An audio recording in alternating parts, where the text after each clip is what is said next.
It has been a wild 2 days in Hoopsteria. What will day 3 have in store for us? Well, it feels like a home game atmosphere, and rightfully so, because you know a legend's in the building in Rick Pitino. Samuel Goldberg, Rick Blaze on the call for you here. Day 3 of Hoopsteria, getting just moments away here. St. John's plays Florida in what should be an incredible matchup here, Rick Blaze. The atmosphere has picked up, certainly, because Mr. Rick Pitino is in the building. Absolutely. I'm happy to be here. Hoopsteria! It's Hoopsteria, baby. It's been a crazy ride up until now. And it's going to continue to get crazy as number 23, St. John's coming in as a, basically, like you said, a home game, Sam. Against a very talented Florida team who's been on a pretty good run as of late to close out the regular season. Absolutely, Florida. They had a really good run to close out their play in the SEC, and they definitely earned their spot here, Rick Blaze. However, they have a tough opponent here in St. John's, and with a young team like Florida and a veteran experienced team like St. John's, and with an experienced coach, this is a tall order here for this Florida team, playing under some really bright lights, some of them for the first time. Yeah, it is a tall order, but the organization or the program itself comes with championship pedigree experience, something that St. John's can't really hang their hat on. So I think the young guys are going to come out and, being ignorant to the fact of how big the stage is, and hopefully they're going to play loose today to give St. John's a run for their money so they can get a win on the road here tonight. There's a narrative going around that I've seen these last couple of days here, just from these faceless basketball accounts, Rick Blaze. Some who are so afraid to show their true identity and not hold against their own takes, but something like going around, and some people are saying this seeding doesn't matter. No, it matters. It matters 1,000%. These players work their tails off each year to get into Hoopsteria, and Hoopsteria is one game, one moment, one opportunity. Yeah, it does matter. I think the narrative that you're talking about is coming from all these high-ranked teams that got knocked out in the first week of Hoopsteria. I mean, I don't know if you had this many number ones and number twos losing. I mean, you definitely had this many number 10 ranked, 15 ranked, 16 ranked going on to the second round, right? So I think that's when people are talking about, the rankings, or it doesn't matter. But I think that's just a testament on how great the talent is here in the SWU, that a 16 ranked team, depending on the matchup, has a legit chance to actually be the number 1 ranked team if they come ready to play. And only here in SWU can you get that level of competition from 1 through 16 teams. And we have seen it every single year, the athletic ability and the playability of these players. The talent level just grows and grows each year. Yep, absolutely. And so this year is no different. As a matter of fact, as you watch the Hoopsteria, you watch all the game, there's been a number of freshmen who've made very big impacts for their teams to help them win. Some teams actually depend on their freshmen to lead the way. So that just goes to show how great the talent is and how prepared these guys are coming in ready to play. Shout out to the SimWorld Pro coaches who are getting those players ready for the college level. Exactly. That SW Prep League has been a huge stepping stone for these players who want to get into SimWorld U and make a name for themselves, just like Jerry Quinn did to open up the score. If you're Florida, Sam, I see the man went down there and break 2 free throws. That's not how you're going to win this game. You got to take advantage. The crowd is not necessarily on your side, at least not as much as it is on St. John's side. So all the gimme shot, all the gimme baskets, the free throws, you want to knock those down. Absolutely, Rick Blaze. And we talked about winning, just adding on to your points already. Wow, pointing an advantageous opportunity right there at one no good. You talked about winning. What does St. John's have to do to avoid the upset today? I think they need to get back on transition defense. Florida wants to run. They have very good athletes who can run. You don't want them to get out on the fast break and get their confidence up and get some easy buckets. I think for St. John's, on defense, you need to get back on transition defense. And on offense, I think their main guys need to do their thing. This is the time for your Caden Ships, your Shea Kings, your Jared Quinn. This is their time to be the de facto players that they can be. And you're playing in New York. So if now is the time to go bonkers, hell, I don't know what time is. I would absolutely agree with you, Rick Blaze. I mean, St. John's, they have the home crowd advantage. They have the coaching. They have the coaching favorability. You know, this on paper screams all St. John's, but Florida has weathered this early storm before St. John's plays some good defense. It's a great defensive game to start this one. Exactly what we expected. What a block, Jackson Glenn.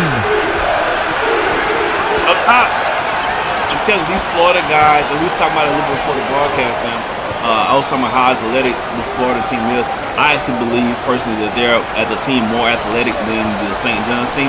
You disagree, which is fine, but we saw it there, the rundown block on one end, and the attempted alley on the other end. This Florida team can win through 5 straight athletes. That one, no good. Keyshawn Shipp was wide open in the corner. He couldn't get it to him. Shea King just not looking his way. 4-2, Florida lead. We played through 4 minutes. This is definitely a feeling out process. But right now the lights are extremely bright here. Big time crowd for St. John's. Florida's trying to weather the storm. St. John's, though, playing some great defense. They got to just find one to go through. And once one goes through, it could be a shot party. And Craig Willis has to make a better decision. Oh, shit, what a move. Off glass. Got it. Alone. Keyshawn Shipp has brought some light back into the Garden. You can say trick.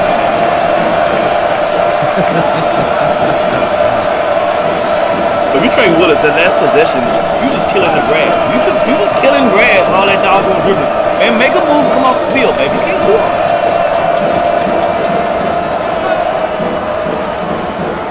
Keyshawn Shipp, projected lottery pick in this year's upcoming SWBA draft. There's a couple of picks, Rick Blaze, that have really shown out here that might have increased their draft stock. Shipp missing that free throw, so we're all knotted up at 4 apiece.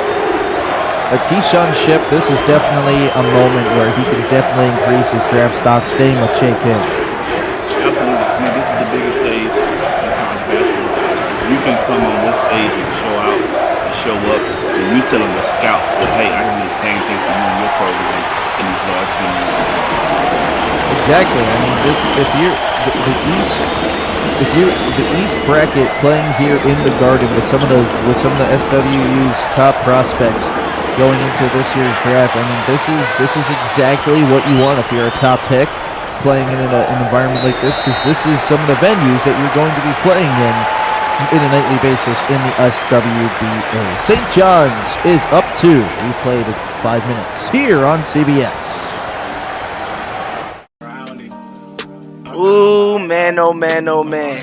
As of present, you getting nothing but Drayton, and more Drayton. And this is officially Off the Rim. Ain't no way around it. Ain't no way around it. Cause I'm tryna ball out. Come on if you bout it. But you better keep up. I'm not slowing down. I swear they gon' see us. Ain't no way around it.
Back here at the Mecca of college basketball, Mecca of basketball, the Madison Square Garden, there are some celebrities and players in the building today.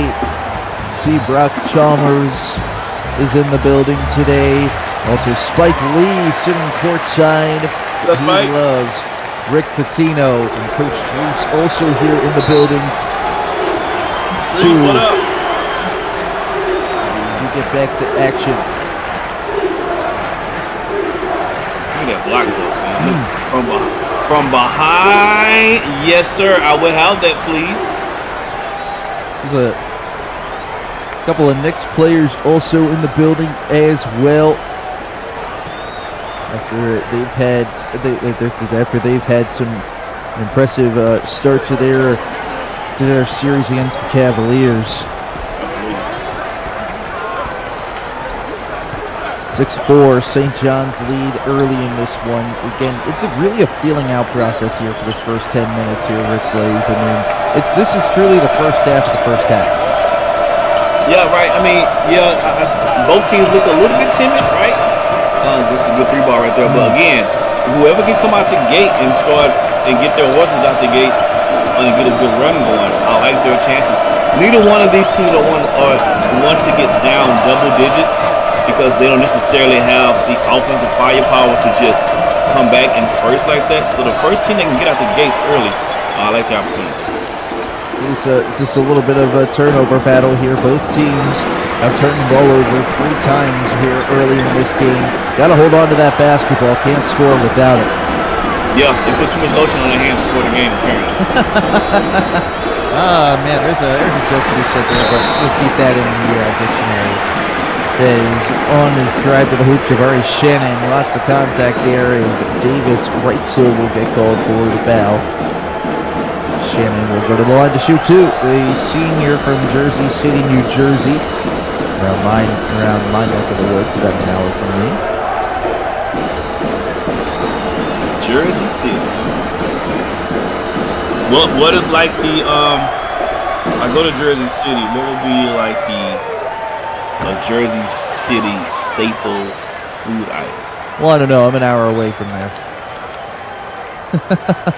Okay, where you I would say, from? well, you gotta find an Italian deli and just get a hoagie. Okay. I mean, you can't go wrong. Like a good, solid, Like a chopped cheese? No, not a chopped cheese. That's a New York staple. New Jersey is hoagies, especially Italian hoagies. You know what a hoagie is, right, Rick Blaze? I do know what. Come on, Sam. That is good for Florida. Back-to-back 3-pointers for the Gators. Now, if you're New Orleans, they call it po' boy. Of course, I know what a po' boy is. I love. No, I'm just saying in New Orleans, they don't know what a po' boy. But I'm sure. No. A po' boy is different than a hoagie. But the characteristics of a po' boy and a hoagie are very similar. No, not at all. What do you mean, not at all? They both have meat. They both have bread. Am I right or am I wrong? A po' boy is fried shrimp. It don't have to just be fried shrimp. I gotta get you some lessons, man. It don't have to be fried shrimp. That's just one version of a po' boy. The po' boy can be almost anything. Hang on, I gotta do some research now because this seems a little out of whack. Damn, you We'll don't find need it. Google, you got He's me. got it. You don't need Google. I am your Google for all things down south. RickBlaze.edu, ladies and There gentlemen. you go. Florida will fire up a 3. That is Oh. good. 3 straight possessions with a 3. Trey Willis raining it down. Miami, Florida kid. Florida is on fire right now from D3. The last 3 possessions have come from the 3-point line. Keyshawn Shipp a little bit quiet here. See if he can get going. He's got 2 points. That'll be a 3 as well. A little bit strong from Burl. Lob and a slam. Hey. Florida is running right now. Rizzo, Davis, Reitzel going up for the slam. Florida has extended their lead to 7 points here on CBS.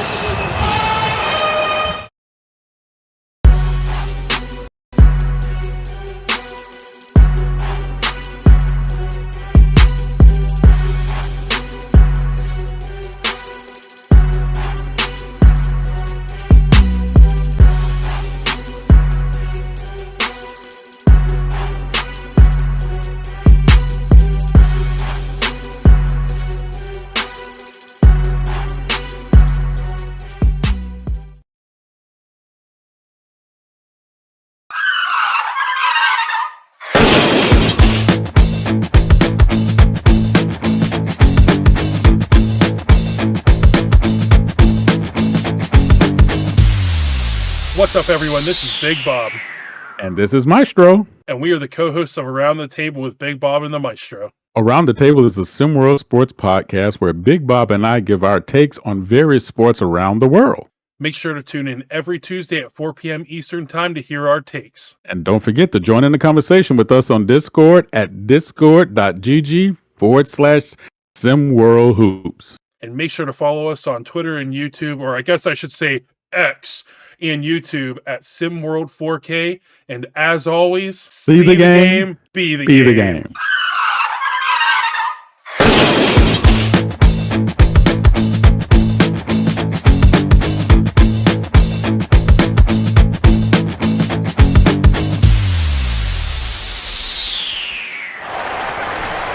Back here on CBS, and Rick Blaze, you know, I do need Google because you, sir, are wrong.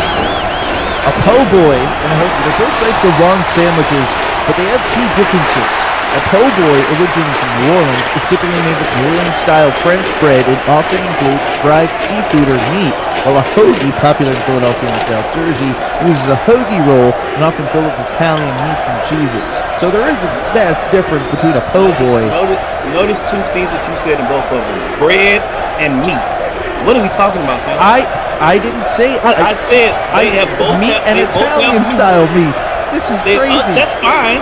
So there's a different type of meat, but the premise of the type of sandwich it is, both contains meat and bread. We'll agree to disagree. Oh, meat and bread. St. John's will fire up a three. A little bit strong there, in and out, no good. Man, this is exactly some of what happens during a baseball broadcast whenever I'm commentating baseball. The fruit conversation. Oh my gosh, there was a bit of stuffing on that one on that block. In transition, St. John's deposits.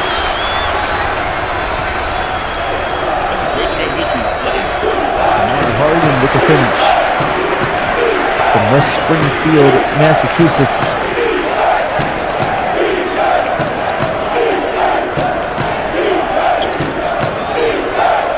(17-14) the score. 10 on the shot clock here for Florida. And they got a shot off here. It's going to be a not so great look. Well, that one was hit out of bounds. Florida will retain possession with 2.6 to go. They gotta get one up quick now. They don't have a lot of time to tarry. As we see a couple of substitutions here. Warwick and including Matthew checking into the game. To beat the shot clock buzzer, no. Burrow throwing it up. Oh, he smoked the alley-oop, and he's got it in the line. Silvio Center missed the first attempt, but first you don't succeed, try again, and he puts it back up. Free throw away from tying this game up. And you can hear the atmosphere in the building pick up. The hometown crowd getting into this one here in the Garden. I'm trying to think now. I might do some Google myself. When was the last time St. John's came into the tournament ranked this high? Had they ever been ranked this high coming to the tournament? Do we got to go back to the Mark Jackson days? You probably have to go back to like the 30s.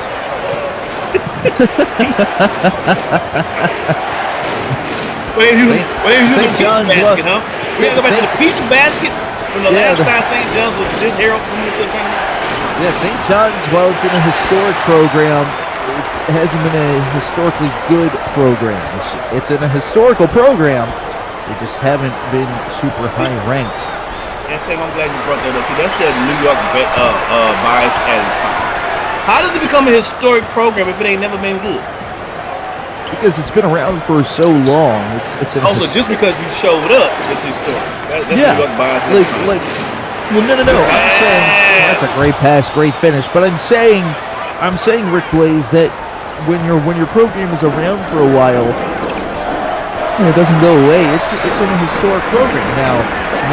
Again, there's other pretenses from like historically good, historically bad. It's just a historical program. Interesting that they're trapping. Oh my goodness! That's an Italian homie in his face. Oh my! Hold the pimentos. Flying high.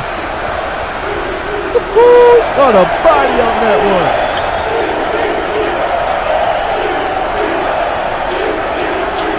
Florida, St. John's 11 verse 6, locked up at 19 here with 8 minutes to play. That turnaround jumper, not a good shot selection right there.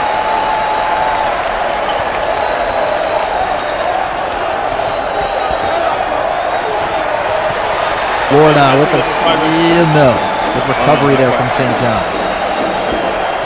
He recovered his stolen. He recovered his property. Was it stolen? Shot no good by Shannon.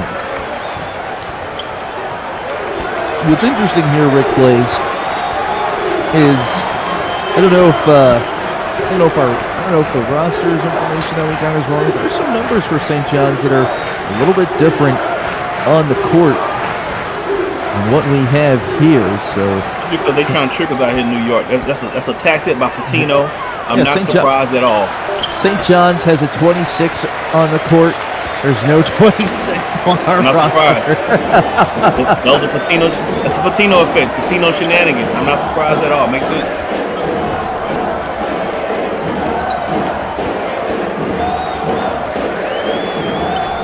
Could be Rourke. Who knows? Well, we know that's Shannon. There's a 3 from center, no good. And we see what Florida's doing on defense side. They're blitzing everything inside the 3, bringing a trap, and they're forcing St. John's. They're daring St. John's to hit the open 3 to try to beat them. It looks like the strategy that they're using so far. We'll see if it works. Steal there by number 26. It goes to number 18, who is a mystery man.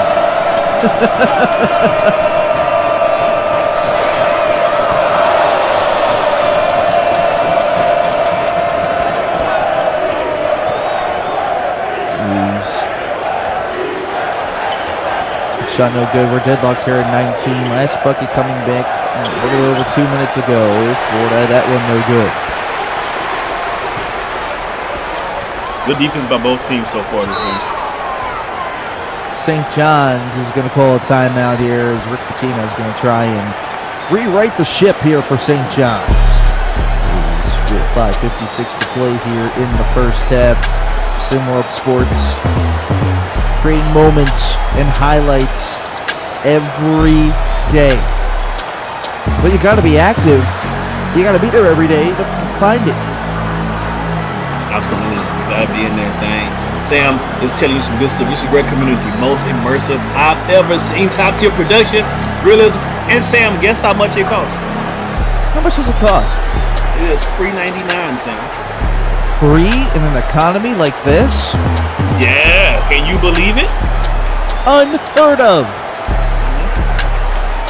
Believe it. SimWorld Sports, baby. I'm telling you, this is the type of community, type of production, type of quality you can't get anywhere else. And especially for God doggone free $99. See the game, be the game. Don't be lame. Either you in or you out. I like that. And also, Rick Blaze, too, for these games, we get some of the best commentary out there. Agreed. Some of the most handsome commentary for color for sure. The most handsome color for sure. At least when I'm on color. I was gonna say I don't think I'm that handsome. I mean, unless you're trying to make me blush.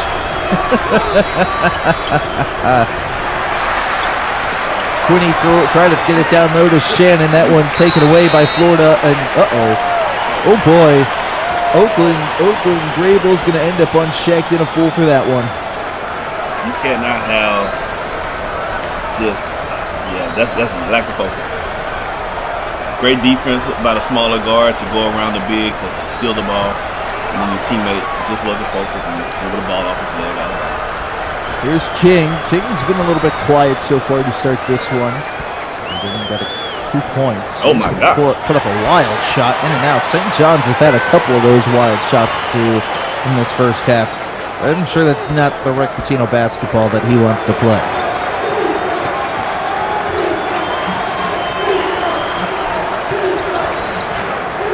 Oh, great move. Great post move, but he smoked it. Razor Davis right still can't get it to go. You know, when it comes to tournament time, Sam, some of these players start getting a little tight. And I think you start to see who's who, like who's ready for the moment, who's kind of tight right now. And some of these guys on the court look a little tight. Shannon puts up a shot. That is good. That is the first basket since 8:38 in this half. It has been a scoring drought for both these teams. It could be the moment in Madison Square Garden in front of a home crowd like this. And this is playing into Rick Pitino and St. John's here. They want a low-scoring, defensive, muck-it-up game. They want to win ugly. Just win, baby. So this favors this pace. This type of game so far definitely favors St. John's. Rick Pitino loves the slow, methodical pace of play. But how about that shot from the corner by Levi Rhodes, the team captain from Pensacola, Florida. Here's King, who's scoreless right now. Oh, he was about to turn great block. He was about to get on the scoreboard, but he was blocked from behind. Hey, this athleticism for Florida, you know, their motto is, I can't do it from the front. I just do it from behind. What? Oh my goodness. Oh my Lord, Rick Blaze, you're about to get us canceled. Cheguino gives the St. John's Red Storm the lead. Rick Pitino notices now he's a little bit again, so he'll take a timeout. Media timeout.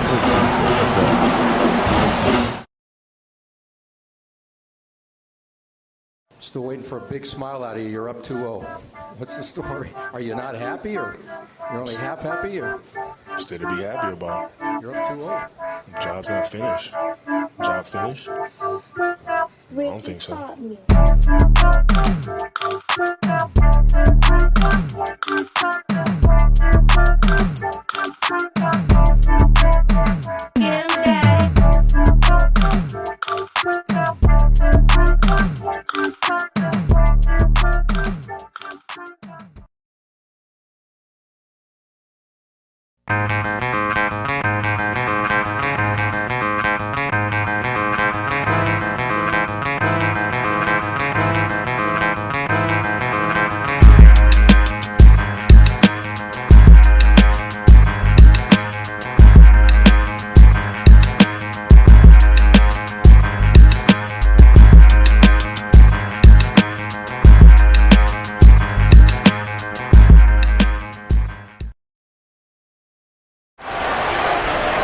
Back here on CBS, it's a one-point affair here. St. John's leads 23-22. Rick Blaze, you said it earlier, this pace of play definitely great St. John's. How does Florida attempt to pick up the pace of play without going too fast and not getting good shots?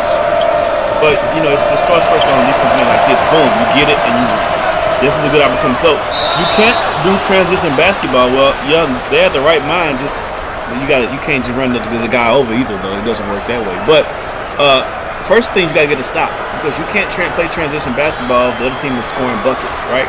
So step one is to get a stop, and then after that, you get the ball what they just did and take off running and try to get the numbers game and make St. John's be disciplined to get back on defense. Unfortunately, it didn't work out in their favor. We got timeout on the court. St. John's calling another quick timeout. Rick Pitino kind of seems a little bit uncharacteristic right now with how many timeouts that he's used. I don't know if he's a little bit nervous or not, but you know. Ain't no nervous? I'm sure. That's true. But you know, if you are nervous to invite others to the realest sports RPG in the world, then you're playing yourself. Don't play yourself. Don't be a sucker. Invite others to the best role-playing out there. SimWorld Sports. You get a 5,000 EM signing bonus for head coaches, head coach referrals, super fans. Don't gatekeep SimWorld. Open the gate for more people to join. For more information about SimWorld Sports, SimWorldSports.com. Join the Discord, discord.gg/SimWorld Hoops. Now, Sam, I do see a row of beautiful young ladies behind Coutinho. He may be nervous about that. So, yes, from that perspective, but on the basketball court. Oh, my goodness. Goodness gracious, man. You are teetering a fine line on TV. Oh, boy.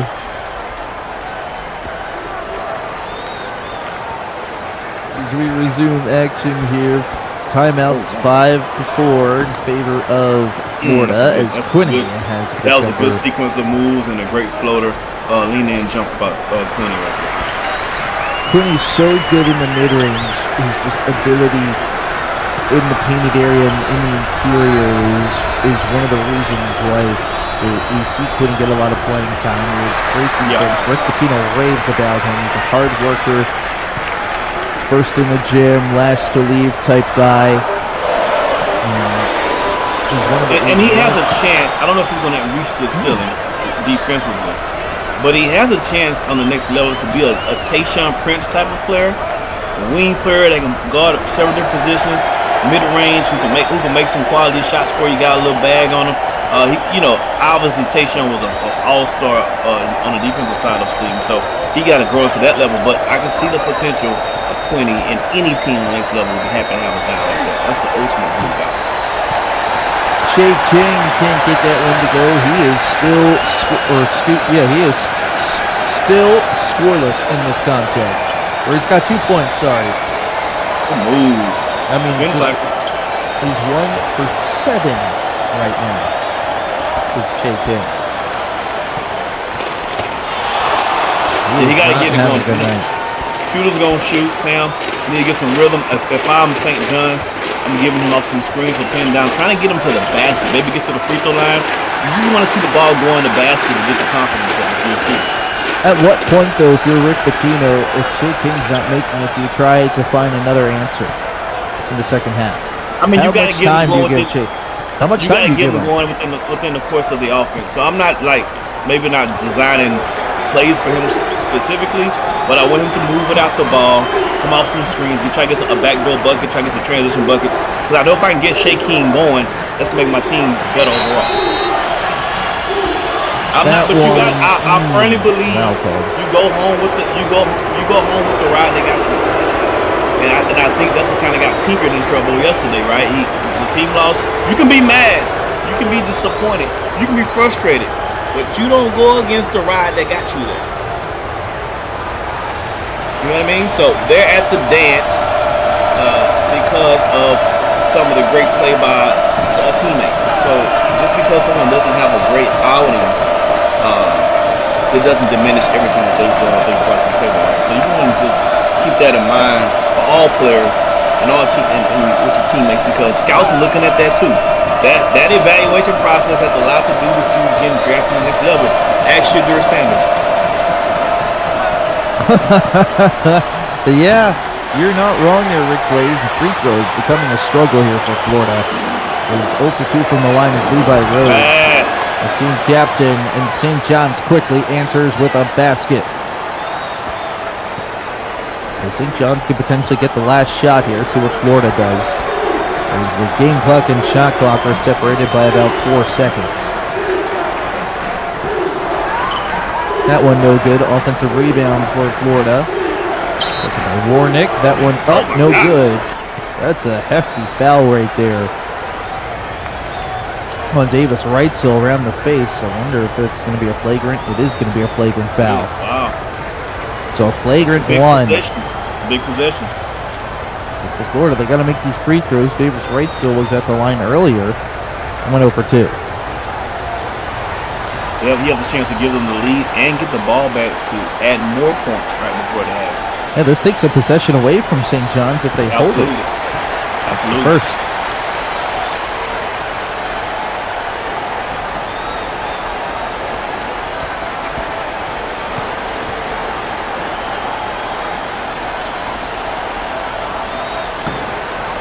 second free throw is really short. So we're all tied up at 29. Florida now have an opportunity to hold for the last shot. And with a game like this, Tim, I think missing free throws is going to be a big thing later on down the line. I think for all these teams, right? Because a lot of these matchups are really, really close. If you're not making a free throw, sometimes that can decide whether you win or lose. Willis gets the screen. He's going to go on a drive. He puts it up, and he's got it with .9 on the clock. Great job right there from Willis. St. John's will not put up a shot, and Florida has weathered the red storm here in this first half. They're up 2. Rick Blaze, do you feel confident if you're Florida going into the half, or does St. John's have Florida right where they want them? Between their legs behind their back? No. If you're Florida, you're ecstatic about going into halftime. You've taken you're going against St. John's and their home crowd, and you have a 2-point lead going into the half. So you're definitely excited about that. You want to get more transition buckets. The 3 ball is falling today, which is a really good sign. And you just want to play more of what you've been doing. If you're St. John's, I think you got to get one of your guys going. One of your main scorers, whether that's Ship, whether that's Shea King, or if Quinny wants to have a big role offensively, one of those guys need to get going to set the tone for you offensively, or this could be a very disappointing home game for the Red Storm. 2-point lead for the Gators. We'll see if the Red Storm can right the ship here in the second half on CBS.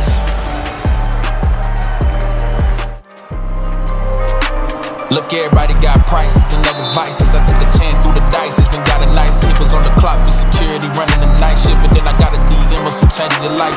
Then I wait for it, and then I pray for it. I just be hoping it ain't taint what I paid for it. They say you never be as pure as your first form, and sights never be as clear as you first saw them. That's why I'm elevating and constantly meditating. Gotta keep my mind right, not waiting on hindsight. I never sacrifice the art for the limelight, and don't surround with who only show the highlights. I spent 20-some years in the twilight, and I swear look a whole lot like the spotlight, really.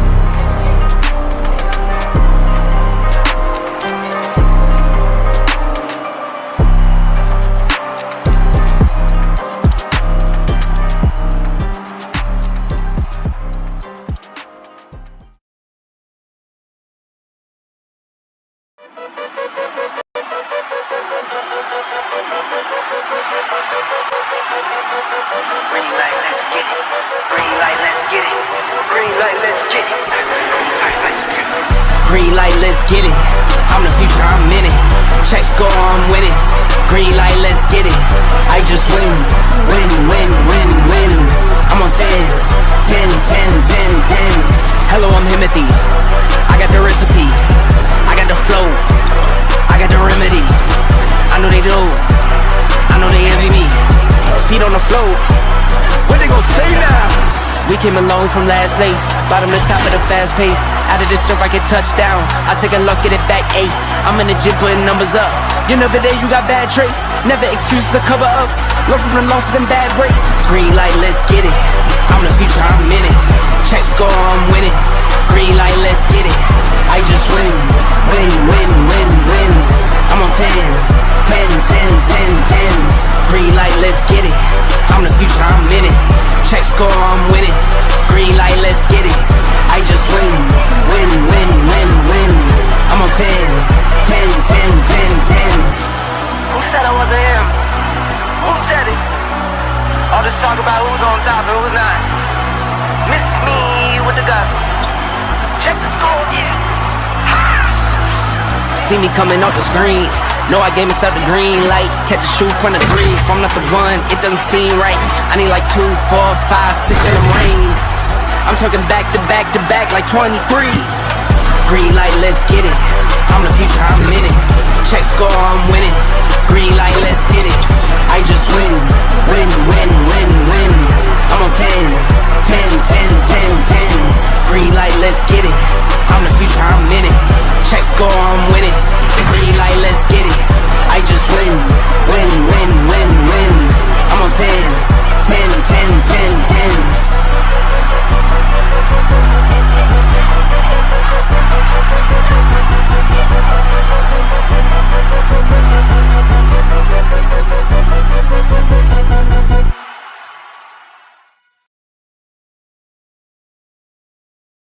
Jack Link's Beef Jerky presents Messin' with Sasquatch.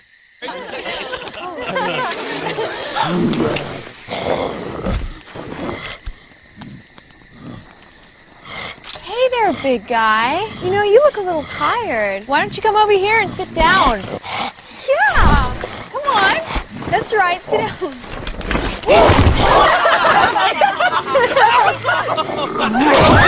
Jack Link's Jerky. Feed your wild side.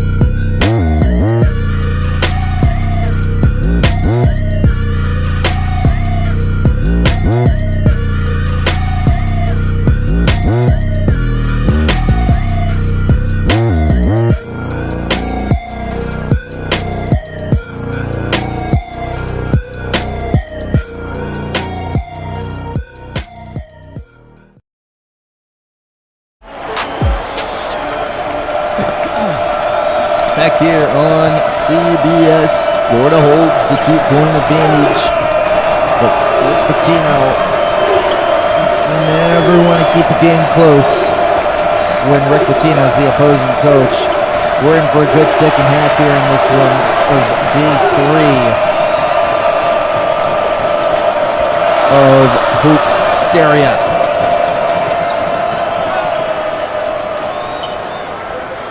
Let's see what adjustments both teams making. How they come out in the beginning of the second half. Again, if you're St. John's, you want to get one of those guys going. Here's Shea King now. If he can get something popping, there he goes, right on cue. Say his name and he appears. Shea King. That's such a New York name, isn't it? That's like, I think about it, that feels like Shea King feels like a New York name. Well, he is from Queens, New York, so there you go. Yeah, it feels like.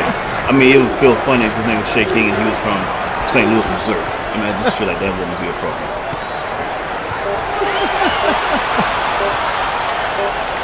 2 seconds on the shot clock. The prayer is put up, no good. Great defense there from Quinney. Speaking of Missouri, we do have Missouri on tap next game. So the fun is just getting started, ladies and gentlemen. You should have your sandwiches, your breakfasts, and whatever vices you have to your side at all times. Yeah, I'll have a hoagie. You'll have a po' boy. There you go. Shannon puts up a baseline jumper. That's grab your hoagies and your po' boy. Has the lead. Or whatever you call that's a meat and bread combination. So now you're saying meat and bread is a sandwich, right? So what's a hamburger?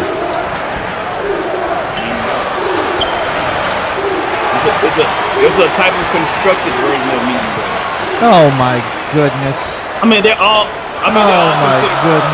considered a sandwich. They're all under the sandwich umbrella. Oh boy! What a lob and a slam that was. Rizzo Davis right seal going up.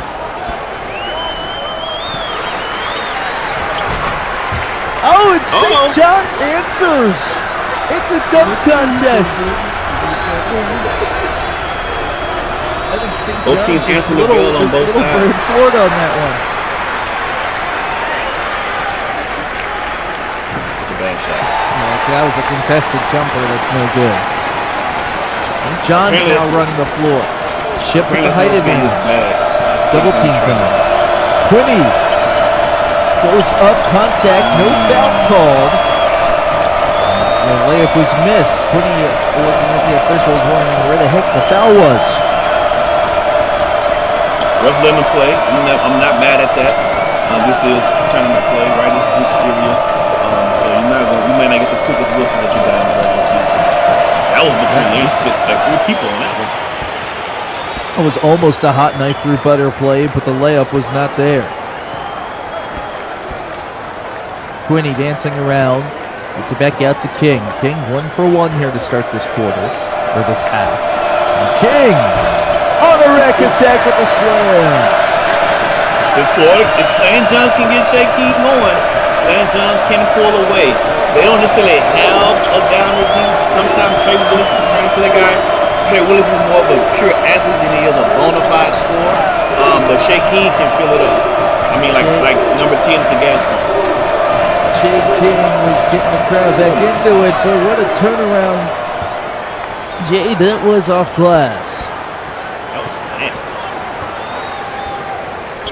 That's Tyshawn Issam, the freshman phenom for this Florida team. As Shay King again. You feeling something? You feeling something now? He is feeling himself right now. He got a little tingle in his right hand. He's feeling a little tingle in his right hand. He's the vocal leader.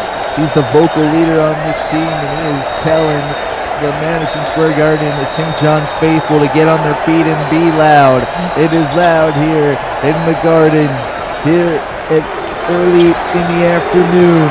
Isham drives. King picks him up. Isham's going to put up the shot. No good. St. John's is running now. Quinney to King. King. No. It bounced around. No good. Shannon kicks it out to Rourke. It's shipped now. It's a screen. They got to put up a shot up, and it's a shot clock violation. They reset it for too long.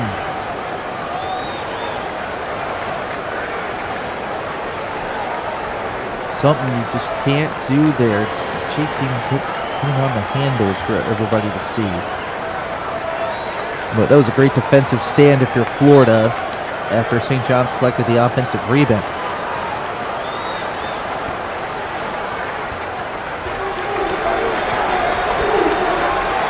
Florida needs a good possession here.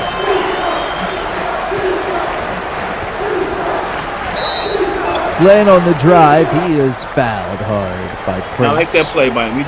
He put his head down and just said, "I'm going to the rim. Meet me there." Were there a couple like XOXOs there too, or? No, I don't think he's talking about any. I don't think he was doing any hugs and kisses. I just think he was like, "Meet me there." And whatever happens, happens. I'm trying to put him in a shopping cart, but he came up a little bit short. Jackson Glenn, the sophomore from Montegoal, Tennessee. Standing at 6'4", 180 pounds. That's the first free throw.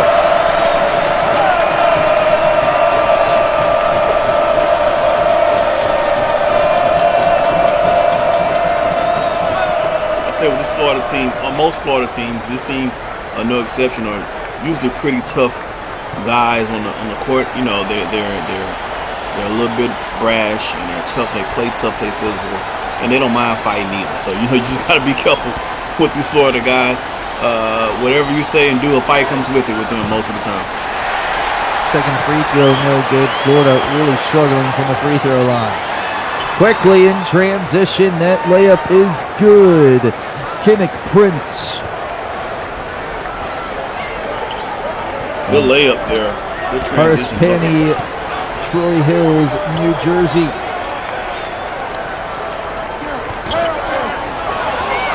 That one taken away by Harden.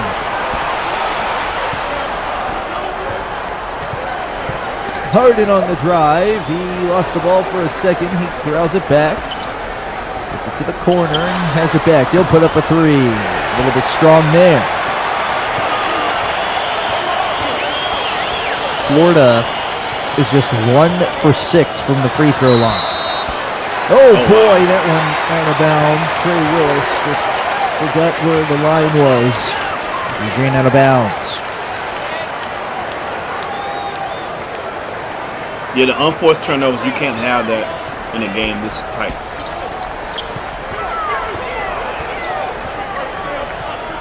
(41-36) the score. We've played 6 minutes here in our opening day 3 matchup. The drive not there for center. Florida quickly running.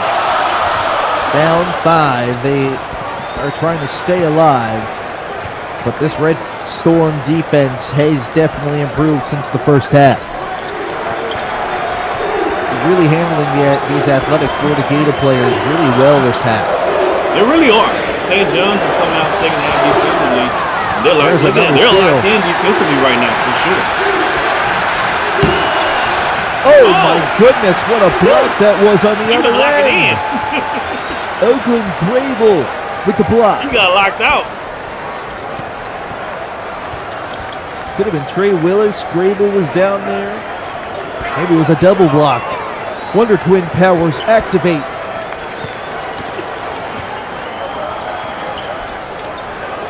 Now you gotta get out offensive possession. Oh, Warnick, what a pass! Nobody smoked it. Wow! Oh no! This is turning into a sloppy game here in the second half. Oh my, Rick. Did he get blocked, Sam? No, he just missed it.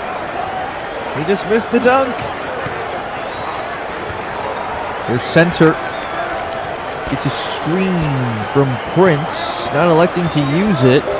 4 on the shot clock. Center's going to have to put up a shot. Too much dribbling, and the one was good, but the officials wave it off. It's a shot clock violation. Low scoring. That's on team 3. That's way too much dribble, way too much hero ball. You're just killing the grass. We just stand in place dribbling like that. Like, come off the orange, baby.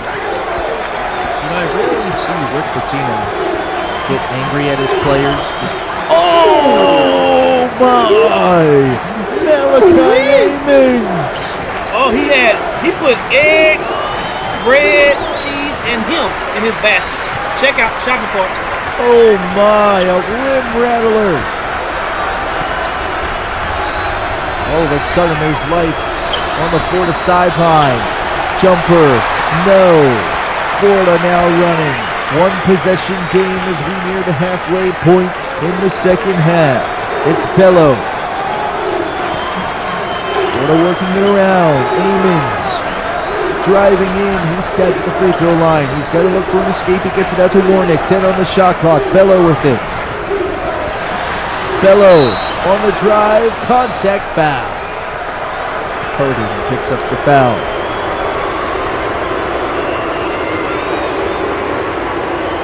Kyron Bello will go to the line. 6'1" underneath. The sophomore from Miami, Florida. I like that. I love players on defensive side. If you're gonna fall, then fall. Don't give up the fall and the basket. Don't do both. So I respect that. Florida has not been particularly good from the free throw line, but Bello knocks down the first. Makes them 2 of 7 from the free throw line. Something tells me it's gonna bite him in the butt now. Missing that free throws. Second free throw. Good. Florida now is within 1. St. John's has kind of hit the mud a little bit here in this part of the game. Here's Shipp. Can he steer them out of the mud? Keyshawn Shipp has been particularly quiet in the second half. Scoreless. Can he turn the ship around? He'll pull up a 3. That one wide left. Shipp has definitely been quiet, Sam. I think they got to try to get him going to kind of help close out Florida at the end of for the second half. You see Shea King has opened up a little bit. Now we need Shipp, if you're a St. John's fan, to come alive too. And Keyshawn Shipp, you don't want the ship to sail away here in the second half. You want him to keep the sails afloat. Don't want to be anchored down. That jump hook, no good. Florida a chance to take the lead. 10.5 to play. Grable with it. Oh, he bounced it right to the other team. Burrow in transition. He spins. He's at the free throw line. Has it back off the handoff. He kicks it out to Rourke. Rourke goes to Shipp. Shipp quickly to center. 10 on the shot clock. Gets a screen from Harden. Center. Drives on Warnick. Great defense there by Warnick. Center. Inside to Shipp. But he lost it out of bounds. Great defense. Both teams put their hard hat on today on the defensive side. They're both playing really good defense. So shout out to both teams, man. Defense travels no matter where you are. I like that. I like that sound. Defense travels no matter where you are. For 41-40. Garden is alive. How did that ball get through? Willis with 15 on the shot clock. Willis guarded closely by Burrell. Willis drives, steps back. No good. Hornick the rebound for the lead. No. Hornick again for the lead. No. 3 opportunities, 3 misses. Ship now in transition. Here's Ship. He picks up his dribble about the free throw line, and the Red Storm going to have to set up their offense. Burrell. Here's Shannon. Shannon guarded by Warnick. Here's Ship. It's a screen from Shannon. Throwing it up. Oh, the lob wasn't there. Shannon on a well-open path to the hoop, but it's a turnover. My goodness, this game is getting really sloppy. Usually they say sloppier the better, but not in this instance. And Florida takes the lead. Wait, who is they that's saying that, Sam? Pray tell. It's a bowling saying when you don't have like a strike. Yeah. Oh yeah. Bowling, huh? Yeah. I heard that too. Went in a bowling alley.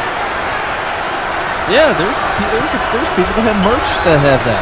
I have a shirt myself. I mean, I've heard that saying in the back alley, but not in the bowling alley. Maybe so. That's crazy. The shot is up, no good, but there's a foul, and the Boo Birds are out right now on that call that goes against the Red Storm. The line is Trey Willis, the freshman from Miami, Florida, standing at 6'3", 204. And complete total athlete. The man played several sports, football and leaders, at the high school level. But chose basketball, as a lot of athletes do play dual sports. But Trey Willis is a total athlete guy, athletic guy, 40-inch vertical on the jump. So you get in an open court or not open court, you get anywhere below that free throw line down, you may be on the post and mess around with Trey Willis.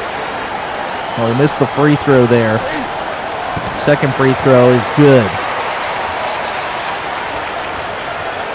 4 of 10 is Florida from the free throw line.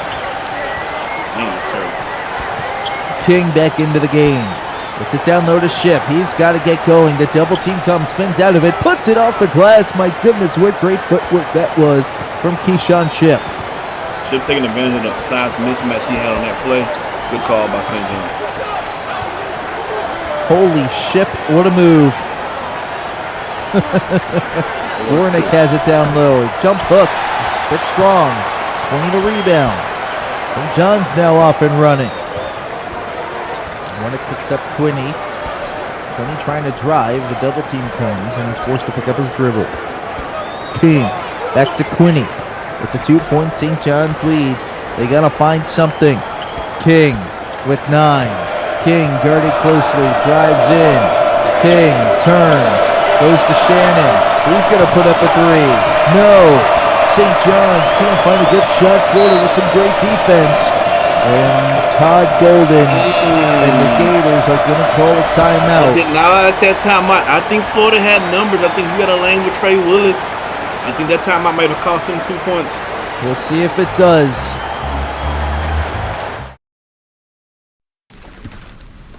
Hey, who's this? Oh, that's Kyle.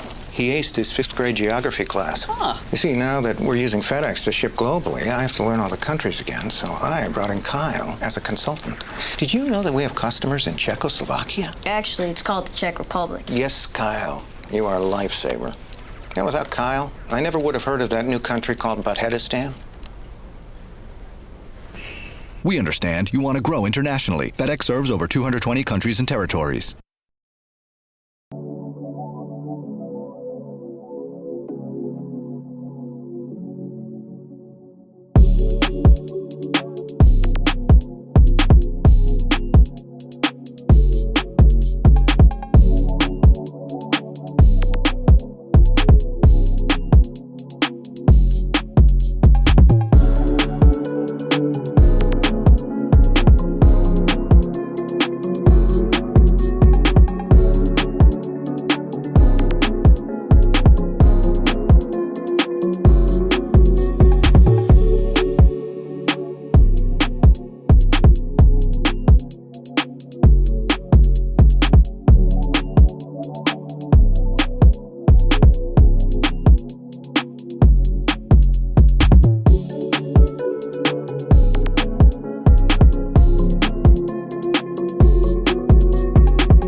back here on CBS. St. John's 2-point lead. Rick Blaze, who is going to play themselves in this one. But if you don't want to play yourself, invite others to the realest sports RPG in the world. The realest, Craig. SimWorld Sports is the most realistic simulation out there, where you can go from an average Joe to a pro. Find out more about SimWorld Sports. Go to simworldsports.com. Join the Discord, discord.gg/SimWorld Hoops. Go for it. See the game, be the game. We got the top performer right now. We highlighting Jabari Shannon with 9 points right now. The game isn't over, but St. John's is nursing a 2-point lead. But let me give some shout outs real quick to the people that's watching right now on YouTube. Shout out to let's see, we got Chalmers, shout out to Coach Wood, shout out to Pinker, what up my guy? Shout out to Drake Pope, shout out to Marsh who's checked in, Brock Chalmers, I said that, Tony D, shout out to who else? Kai Killings, shout out to MG. I don't mean to interrupt you, Rick Blaze, but we just had a big play in this one. Trey Willis and one going to the free throw line to give Florida the lead. Let's see.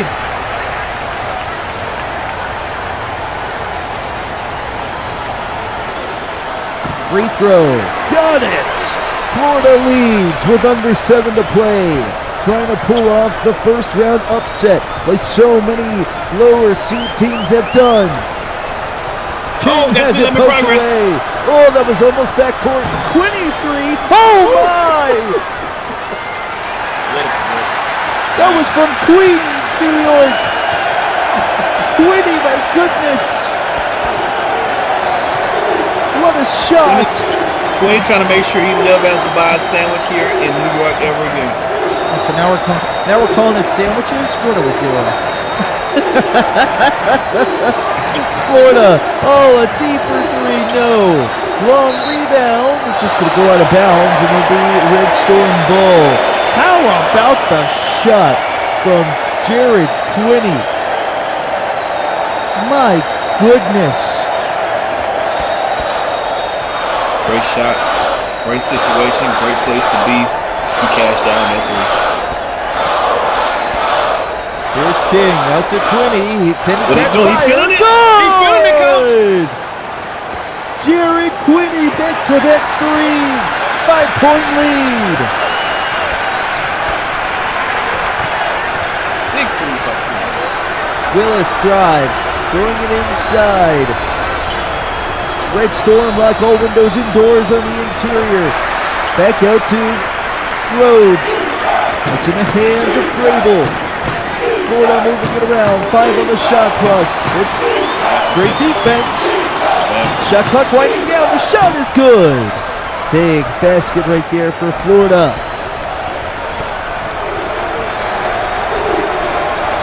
Quinney. Florida, you don't want to lose number 13 right now. He's on the heater. Ship will launch. Oh, good. She came up short on that one. Ship a little bit frustrated after that miss. Yeah, you playing hero ball with the wrong hero. Like, this wasn't your part of the film. You should have gave it to Quinn. Oh my goodness. 51-48 the score. Willis with Quinney on him. Willis dancing around, trying to go inside. Passing it into the interior to Davis. Right seal will put up a shot. No, but Shannon is called for the foul. I believe that's his third. Shannon's a little over-aggressive on that play. The guy was already in a bad position. I think if Shannon just went up straight, it would have been enough for the shot to go off instead of getting the foul. It's actually the second foul on Shannon. Shout out to Dizos, too, in the chat. Nobody really in foul trouble. First free throw, no good by Davis Wrightsil. Another missed free throw for Florida. We've seen free throws kill a team earlier here in New York, in Triton. That's like Florida's 8th miss from the free throw line tonight. I'm telling you. That is number 8 9 right there. That is number 8 right there. Right Yeah, there. I'm telling you, that's going to come back and haunt them severely. Quinney, the double team comes. It's Rourke with it. Rourke with 10 on the shot clock. Gets it back to Quinney. They're moving it around. King guarded closely by Bolo. Ship thinking about a 3. Instead drives in. He's got 2 on the shot clock. Ship's got to put up a shot. He can't get a shot off. That's the second time that he's dribbled into a shot clock violation. You asked me earlier, Sam, was it time for Pitino to go away from Shea King? I said no.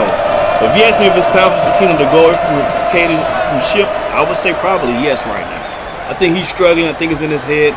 I think you need to get run some stuff from Shea King and Quinney. Those 2 guys got to go on offensively so far. What's funny is Keyshawn Ship has played in this building before under St. John's. Willis the drive, no. Ship has it off and running. Oh, behind the back. Keyshawn Ship, dazzling move. And slamming it down for 2. He shut you up real quick, Rick Plays. Gators will take a timeout with 3:40 to play here on CBS. Keyshawn Ship coming to life. I'm glad I can have that effect on guys. This is a good old commentator's jinx for a player. We love what you're seeing. Like the stream on YouTube. Make sure we're commenting to boost the algorithm and share it out to the world. Shout out everybody on TikTok if you're interested in finding out what SimWorld is. SimWorldHoops.com. Join the Discord. Discord.gg/SimWorldHoops. There's no better time than now. You guys are coming in, checking out the action. It's tournament time, Hoopsteria. It's the second round. We got the Super 16 coming up. We got the Grade 8 coming up. There's more and more rounds to go and more games coming on after this. So this is going to be a good Saturday. You should have already had your lawn mowed, or you should be mowing it this morning. It's too late now. It's too hot. I would stay inside and watch some more of this basketball. You got games coming up, like the game coming up next, Missouri and Louisville. Then we go to Dallas. In that division, South Carolina, Utah, Xavier, Memphis. Then later on, we have Houston, Auburn, Ohio State, Iowa, USC, Jackson State, and Florida State, and UCLA. And besides this game here, which of those games coming on today are you most excited to watch? All of them. It's Hoopsteria. You should be tuned in to every single one of them. Ship will fire. In and out. That might have been the start of a dagger for St. John's, but instead Florida have a little bit more life in them. Glenn, Willis guarded closely by Quinney. Willis driving in, 10 on the shot clock. Oh, great pass inside. Oh, Jay King got a block, but a foul was called. Levi Rhodes is going to go to the line. Florida struggling. Yeah, if you're Pitino, you're not necessarily mad at that foul. Florida has struggled mightily from the free throw line, so putting them in a penalty is not necessarily a bad thing because they haven't made you pay for it.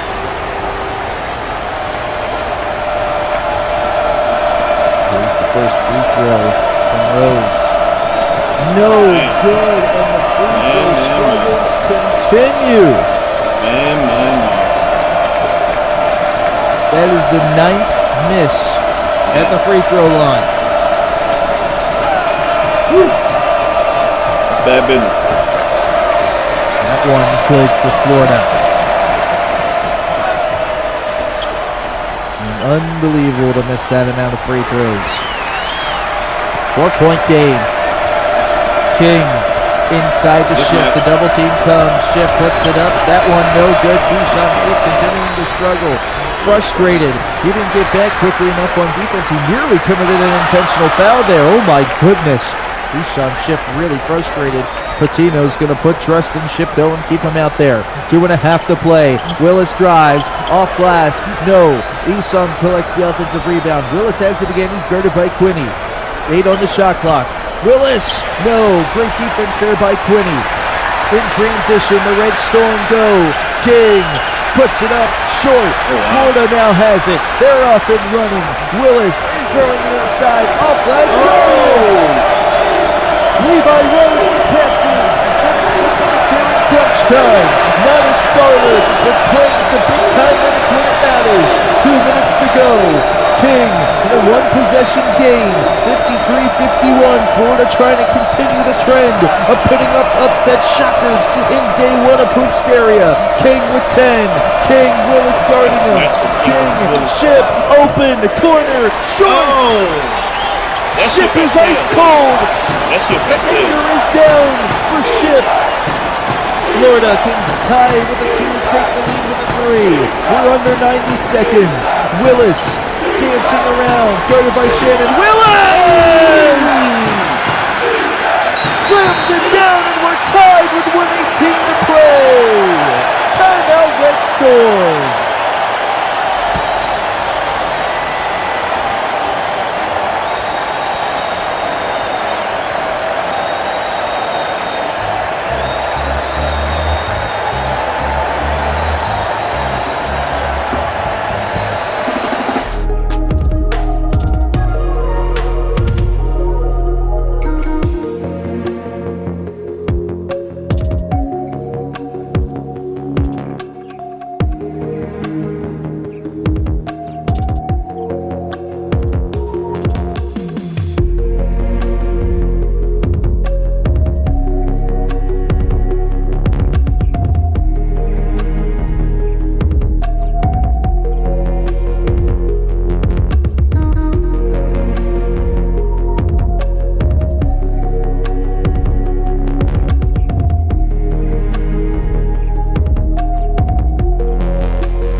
Inspiration ain't required. I go hard in the pain even when I'm tired. Cause tomorrow ain't promised. I give my all, ain't nothing less.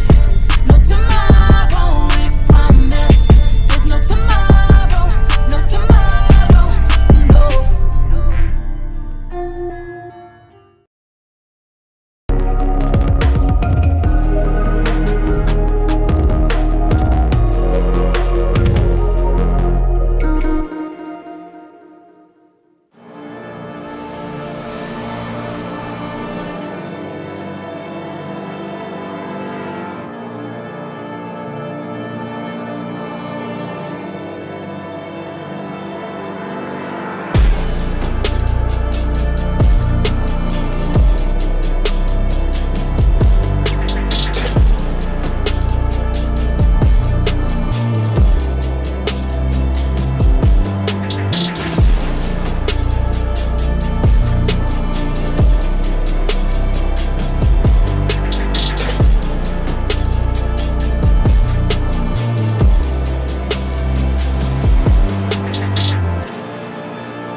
Do you have the mind of a coach?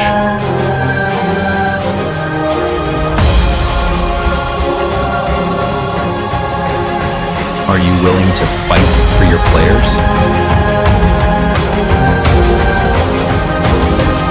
Can you handle it when things get heated?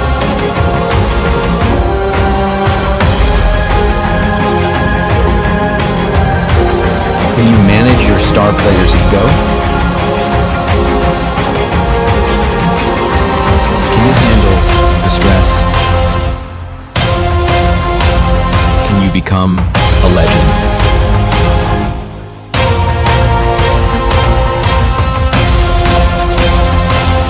The only place in the world where you can coach live in a virtual world.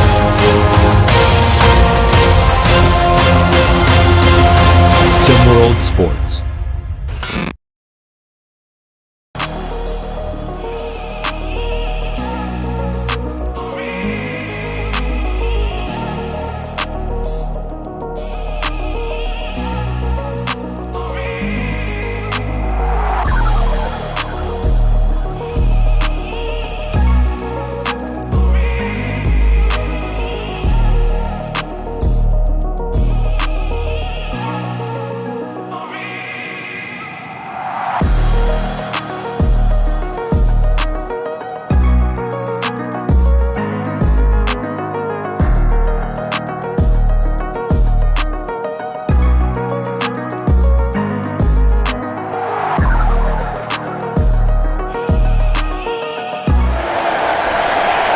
Back here on CBS, tied at 53. Gators are looking to chop their way into the second round. Red Storm are looking to avoid the upset. We're tied. King fires. Strong. Loose ball. Shannon has it. It goes to Ship. Ship in the clutch. No! Shannon with their opportunity. Another What's oh my good? God. Shannon collection. Quinny a three. Good!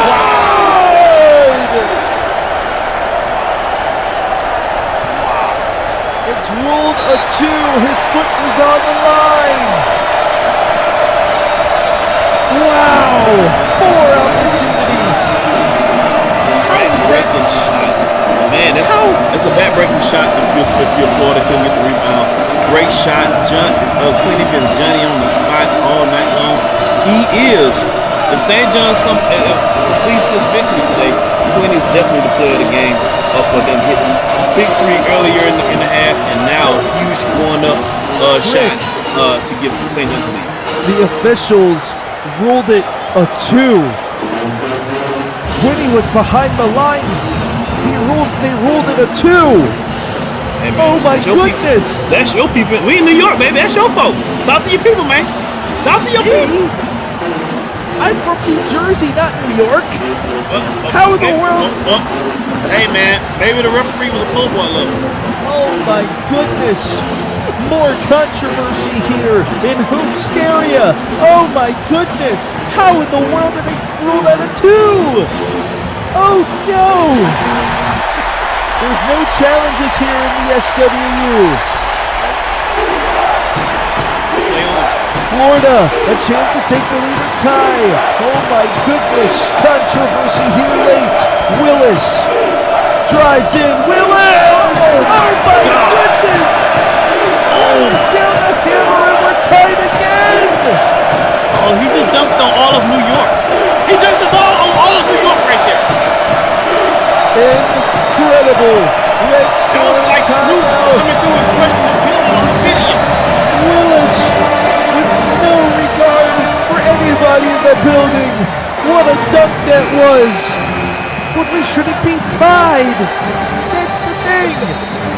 Man, you gotta let that go, Sam. I can't. Ain't no back seats though, Sam. You gotta let that go. That call completely changes the outlook of the game, Brooke Blaze. Oh my. It's time to shout out the chat really quickly. Put your shout outs in the chat. What's up, Cole Collins, Monson, Carson, SSF, Jeff, Swimmer Picard, Juan Relays. My goodness, what is up, everybody in YouTube? What a game this is.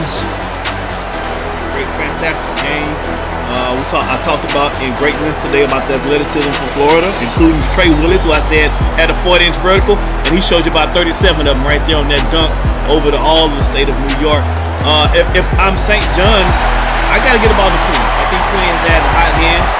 He's been ice cold. He's been red hot right now.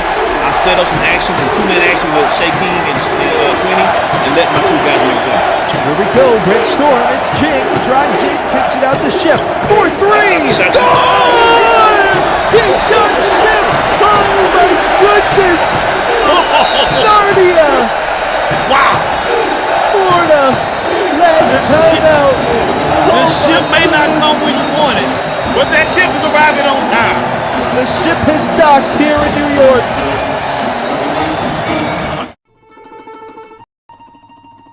Essendo pozza di bruciato. Non sono io l'infiltrato. Mi mancate di rispetto. Le vostre madri si vergognerebbero di voi. Parla proprio come noi!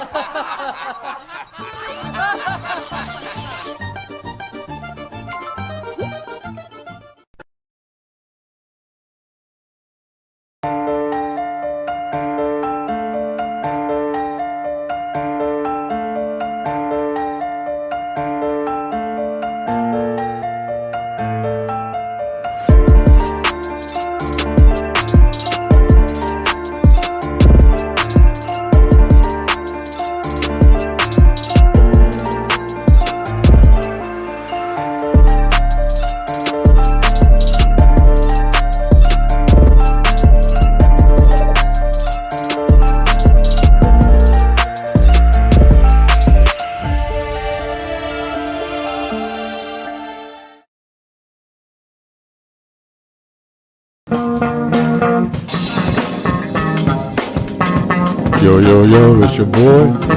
Check out Talking Dirty with me so we can catch up on prep news and SimWorld Sports. You know the deal. Holla at the boy. See the game? Be the game.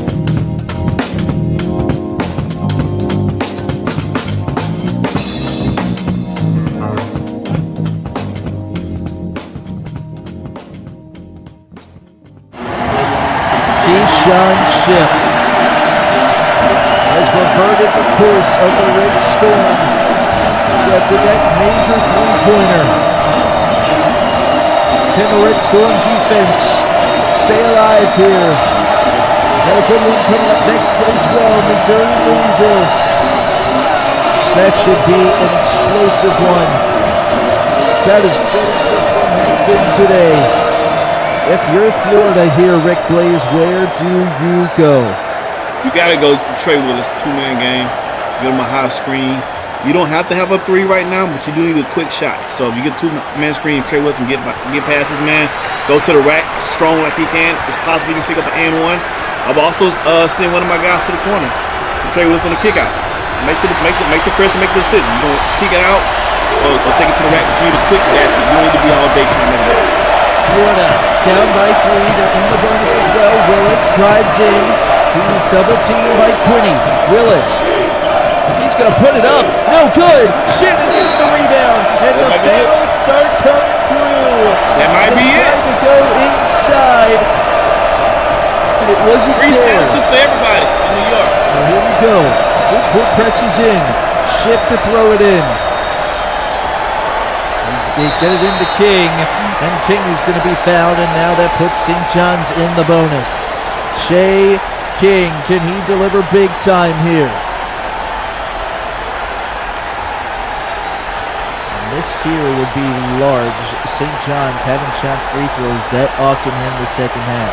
Shea King, in the biggest moment probably in his young career right now. The junior, projected first-round pick from Queens, New York. Puts up the first. He's got it! Three-time shot. One more might do it, Sam. You make this might be icing on the cake. Second free throw. Good! Shea King. 2 dangerous free throws. Florida, one last gasp of air. Willis is going to have to put it up. Instead, it's a 3 on the way. No good. And this ball game is over. The Red Storm are going to storm into the second round. Keyshawn Ship, when nothing was going right, put up a prayer, and the prayer was answered by St. John's. What a shot that was. Fantastic shot by great confidence by Ship, who's been struggling all day long. But that's what big-time players do. They make big-time plays. It doesn't matter if you miss them all. All you got to do is just make the next one. King buries the first. And when you look back on this game, Rick Blaze, it's going to be the 9 free throws that Florida missed that costed them this game. As the seconds tick off the clock, the half-court shot is no good. St. John's is moving on to the second round. What a game it was. It did not go anywhere. Missouri and Louisville up next. For Rick Blaze, I'm Sam Goldberg. SimWorld Sports is the only place where you can see the game, be the game.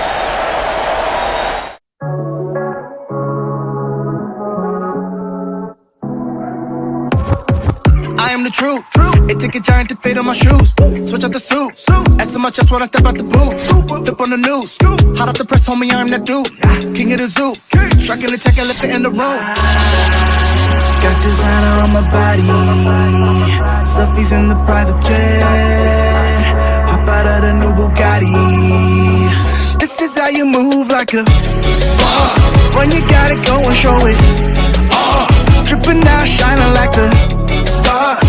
Make them all flop. Round of applause. This is how you move like a boss. With the sauce. Like a boss. Hey, a boss. This is how you move like a boss. Like a boss. Money in the bank, like I own the bank. And it's a funny thing, cause money ain't a thing. 24-karat rings, got me giving thanks, but I still got the range. This is how you move like a boss. When you gotta go and show it Tripping now, shining like the stars. Make them all flop, round of applause. This is how you move like a boss. With the sauce, like a boss. Hey, this is how you move like a boss. I got the swag for real. Hit the toe dripping in my bag for real. Looking like a happy meal. I'm a snap for real. This is how you move like a boss. When you gotta go and show it off. Tripping now, shining like the stars. Make them all flop, round of applause. This is how you move like a boss. Go ahead, hit them with the sauce. So good up and take a little pause. Shine like a star, round of applause. This is how you move like a boss. With the sauce, like a boss. Hey, this is how you move like a boss.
should be just as exciting as our last one, Rick Blaze. And the two teams that have a ton of talent, especially in Missouri with Japhet, the Prophet, Towns. Yes, sir. Good to be here. You know, we got a great game, Louisville, Missouri.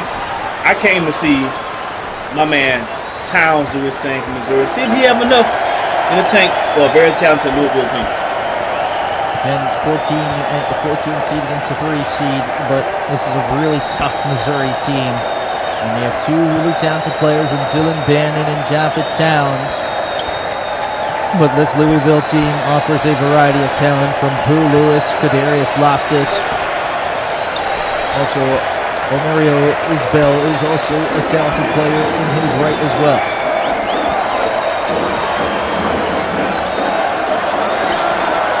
There's a 3-3. Good!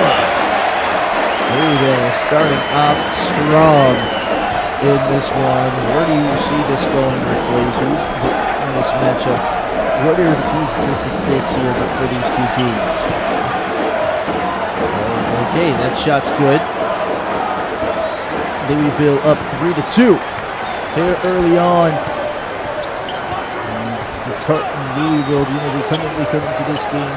They're ninth in the SW poll. And they are a talented bunch, but this Missouri team is a gamey one, and they play some solid interior defense. That one, as the defense is showing out right there. Burkhalter tosses it down low, spinning and scoring is David Draffen, the junior from Essen, Germany. Talented kid is David Draffen.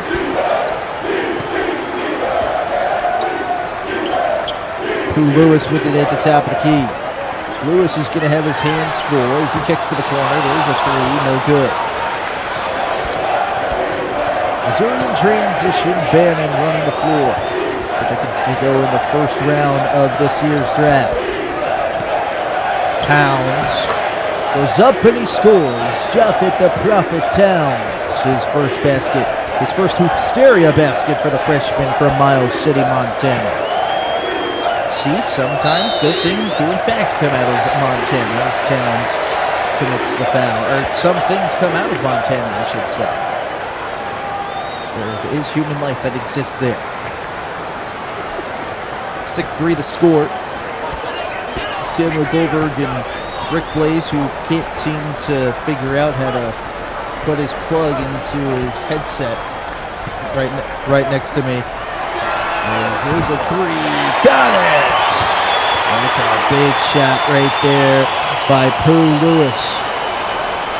Nothing really stinky about that shot. We're all knotted up at 6 apiece. Played 3 minutes in this one. Japhet Towns playing his first ever Hoopsteria game.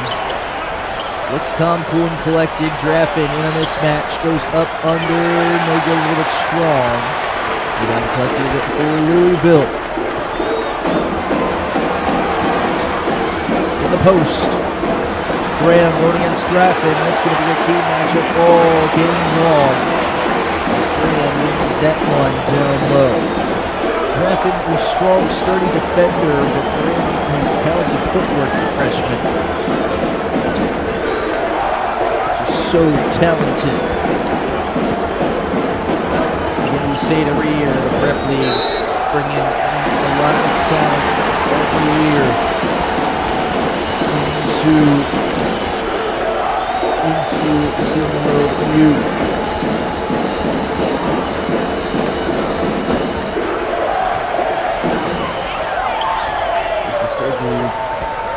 This is starting the feeling out process here in this one. And to start this game, I should say, as Graham drives in. He is triple team. Oh my goodness!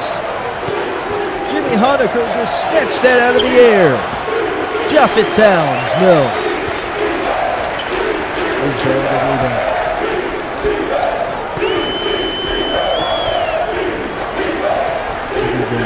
around as we play through 4 minutes here. In this one, free throw line jumper is good by Pooh Lewis. One of the nation's leading scorers. As Mike Abel is now joining us here on the broadcast. Mike, thanks so much for joining us here. An expert analysis for SWU. What do you think about this matchup? I think it's a great matchup. I had to run down here. I hear your partner Rick Blaze had some technical problems, but I'm here. Catching this great matchup here at MSG. Pooh Lewis, Japhett Towns. I think it's absolutely going to be a battle of those two guys. Bert Coulter gets called for the foul, and Mike, when you look at Japhett Towns, he looks calm, cool, and collected for being here in the Garden in his first ever Hoopsteria game. We should take a look again at that snatch block by Jimmy Honecker. Well, Pooh Lewis, or excuse me, Japhett Towns, great player, the Prophet they call him.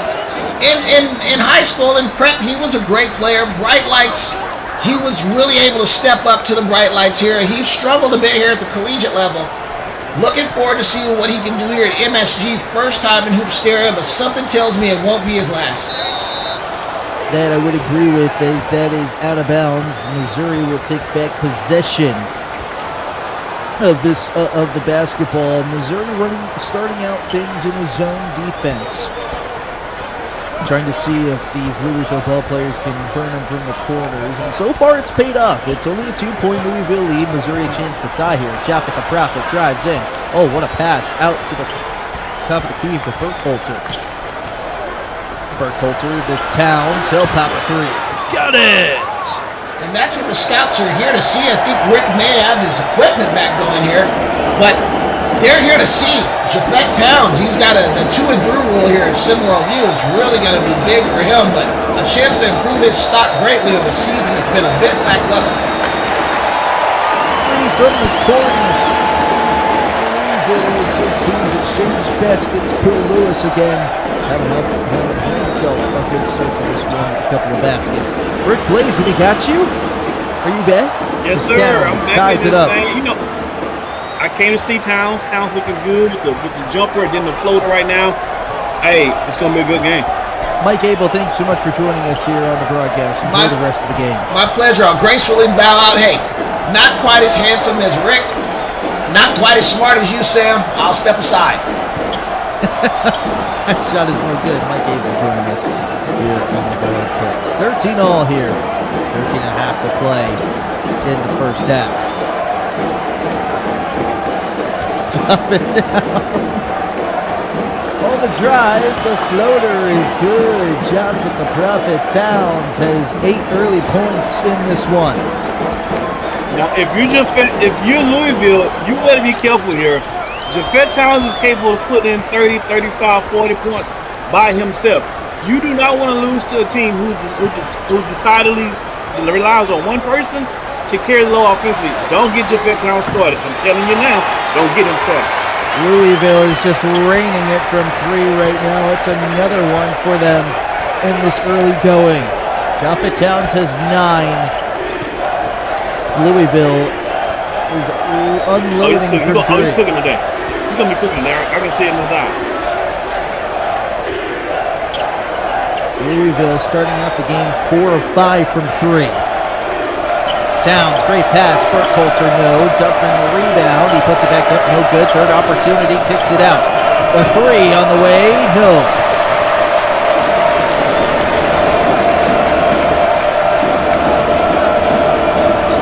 Louisville.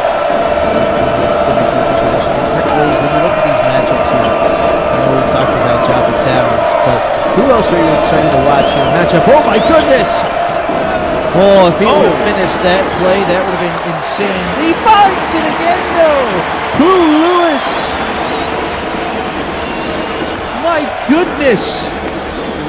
He's got 10. Pooh Lewis is the baller. Bottom line. Straight ball. Japhett Towns is too. Towns! Oh, he's got 11. I'm telling you, this guy will score 40 on you. I'm telling you now. It is points aplenty here to start this one. 11:31 to play here in the first half. Mom gave you a whole bag of Doritos just because your fish died? Here, boy, I won't hurt you. Bath time.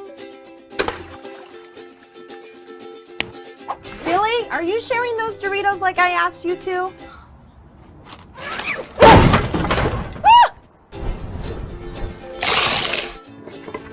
He's okay. I've had 3 people try to eat me today. 3! Ooh, lucky penny. Anyway, sometimes I wish I were human. Whoa! Look at me! I'm human! Do you want to eat me? No. Do you want to eat me? No thanks. No? Would you like to eat me? Nobody wants to eat me! I'm the luckiest! You dropped your lucky penny. Man, I look good. You're still short and bald. SimWorld, SimWorld, SimWorld, SimWorld, SimWorld, SimWorld, SimWorld, SimWorld, SimWorld, SimWorld, SimWorld, SimWorld, SimWorld, SimWorld. It's a place where average Joe can work on his craft and grow. Say you the new magic, yo. Well, why you ain't passing though? Better get you a basket, bro. Cause this ain't no Madden, no. This is real ball life from prep to pro. Come on, Park, this ain't no fashion show. It's the opportunity for you to be the one to shoot the 3 in the clutch. Game on the line. They like, who is he? Must be the 2-3 or 2-4. The 1 twice. Coach saying do more. Scouts like that boy nice. So drive up the price. Push up the stock. Build up your name. Stir up the pot. Piss off the eye. As a player or a coach, here it is, dog. SimWorld. This is your shot. Yo, Yells. SimWorld. You know your boy gotta get some of this, right?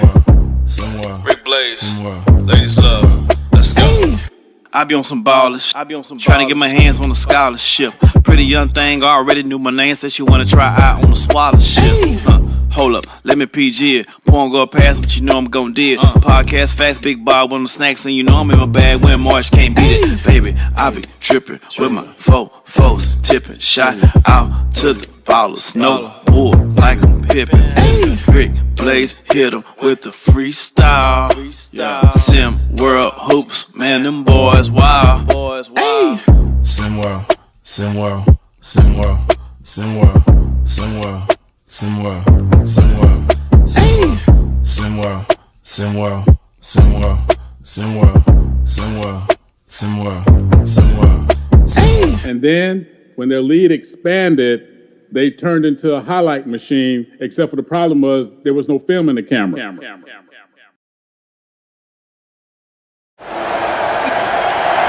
Back here on CBS. 18-17 the score. Rick Blaze finally back in the flesh with us here on the broadcast. If you missed it, the legendary reporter Mick Abel was here on the broadcast with us a little bit ago.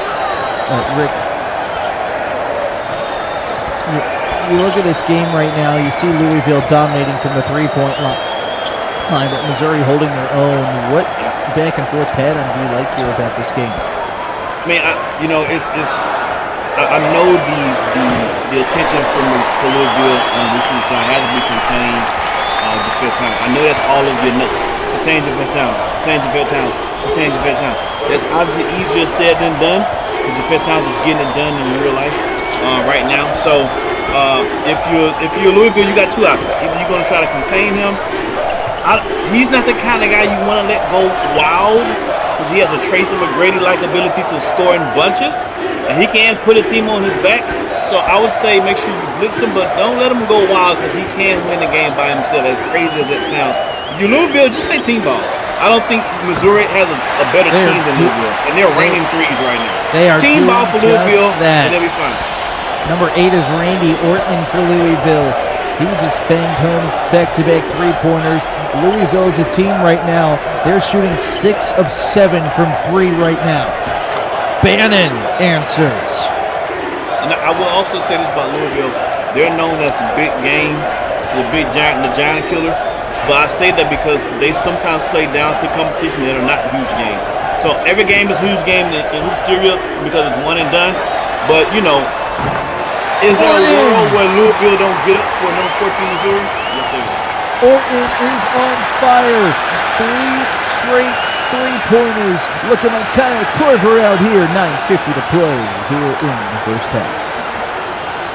Ladies and gentlemen, it is time to sound the alarms because we got a live EM giveaway incoming.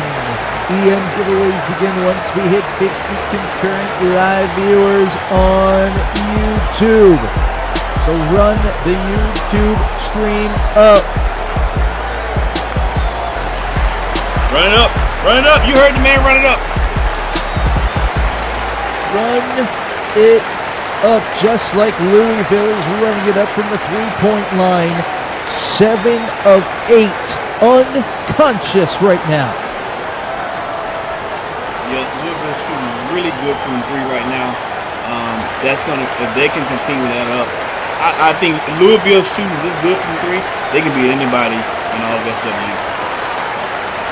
Absolutely, and especially in an atmosphere like Hoopsteria, if you have the 3 ball going, watch out. See how Missouri responds to the start here by Louisville. See if they change up the defense, because that zone defense is not working for Missouri. Jump hook, no good.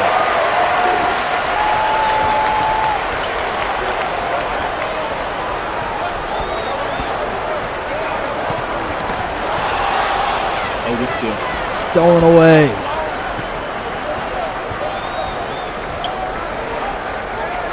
Missouri got the need to find an answer here to Louisville's reign of terror from beyond the arc. Selver's got it. That's good. And that's what Missouri needs. They need a number 2 guy whenever Jafet Towns is not on the court, which is now. They need somebody who's going to hold it down until he gets back, and hopefully they can find somebody. That was a heat check there from Orton. I wasn't mad at that shot. I wasn't mad at that. I'm not mad at that shot either. I'm mad at that pass, though. Yeah, Orton stole the ball away. Meyer tried to thread the needle on that pass.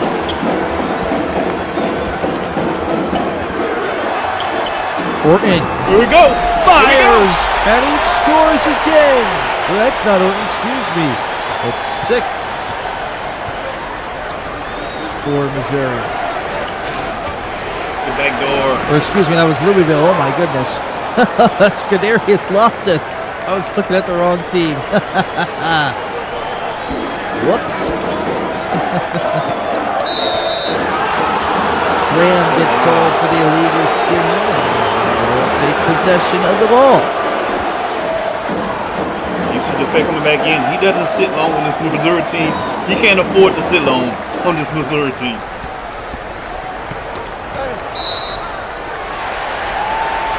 And just like that, Missouri turns it over. Oy vey.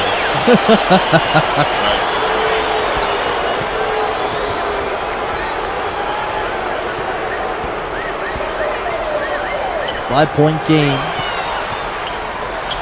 Louisville's just raining threes right now, and they're making stuff on the interior as well. That's my colleague, Jolly Harper. They got it going inside and outside right now.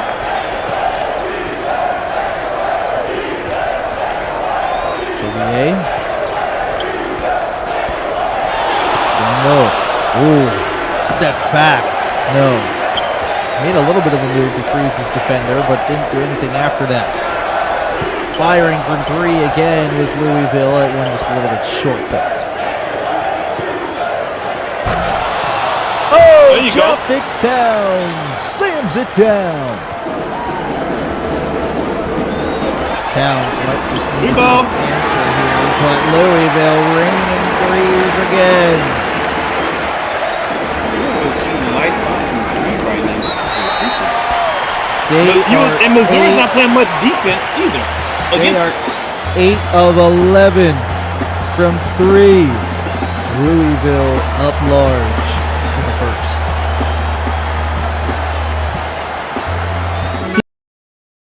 sure to check out Rico on Clutch Time every Tuesday on SimWorld TV at 2 o'clock. Y'all know how I go down, right?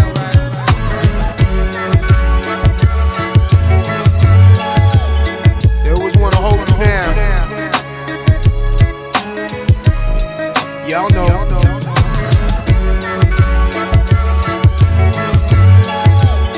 So G-Dep, tell me a little something. Should I recall?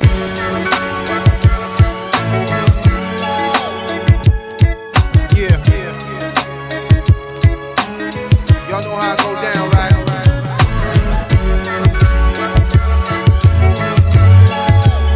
They always want to hold you down. Y'all know.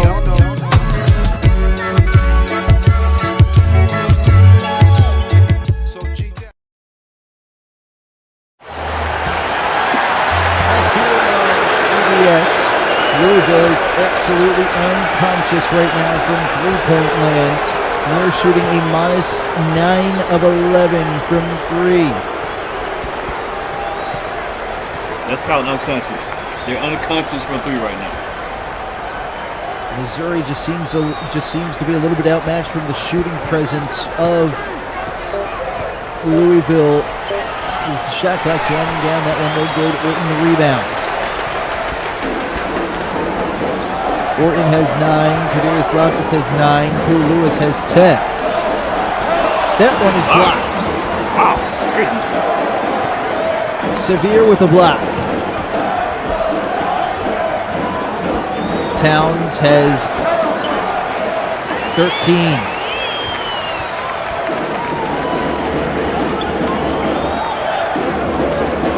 It's just not enough right now as Louisville continues to just be dominant from beyond the arc. Now we're trying to take it inside, and that one's blocked. Great block right there by Traffin. Missouri is playing good interior. They're playing good interior defense. It's just their exterior defense is just not the perimeter defense. Now they can get some offense going. Towns, great find. Meyer, a 3. Wow. Short. Don't shoot that again, son. Meyer was hesitant before he put the shot up, and now we know why. Yeah. Loftus. Quickly to Jean-Pierre. Orton has it. Louisville moving the ball around. 5 on the shot clock. Jean-Pierre. To Harper. He'll put a 3. No. Missouri starting to figure it out here with the perimeter defense. Towns in transition. Towns will pull up. Got it. He's a professional scorer. He is 15. A professional scorer. 15 points for Towns. 17 points for Towns. He has the last 4 for Missouri. That layup no good. And if you're a Missouri Tiger fan, this is nothing new. Towns has carried the offensive load for his team the entire season. So for those who may not be familiar, good 3. He's good. Those who may not be familiar, Jeffet Towns is that guy for the Missouri Tigers.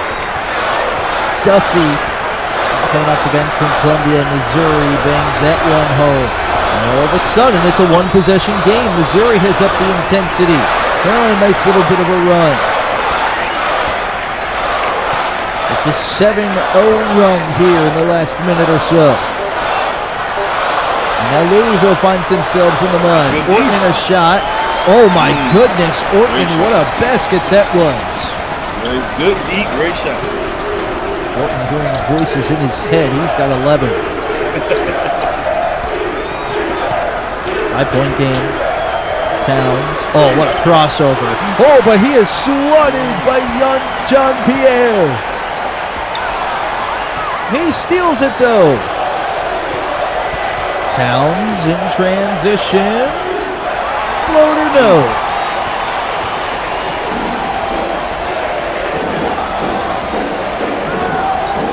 Orton has it. Jean-Pierre back to the top of the key now for Harper. Loftus a 3. Got it! All in. We got it stuck on automatic, Sam. 8-point lead now for Louisville. This was just a one-possession game not too long ago. And quickly, Missouri answers. Defense is optional here in the first half. You got a choice. You can either order defense or Caesar salad. I think everybody's choosing Caesar salad. Loftus working the offense here. It's stolen away by Druffin. Towns now running the floor. Towns up. No good. That's like a foul to me. Towns wanted that call. Didn't get it. Fires. No.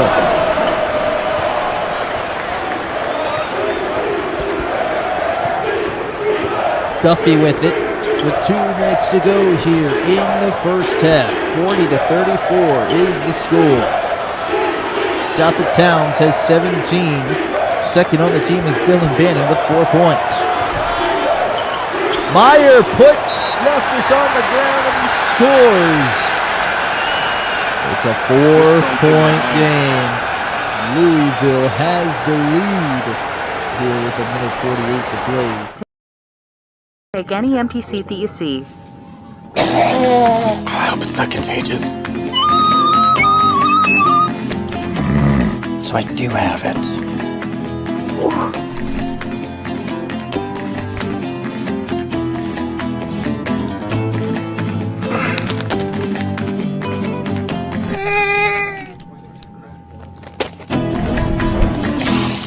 When your mom wakes up, can you tell her about me? Welcome home! Mom, Dad, this is Cindy. Cindy, yes! So nice to meet both of you. Nice to meet you finally. Travis has told us so much about you. All good things, I hope. Yes, of course. Good. Please, Thank welcome. you. Oh, Mom, no. Dad, this is Shannon. Oh, hi. Shannon? And this is Aaron. Hey, cutie. That is Jessica. Jenny, Sarah, Megan, Hi. Nicole, Elizabeth. Acts. Use in moderation.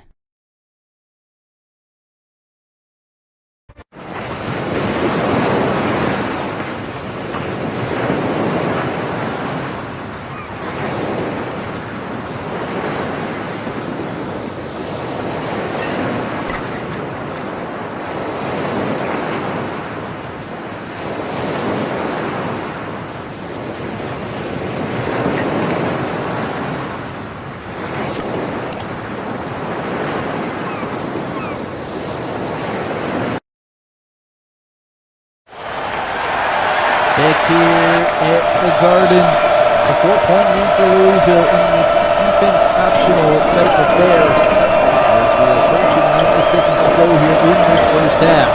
Quick three, Orton, he's unconscious. Orton has 17. In just 9 minutes of play. Orton is 5 of 6 from 3. Oh, good block. Duffy's blocked. Orton in transition. He's got the hot hand. Lewis throws up the lob for his bill and he throws down the hammer. When is hammer time, Sam? I'm pulling out the stick. Here's Duffy. Druffin in a mismatch. Back down his defender, and ball's loose a little bit. 10 on the shot clock. Meyer with 5. They go down low to Burke Coulter. That one no good. Lewis the rebound. When Japhet Towns is not in the game. Lewis will fire. No. Great rebound there from Bannon. Missouri probably going to hold here for the last shot. So Towns will just watch from the sideline. It's a 9-point lead. Burke Coulter quickly to Duffy. This is 10. Druffin has it down low. He puts it up. They won. Isbell gets called for the foul. It's a big-time basket there for Missouri to stop the bleeding a little bit.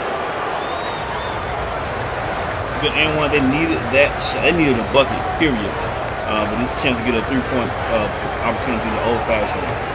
Period.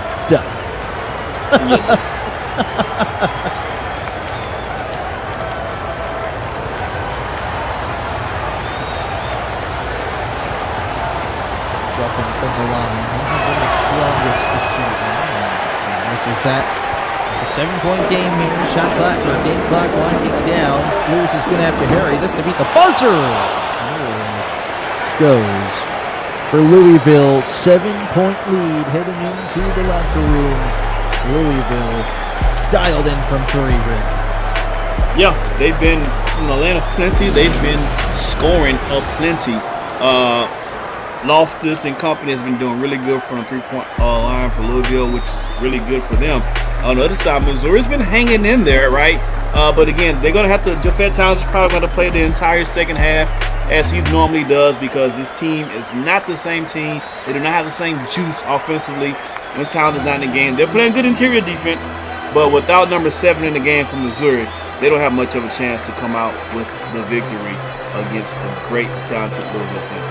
Louisville unconscious right now from 3-point land. Randy Orton himself, 6 of 7 from 3 on the game. They are 12 of 14 from 3. Unheard of numbers for the Cardinals. Yeah, second half. That's awesome.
Back here, second half of action. Missouri ready to rock and roll.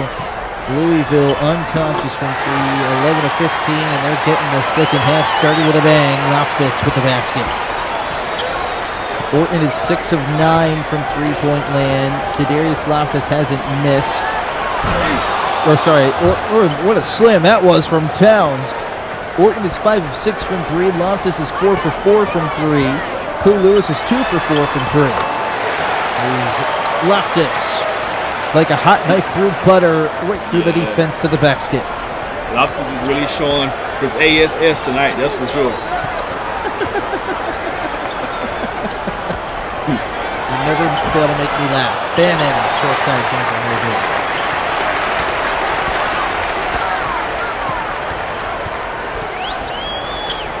Now the question is, can Louisville continue their first half shooting in the second half? Loftus will go to the line to shoot 2.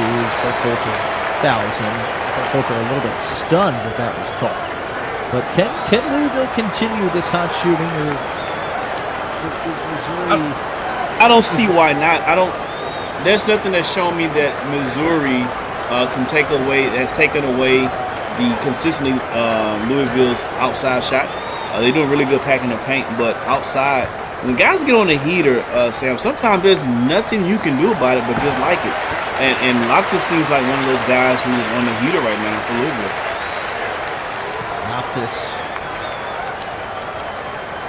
in double digits. He's one of 3 scorers for Louisville in double digits. Actually, most of their scoring has come from Pooh Lewis, Kadarius Loftus, and Randy Orton. Viper. Apex Predator. Double-digit lead for Louisville. They're up 11 here with 19 minutes to play here in the second half. How does Missouri, Rick Blaze, how do they get back in this one? It's going to be stuff like that gets them back into this. My goodness, Towns with a rim rattler. It's going to take a lot of TNP, a lot of Towns, and a lot of prayers to get Missouri back in the opportunity to try to win this game. That's just too easy for Louisville right there. Yes, what I'm saying. Like, you know, it's like a heavyweight boxing match. If I start sticking with these jabs once Louisville's won, after a while, you're going to stop fighting this hard because you get tired of getting hit in the face with this jab. And that's what it looks like is happening right now. Louisville's been jabbing them all first half. And Towns stepped back 3-ping, couldn't make it go. But Missouri's on the close of being on the ropes and getting out of here in the second half. Missouri is really finding out the misery it is right now to face this Louisville team with just how hot their shooters really can be. Burkholter. It's a screen. Pick and roll. Burkholter has to give it to Towns. Towns has been the fire escape so far, but somebody else is going to have to step up like Dylan Bannon, but that's no good. And that's been Missouri's key this year all season. Not having a bona fide number 2 consistently that you can count on behind Fred Towns. And maybe that's an incredible shot right there for Louisville, and maybe for Missouri when you have guys like Deontay, Hilario, Jokic, and Neil Griffin coming into the program next year. Hopefully they can be helpful for Japhet Towns. Good pass! Great pass, great finish for Louisville, and it is all Cardinals right now. Yeah, Missouri's seeing red right now, and I think it's partner red. Dennis Gates is no answer to Louisville, but Dylan Bannon gets the N1 to go. Harper commits the foul. Missouri badly needed that shot, badly needed a bucket to try to stay within arm's reach of this Louisville team. 57-44 the score. Japhet Towns is over 20 points. Loftus is nearing 20. Same with Randy Orton.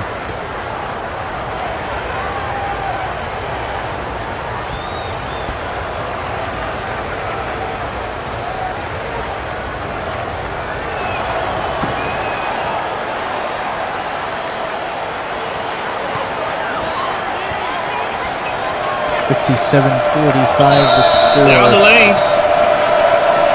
Burkholter commits the foul there. It's his third.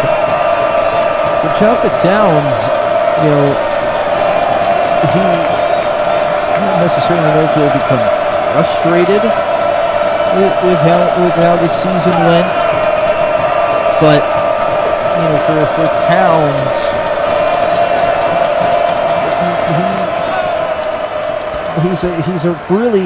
he's a really great person, but you know, being the only option on their team sometimes it can get tiring and wears you down throughout the season. Yeah, I mean, I think, you know, there's definitely that downside to it.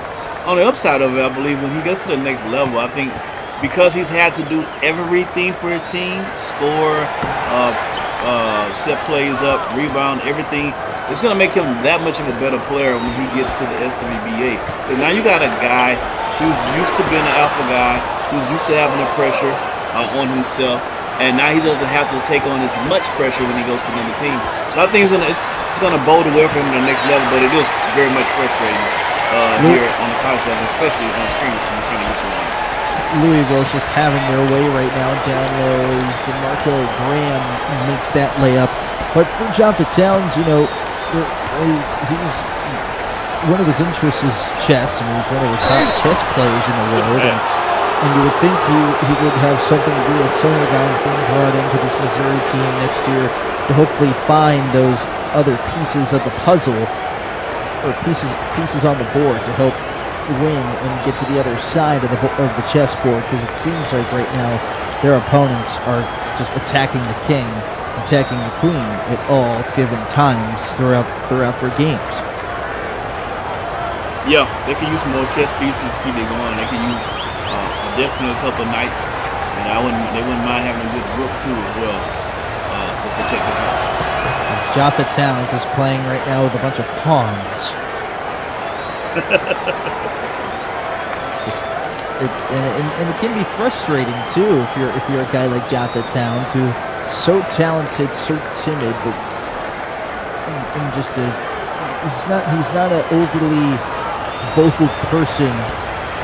Right. But at some point, very quiet demeanor. Very quiet find, demeanor guy.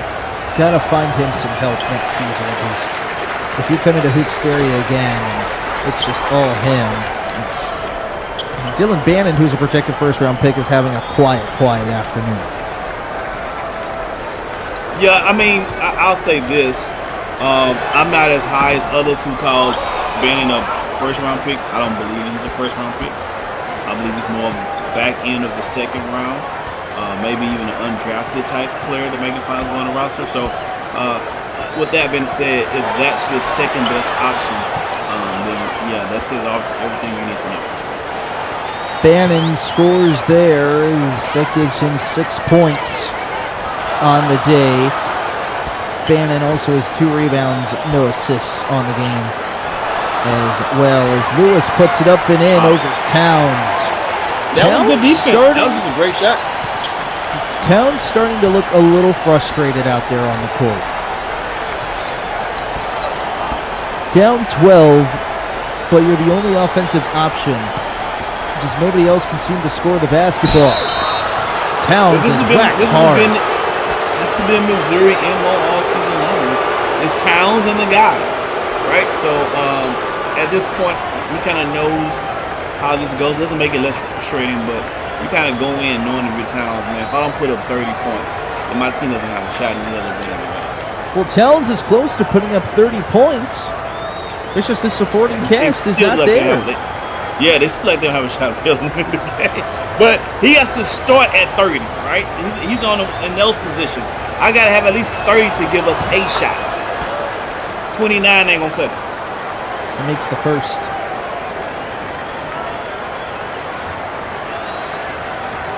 So an 11-point game here with 14:57 to go. 14-seeded Missouri trying to crack the code and find some answers against this number 3 seed Louisville team. It's now a 10-point game here. Jaffa Towns with 23. Dylan Bannon with 9.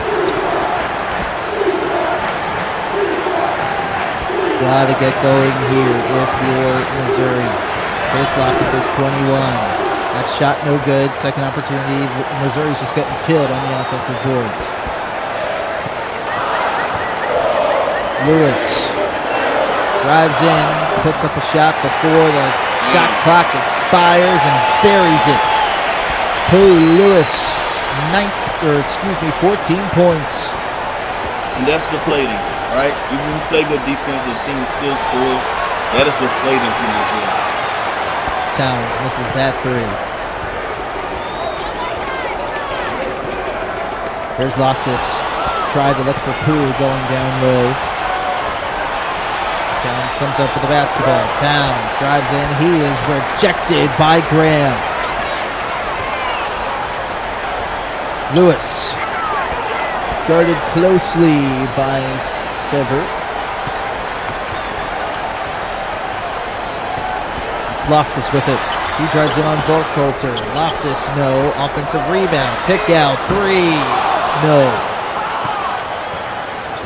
Louisville has slowed down from the 3-point line as Towns fires away. He's got it. 26 points for Jaffa Towns.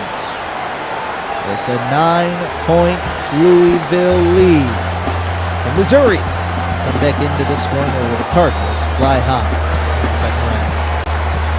Those pesky squirrels. Well, I trained them. Fun! Squirrels cutting coupons. Yep. It's gonna save us a ton of money and time. I love your brain, Bob. Me too. You know! Your tyranny ends now, you filthy humans! Not up, my brothers! You seem so cool. Yeah! Oh! The day of the squirrel is upon us! No. YOLO! Oh, it's biting my hand! Oh, God, it's mating with my mouth. Mommy! Just get it off!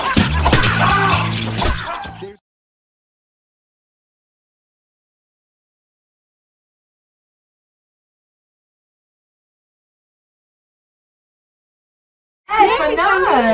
Very good. Coming to Nana. Look who's over there. He's walking.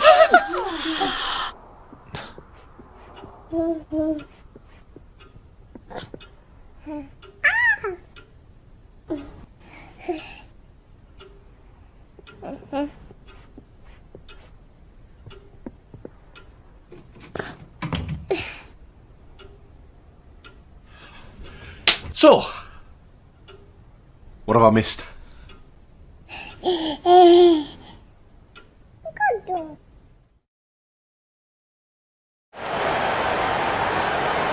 Back here on CBS. 13 minutes, 23 seconds to go in this one. Missouri kind of hanging around here. Louisville has had an opportunity to extend their lead, but Missouri just hanging around here. Yeah, man, they're hanging around just barely, like a zit on prom night. Just barely, though.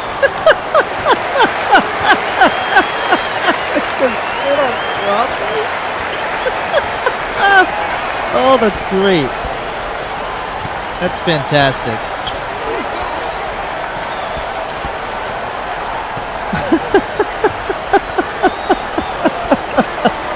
11-point game.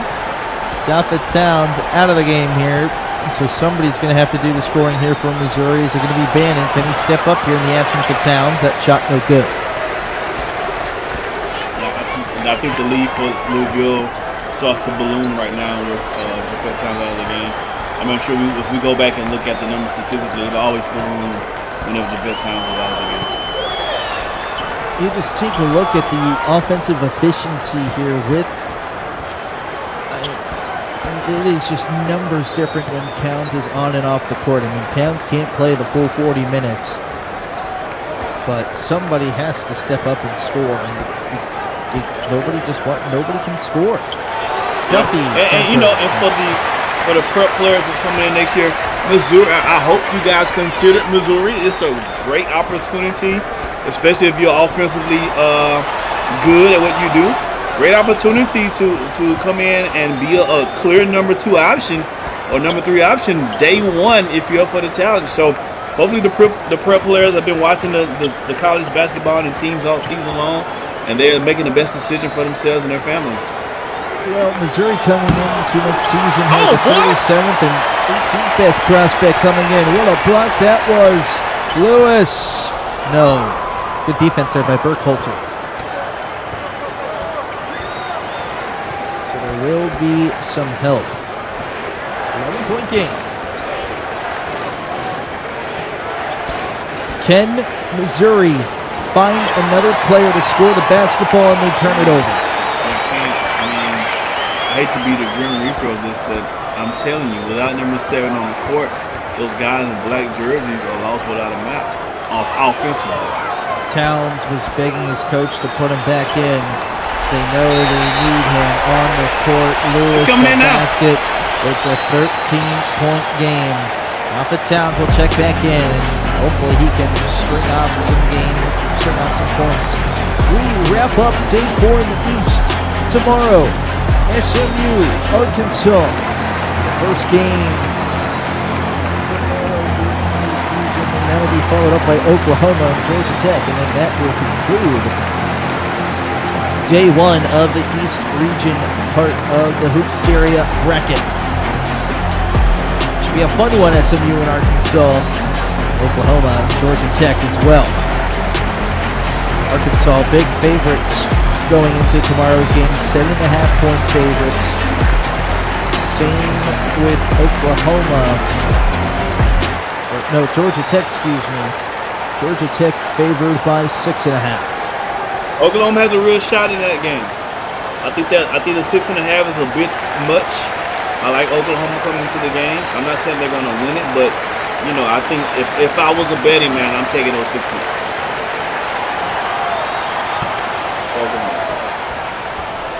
13-point affair. Towns. No, he was about to check back into the game, but Coach Dennis Gates pulled him back in. Driving and scoring is Burkhalter.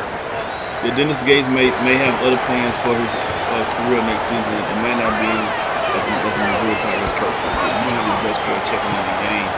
You're down double digits, and I know what you mean.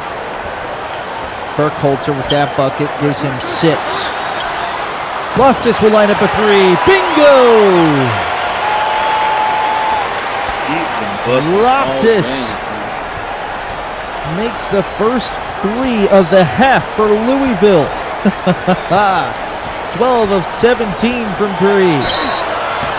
As a team, as that one is no good, Jean-Pierre, they're fouled severe on that one, and I think now we'll see Alfred Towns check into the game with 9:53 to go. These are big free throws here for Missouri.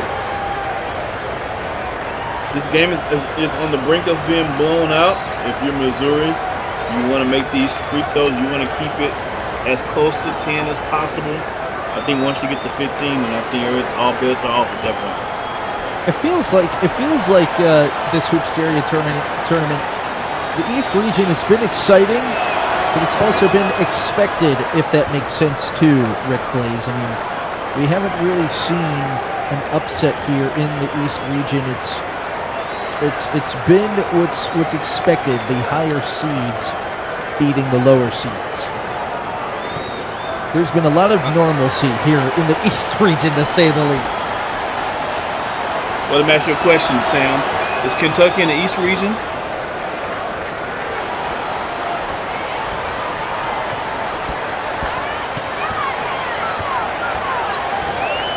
It's a great question. I'm trying to find I didn't have the bracket up. It slipped my mind. They're not in the East region, but you've had Georgetown take a loss in the East region. They're number 2 ranked. Both sides have been wonky as opposed to Texas took a loss, number 1 ranked. So both regions, East, West, North, South, whatever, they've all been kind of wonky the way that these teams have been playing out so far. That is a rather good point. I mean, who had Texas losing first round? Well, to answer the question, Georgetown is not in the East region. Okay, you're right, at the top. Yeah. I mean, Georgetown's in the Midwest. The East region has been the most normal The East region, yes, that is right. The East region has been I was like, wait a minute, I don't think that's correct. The whole side of the bracket. You're right, the East region has been the most So far, indeed. It's a 14-point game with 8.5 minutes to go. Missouri just trying to find some answers, and that layup is smoked by Ben. And y'all said, what round you say he's getting drafted in? He's projected to go in the first round. Yeah, okay. Maybe the media focal shift will shift on Bannon. Again, Hoopsteria for projected first-round picks can either make or break their draft stock. Absolutely. And you better believe scouts are watching these. You better believe scouts are watching these games. Every single game. Yes, that's what I'm saying. Every single team has a representative at each one of these games for the SWBA. Your stock is rising and falling based on these, whether it's fair or not. It is what it is. 12-point game. Duffy will go to the line to try and complete the N1 play. 2+1. The old-fashioned 3-point play.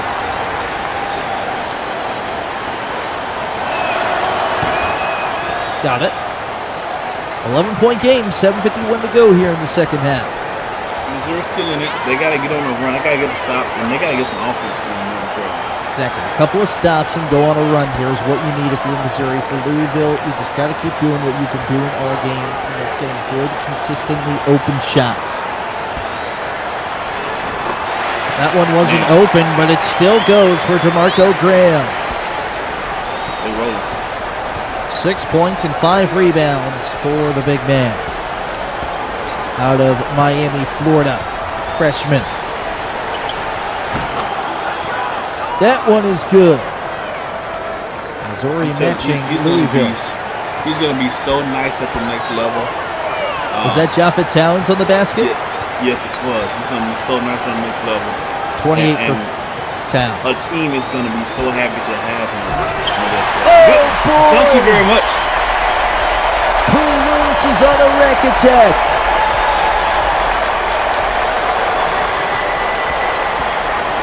Here's Towns. He's got 28. Stopped in his path. Great defense on Towns. Has it again. Towns trying to cook. Small jumper. Missed right. Here's Lewis. Guarded by Towns. Isbell with it. Isbell turns. Fires. No good. Bannon the rebound. Oh, wow. Bannon gets called for the charge as Mikal Jolly Harper putting his body on the line. And stopping Bannon in his tracks.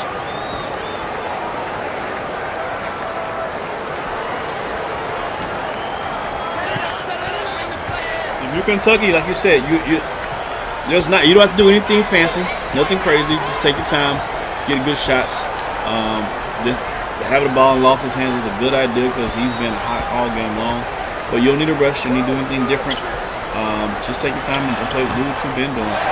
Marco Graham, that's no good, but Pooh Lewis is there. Oh, uncharacteristic miss there. Sometimes when you're wide open down low, it's the hardest shot to make. That's a great pass down low. And one drink. And one. Graham commits the foul. Missouri not going anywhere. They need this free throw here.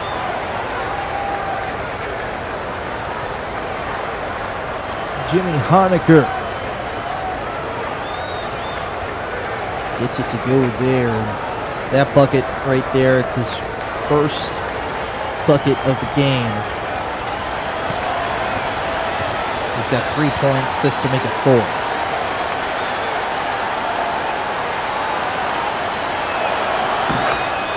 He's got it. 10-point game. Missouri needs a couple of stops. They got to stop Louisville somehow.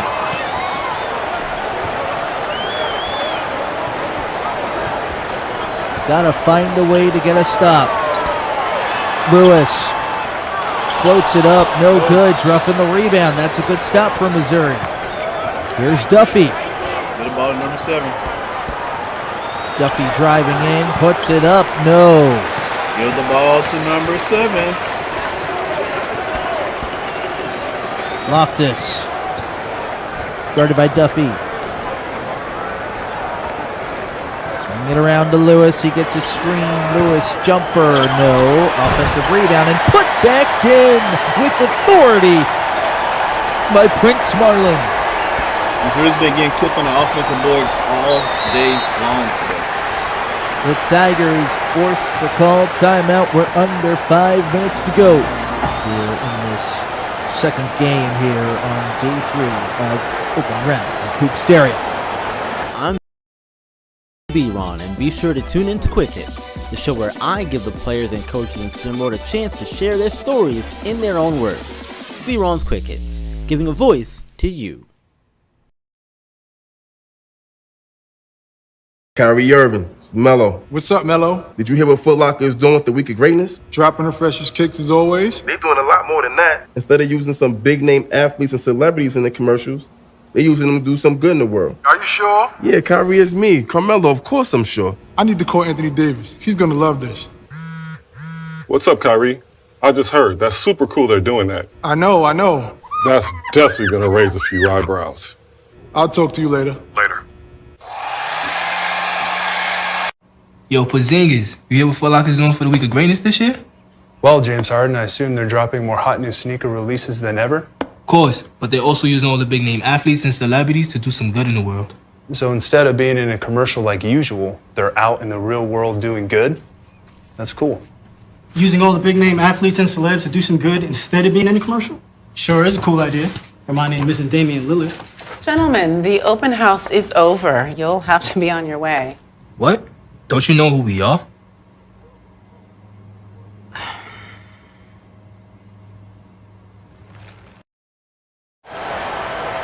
Back here on CBS, 12-point lead here for Louisville.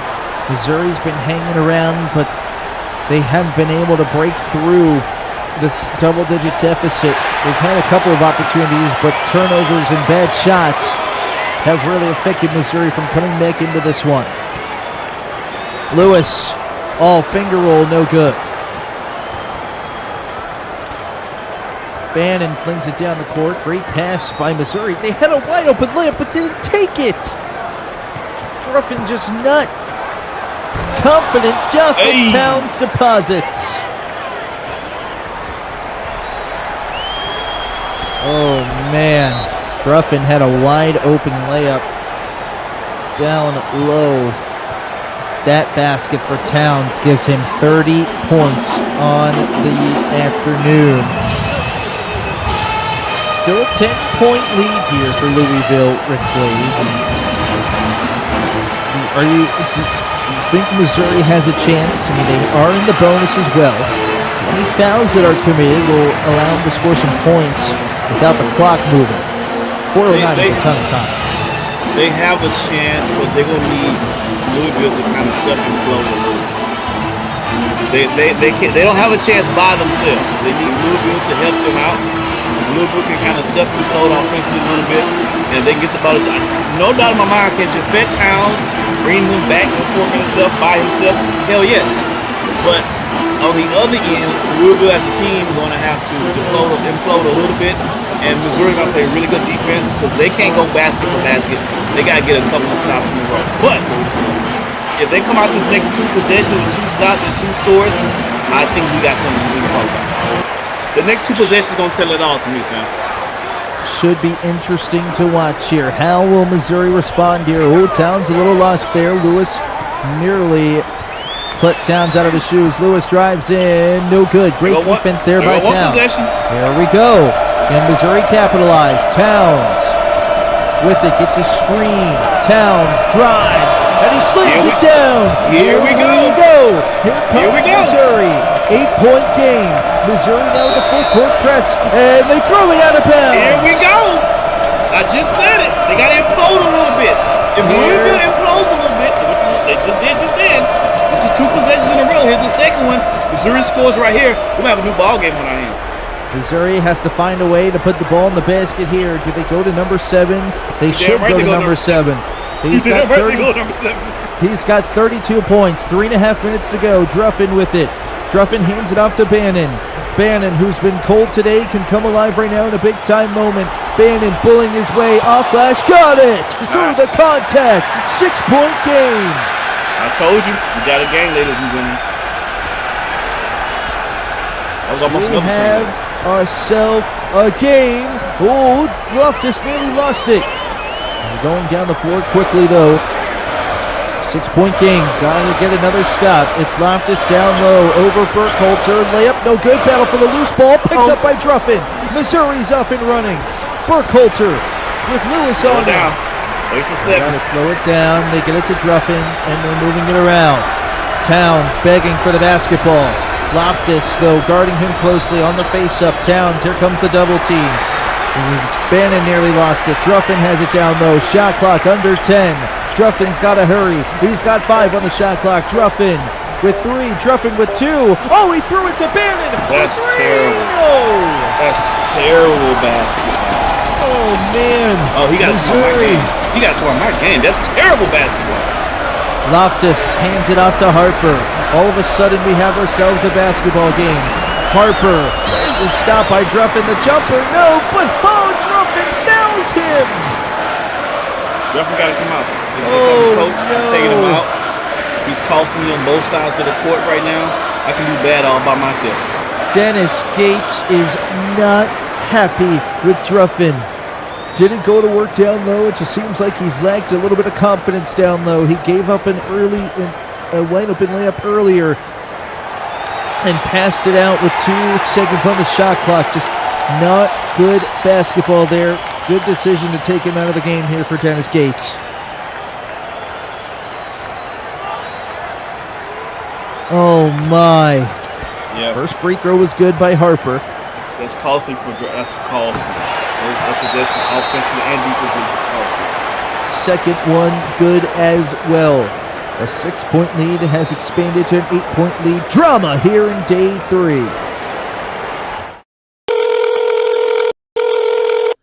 Tune in to No Missed Calls after every live stream, where you can hear unfiltered analysis of what went down.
Back here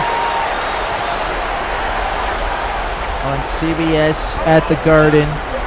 Draffin threw that timeout, had a long talk to by the coach. He's back in, and hopefully he can rewrite the ship.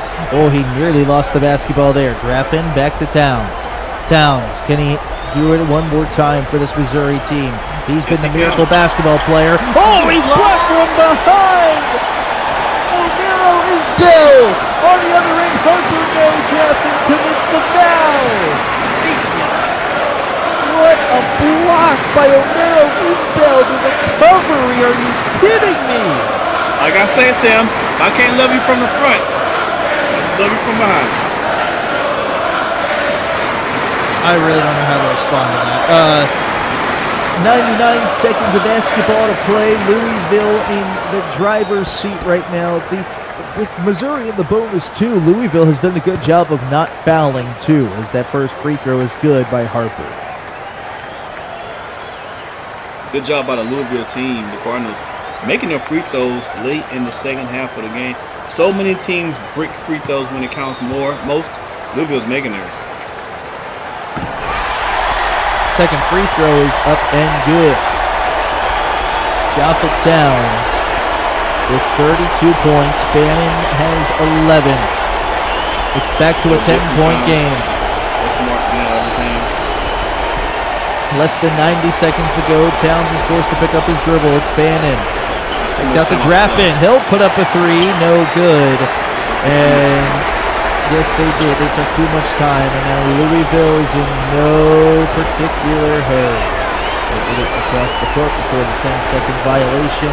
And they're just going to drain some time off this clock. It looks like Louisville's going to move on to the second round as Graham is fouled by Honecker. And Graham will go to the line to shoot a couple. And Honecker a little bit shaken up after that free throw attempt, holding his left knee. Great game by Louisville. Came in and handled business. Held their number 3 seeding.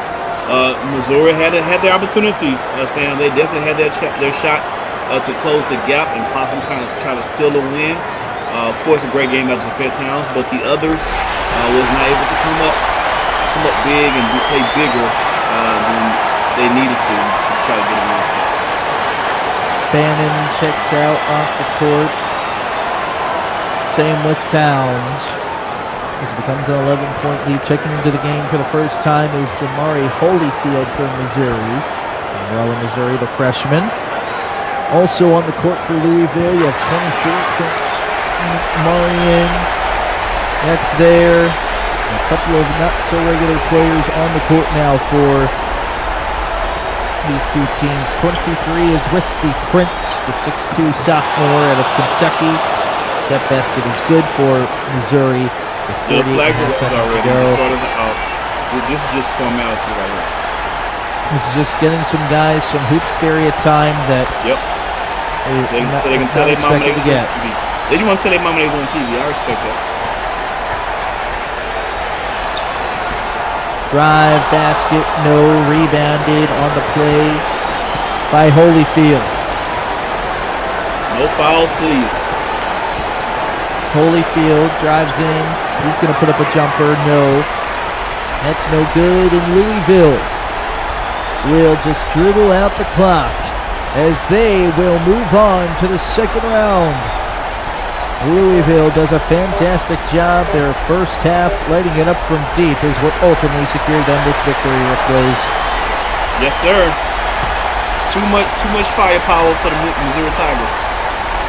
85-75, the final score for Rick Blaze. My name is Samuel Goldberg. We go to Dallas for what should be two fantastic ball games. SimWorld Sports is the only place where you can see the game, be the game. Have a good rest of your afternoon and enjoy the rest of Hoopsteria.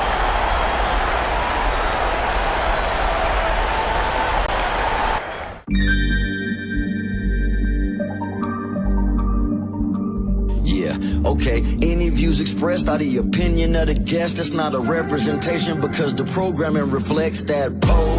Politicking with 4 eyes, it's really no competition. Suffocating with the dope, you know I be twisting. Real ninjas out in the field, now we cotton picking.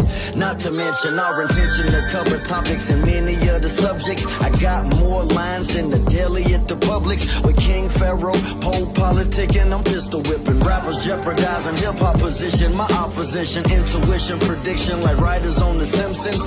To witness the glimpses from higher up dimensions. My bitches be fighting gremlins like Phoebe Cakes. Let me cook stovetop oven, easy bakes. Hydroponic with them seaweed flakes. Yeah, these rappers started from the bottom. Power bottom, TD Jakes. Unfollowed, talking about have you ever been swallowed. Regardless of race, color, or creed, you get Apollo. We pole, politicking, ticking. We straight pole, politicking, ticking. When it's a great show, you got to listen. Listen to that pole, politicking, ticking. This for the pole, politicking, ticking. We straight pole, politicking, ticking. When it's a great show, you got to listen. Listen to that pole, politicking, ticking.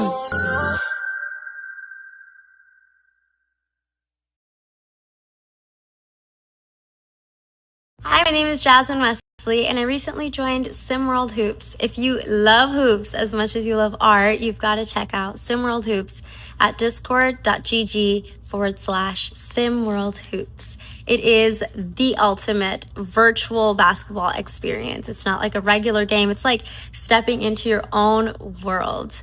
Whether you play or you're just a fan, it's time to see the game, be the game. Don't forget to check me out on social media at It's Jasmine Wesley.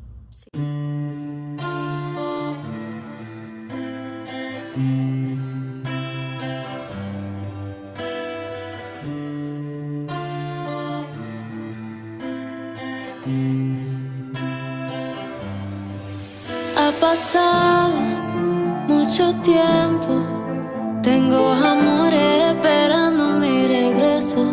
Estoy cansada de decirles que lo siento, en mi futuro ustedes no los veo. Ya me acostumbré a estar sola. I found happiness en el mar y las olas. I refuse to settle, even if it meant that I'd be alone forever. Pero tú me enseñaste que el sexo no debe ser la única pasión. pasión en una relación que soy linda, con make-up on también natural como soy, como soy. Me enseñaste que los sentimientos que se siente uno al otro pueden ser mutuos. Me enseñaste que el amor debe sentirse como el amor.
Oh,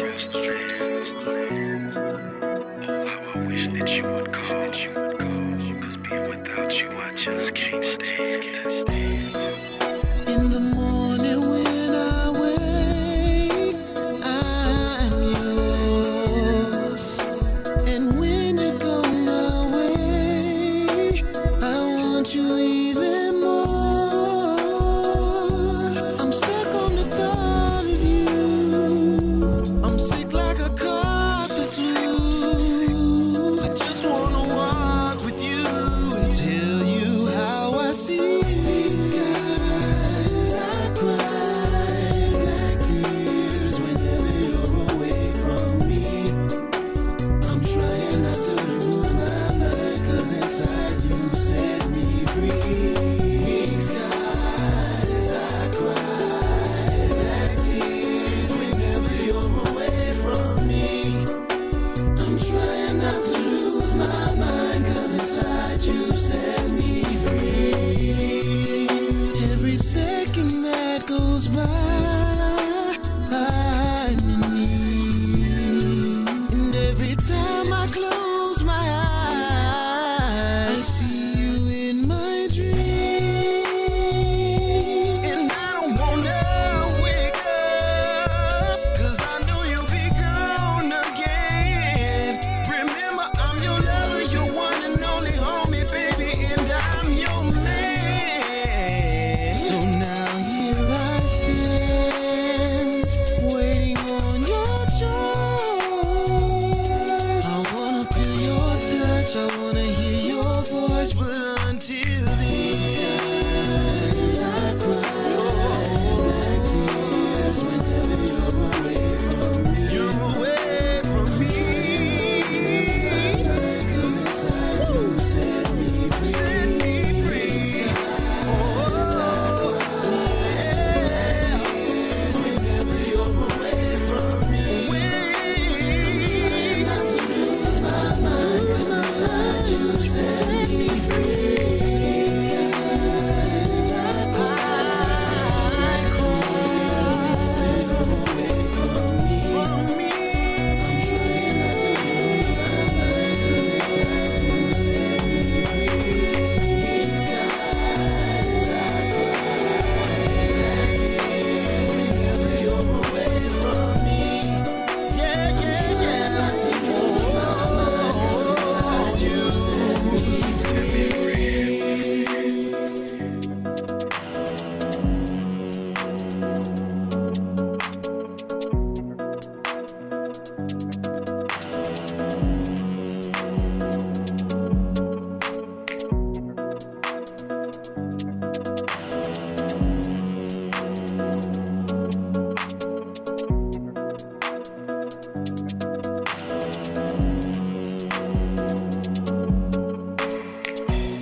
Hey, ladies and gentlemen, welcome back. SimWorld TV and Hoopsteria back in action. Going on upsets for days. Just saw Louisville hold on, avoid another one. See what goes on here. We have Utah and South Carolina. There you see your starting lineups. And the starting lineup behind the microphones for this one, you got Elava and Rico here back in action. And Rico, Keandre Baldridge, he is the big scoring threat in the post for South Carolina, but I think he's going to need some help today if they're going to get past the Utes. Isaiah James, defensive star, think he can turn it on the offensive end today for this Gamecock squad? Well, that's the big question. We saw Wichita State, and we saw that they were able to turn a defender into an offensive player, so to speak. Yes, Isaiah James has shown flashes, and he's going to have to show up today if they're going to pull off this upset against Utah. They really have a nice inside-out game, so this is going to be a terrific basketball game. Ooh, there is a terrific pull-up for a bucket right there. That is Triton Hendon, the senior center out of Nevada, gets the scoring going, and a lot of freshmen in this game, but with big names, Baldridge and Isaiah James for South Carolina among them, but maybe it's going to be the senior who shines, and if the senior rips down that rebound, brings him up the other way. Utah on the break, and hacking the rack. Yeah, didn't expect this game to start quite like this, but Tyler Stevens gets out in front of everybody for a lead for the Utes. Man, Utah has come out with a lot of energy, and talking about Hendon too, he's a guy that really likes to operate off the catch and shoot, and so for him to already give you something that we didn't think was in his bag, could be a long afternoon here for South Carolina. Well, there's what they're going to need a lot of to stay in this. Keandre Baldridge, almost 7 feet, the freshman, South Carolina native, but right now, South Carolina just kind of playing matador defense, or turnstile defense, pick your metaphor, whichever you prefer. Utah getting uncontested looks and putting them in. Yeah, Elava, Utah is doing a terrific job right now just dictating the pace, and that's always a good thing in any game, not just a tournament game. And Baldridge, I really don't think you want to see him out there handling too much beyond the three-point line. I mean, stepped out of bounds, dribbled the ball out of bounds there. Either way, going the other way. Should also mention, hey, we are in the Mecca, Madison Square Garden for this one, the Mecca of hoops in New York City, where the lights shine the brightest. And so far, Utah has come out ahead in this one. There was a nice block. See if South Carolina can turn that into offense on this end. Yeah, I think South Carolina's got to get settled, and that's a perfect start right there. Get inside there. There is Kenny Cassidy, Kenachukwu Cassidy, 6'8" junior, got that bucket there, and South Carolina pulls within 2. Yeah, and once again, Utah doing a great job as far as getting downhill. Yeah. I mean, I'm impressed. Both at the speed that they're playing, Kenneth Gaffney that time getting an easy shot, but just getting really nice looks, and South Carolina's clearly going to have to figure something out. 40 minutes of this will be a long day for the Gamecocks. Yeah, it definitely is. And some of the guys that I wrote down haven't even got started yet, because one of the players that I'm looking forward to seeing here, and this has got to be Dalen Ballo. Like, I think he's going to be terrific with being a crafty scorer. And it just seems like that's what Utah has. They have a lot of different ways that they can carve you up on the offense. And so I think that's what's going to be a treat to watch today.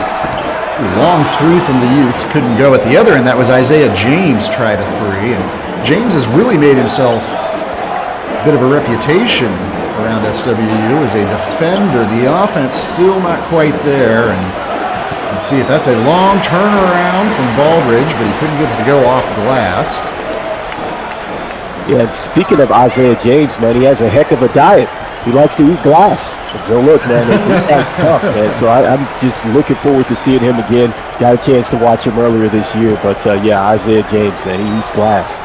Yeah, you're gonna see plenty of Isaiah James, just a freshman. He's got a few more SimWorld new seasons in him.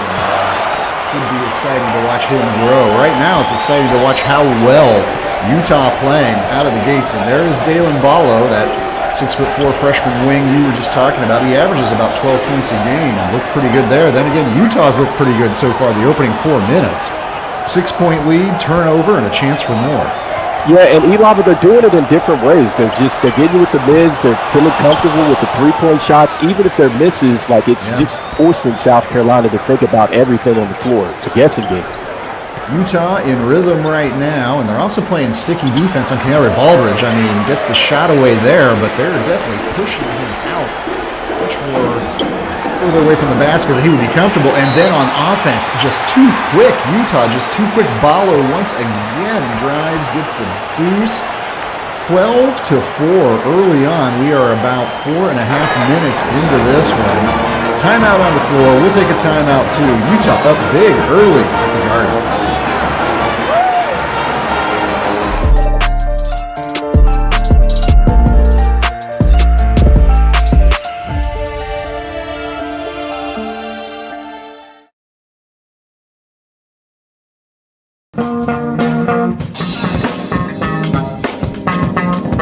Yo, it's your boy.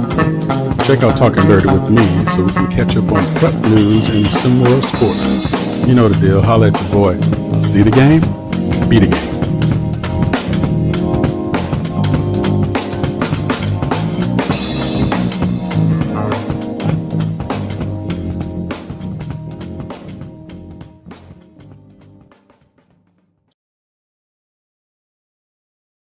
Mom gave you a whole bag of Doritos just because your fish died? Here, boy, I won't hurt you. Bath time. Billy, are you sharing those Doritos like I asked you to?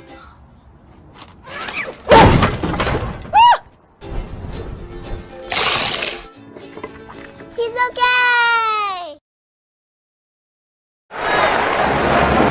8-point advantage for Utah. Carolina ball.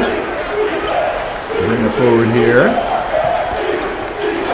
And Keandre Baldridge getting his first break of the game. And terrific defense right there. Yeah, great defense. Utah has just been too quick on offense, too good on defense so far. And once again, Ballo has to pick it up. Interesting move, I think. South Carolina, Coach Lamont Paris sending his star man, Keandre Baldridge, averaging over 16 points per game to the bench here early on. But clearly looking for some kind of spark this lineup to get something going here. Yeah, and Keandre Baldridge, he just hadn't looked good thus far, and this looks great for you if you're a South Carolina fan. Well, getting Isaiah James untracked on the offensive end, you know he's going to bring it on defense, but getting him some easy looks, getting him scoring would be a big boon to the Gamecocks' chances today. But look at that bully ball right there, but couldn't get it to go. Everything but the bucket from Hendon on that attempt. And on this end, the charge is going to send it the other way. Cassidy just kind of ran him over right there. Meanwhile, you get to see Abasai Dance set to come back into the game for Carolina. Baldridge still getting a breather. Yeah, and it's been tough for him. I mean, I think that Utah has done a great job extending their defense. They've been physical. They've been a little handsy. They haven't been getting calls, but it's been making it difficult for him. Speaking of difficult, there's a difficult shot from Hendon, and he couldn't get it to go. Dance brings it up. I'm look at the scouting report for Hendon, because is he trying to up his draft stock or something? Maybe he's letting, well, NBA scouts in attendance for sure. Show him what you can do, young man. Yeah, because he's only a catch-and-shoot guy, but he's giving us like the dirt step-backs and things like that. So it's interesting to start here for Utah. Well, maybe they have a little freedom up big early on. Oh, Gaffney just eluded everybody again. Wow. I mean, the majority of the points that the Utes have put up so far in this one have come pretty much free looks, laying it in off glass right at the rack. So clearly they have to figure out how to get some of that under control, the Gamecocks, or else I don't see how this is just going to trend any other way over the course of the next 32 minutes of basketball. And again, it's uncharacteristic because Gaffney is an exceptional passer. So, I mean, literally, he looks like David Stoudemire. The way that he's just carving him up right now, I mean, just, shout out to him back in the day. But my goodness. There's a blocking foul. It goes against Bean McChesney and means it will stay down here. Suggs off the bench back in the game. But once again, I think it's notable that Keandre Baldridge went to the bench during that first time out, and they've had a chance to bring him back out here now as well, and still keeping him rooted on the pine over there. A frustrating start to this game, no doubt, for that young man, Baldridge. Yeah, it's been for all of his South Carolina teammates, but he is still fine, just a freshman. Can be emotional, can be affected by bright lights and big stages, but all the same, that is your best basketball player, and I don't think you can keep him over there for too much longer. Yeah, seriously, I wonder if there's a story within the story here. I mean, is there, is he under the weather? Is it, just him and the coach have maybe fallen out here? So I'd love to see what's going on. Stevens for three, and he gets it. Oh, they're only calling that a 2? Wow. It's a good thing don't have video review at this level, because I think we might have a timeout. I think somebody might want to look to challenge that one were it possible, but instead it's not. Hey, talking about the situation with Baldridge too, this is Hoopsteria, so we got the big guns here, and we do have our sideline reporter Yells. I will make sure if there is any news to report, we will get it from Yells here straight away. But look at that athletic finish, and there you see the potential of Isaiah James. He's not the completed article yet. Maybe he is on defense. Can still grow his game on the offensive end, but when you see him have moments like that, you understand why mouths are watering the future career of Isaiah James in South Carolina. Going back to work here now, but has to give it up. I'm sorry, Eli. Yeah, he could be one of the best two-way players out there in the country at some point in time. And I love it when you have a player that you don't have to call a play for. That's what I love most about Isaiah James, man. He just tried to figure it out. So as the game slows down a little bit more for him, you can look for him to be on that star watch for sure. James takes it up and gets it to go. 2 back-to-back buckets for James. And not the finished product yet, but boy, do you see flashes, and no better time to flash some of that skill than Hoopsteria being down to 6. Absolutely. You talk about just rising your draft stock. I know he's not there yet, but he's certainly getting up the boards, having a good game so far. Well, there you saw Edward Charlie, 6'6" wing player, come over and get that block, and making the Utah players think twice about attacking the rim. That's something that would go a long way to a South Carolina rally here. Couldn't score on that possession. Setting back up this time. Utah. Little jumper in the paint, rattles out. Break for the Gamecocks, and here they come. Chance to bring the lead down to a 1-possession game if they could hit a 3. Yeah, Eli, Utah's cooled down. They're getting some good looks. They're just not falling, and so this is the time where Isaiah James has been assertive, and so I love what we are seeing, from the young man today with one of his best scores, or his best score actually on the sideline right now. So I love that. Screen on Charlie, and that will send the ball the other direction. Aldridge remaining on the bench, and for Utah, Triton Hendon has gone to the bench as well, getting a little bit of rest. But this has been an extended break for the Gamecocks star man. And looks like South Carolina, they're going to a little bit of not necessarily a zone, but it's an interesting type of switching that they're doing on the defensive end. So let's see if that kind of speeds Utah up.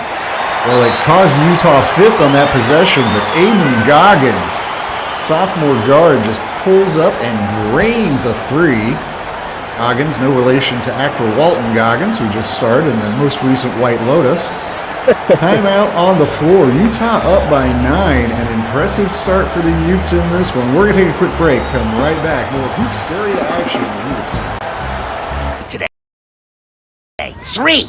Ooh, lucky penny. Anyway, sometimes I wish I were human. Whoa! Look at me! I'm human! Do you want to eat me? No. Do you want to eat me? No thanks. No? Would you like to eat me? Nobody wants to eat me! I'm the luckiest! You dropped your lucky penny. Man, I look good. You're still short and bald. SimWorld, SimWorld, SimWorld, SimWorld, SimWorld, SimWorld, SimWorld, SimWorld, SimWorld, SimWorld, SimWorld, SimWorld, SimWorld, SimWorld. It's a place where average Joe can work on his craft and grow. Say you the new magic, yo. Well, why you ain't passing though? Better get you a basket, bro. Cause this ain't no Madden, no. This is real ball life from prep to pro. Kamal Park, this ain't no fashion show. It's the opportunity for you to be the one to shoot the three in the clutch. Game on the line. They like, who is he? Must be the 2-3 or 2-4. The one twice. Coach saying do more. Scouts like that boy nice. So drive up the price. Push up the stock. Build up your name. Stir up the pot. Piss off the ops. As a player or a coach, here it is, dog. SimWorld. This is your shot. Yo, yells. SimWorld. You know your boy gotta get some of this, right? SimWorld. Rick Blaze. SimWorld. Ladies love. Let's go. I be on some ballers, trying to get my hands on a scholarship. Pretty young thing already knew my name, said she wanna try out on the scholarship. Hold up, let me PG it. Porn go past, but you know I'm gon' do it. Podcast fast, big Bob on the snacks, and you know I'm in my bag when March can't beat it. Baby, I be trippin' with my foes tipping. Shot out to the ballers, no bull like I'm Pippin. Rick Blaze hit him with the freestyle. SimWorld Hoops, man, them boys wild. SimWorld, SimWorld, SimWorld, SimWorld, SimWorld, SimWorld, SimWorld, SimWorld, SimWorld, SimWorld, SimWorld, SimWorld, SimWorld, SimWorld. And then when their lead expanded, they turned into a highlight machine, except for the problem was there was no film in the camera. And we're back, Utah on top. Isaiah James. Getting a little bit of a rest now, but came out and really well to start this game. We knew he was going to be a defensive force, but he is leading South Carolina right now on the offensive end as well. Yeah, Ilava, he's been everything for them. I mean, 10 minutes, 6 points, 3 of 6 from the field, 0 of 1. I mean, he just really has not shied away from the moment. The question now for South Carolina is, can they get Keandre Baldridge involved and engaged here? He only has 2 points in 5 minutes, and literally he does not have that many shot attempts. He's only got 3, so Isaiah James, more shots than him. Baldridge is back in the game finally. But it's Abasai Dance who drew the foul, goes to the line. 64% free throw shooter, lines up the first.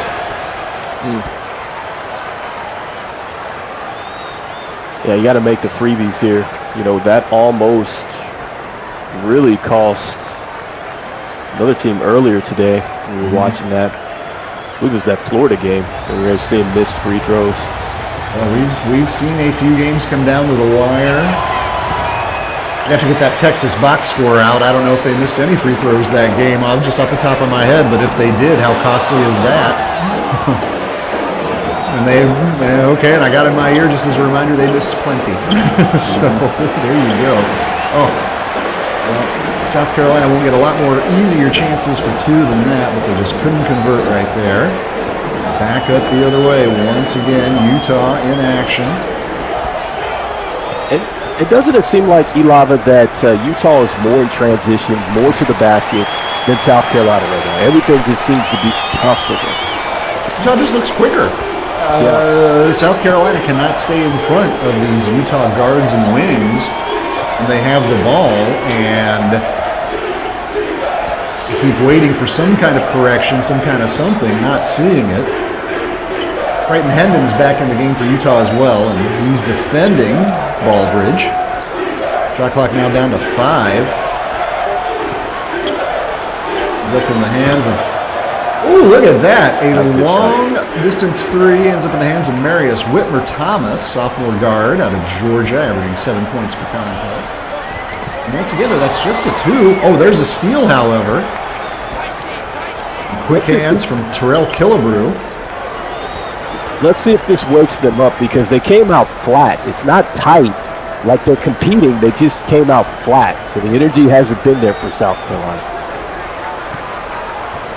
Here's what I want to ask, too. Do I need to go to the eye doctor Are you also seeing these shots go in and thinking they're threes? Oh, there's a nice bucket from Baldridge, and clearly just a 2 that one. But I've seen Tyler Stevens for Utah now, and also on that last possession there with South Carolina.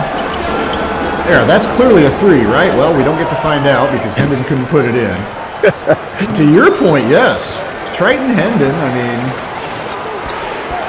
he is showing off all the facets of his game today, wanting to see himself in that SWBA draft.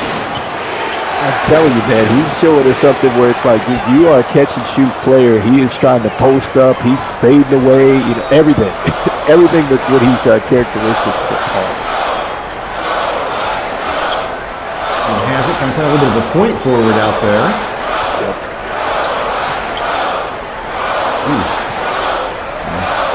Gets it back. Shot clock now down to 10 on the possession.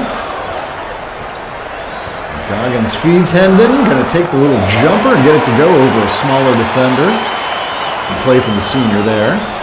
I tell you, that was a great move. I mean, he's showing us that he can do it. It's not like the shots look bad. It's just they haven't gone down until that point. I mean, he started off well, and then he hit that one. And so he's showing that is part of his game. So I do like what I'm seeing from Hendon here. Hendon had a really bad shooting year this year overall, although he did demonstrate a good and consistent three-point shot. I mean, shooting threes with volume, not at a super high percentage, but at a respectable 34% on the year. Do you think Hendon has an SWBA future, Rico? Well, let me say this. If you can knock down the three-point shot, that lets me know that look, your shot is not broke, okay? So it just comes down to just refining your game. And so, like I said, if there's some the shots that he's made, off the back down, it looks pretty smooth. And so that lets me know that, okay, if I get him into the building, we start to put in some real work here, he can maybe take off as a player. That almost went down. I mean, and that was just a prayer that was about answered from Goggins. Utah still on top by 7. Yeah, Utah continues to just keep putting pressure on South Carolina. So even if they're not getting the shots to go down, it's just that they keep making that defense work. And so that eventually can wear down a team. Vance passes it over. Shot clock now winding down and just going to have to crank up a 3 here as well, South Carolina, but will not go short on that one. Whitmer Thomas. Quickly up the other way. Ooh. Second chance, back up and in. Nice play there from Utah, and that was Christian McKell, 6'6" freshman out of Colorado, averaging 6.4 points per game, finishing that one off. Utah up by 9, and South Carolina wants to talk it over. Timeout, Lamont Paris. And I want to remind you, I mean, coming up next, Xavier at Memphis, but the big thing is just stay tuned.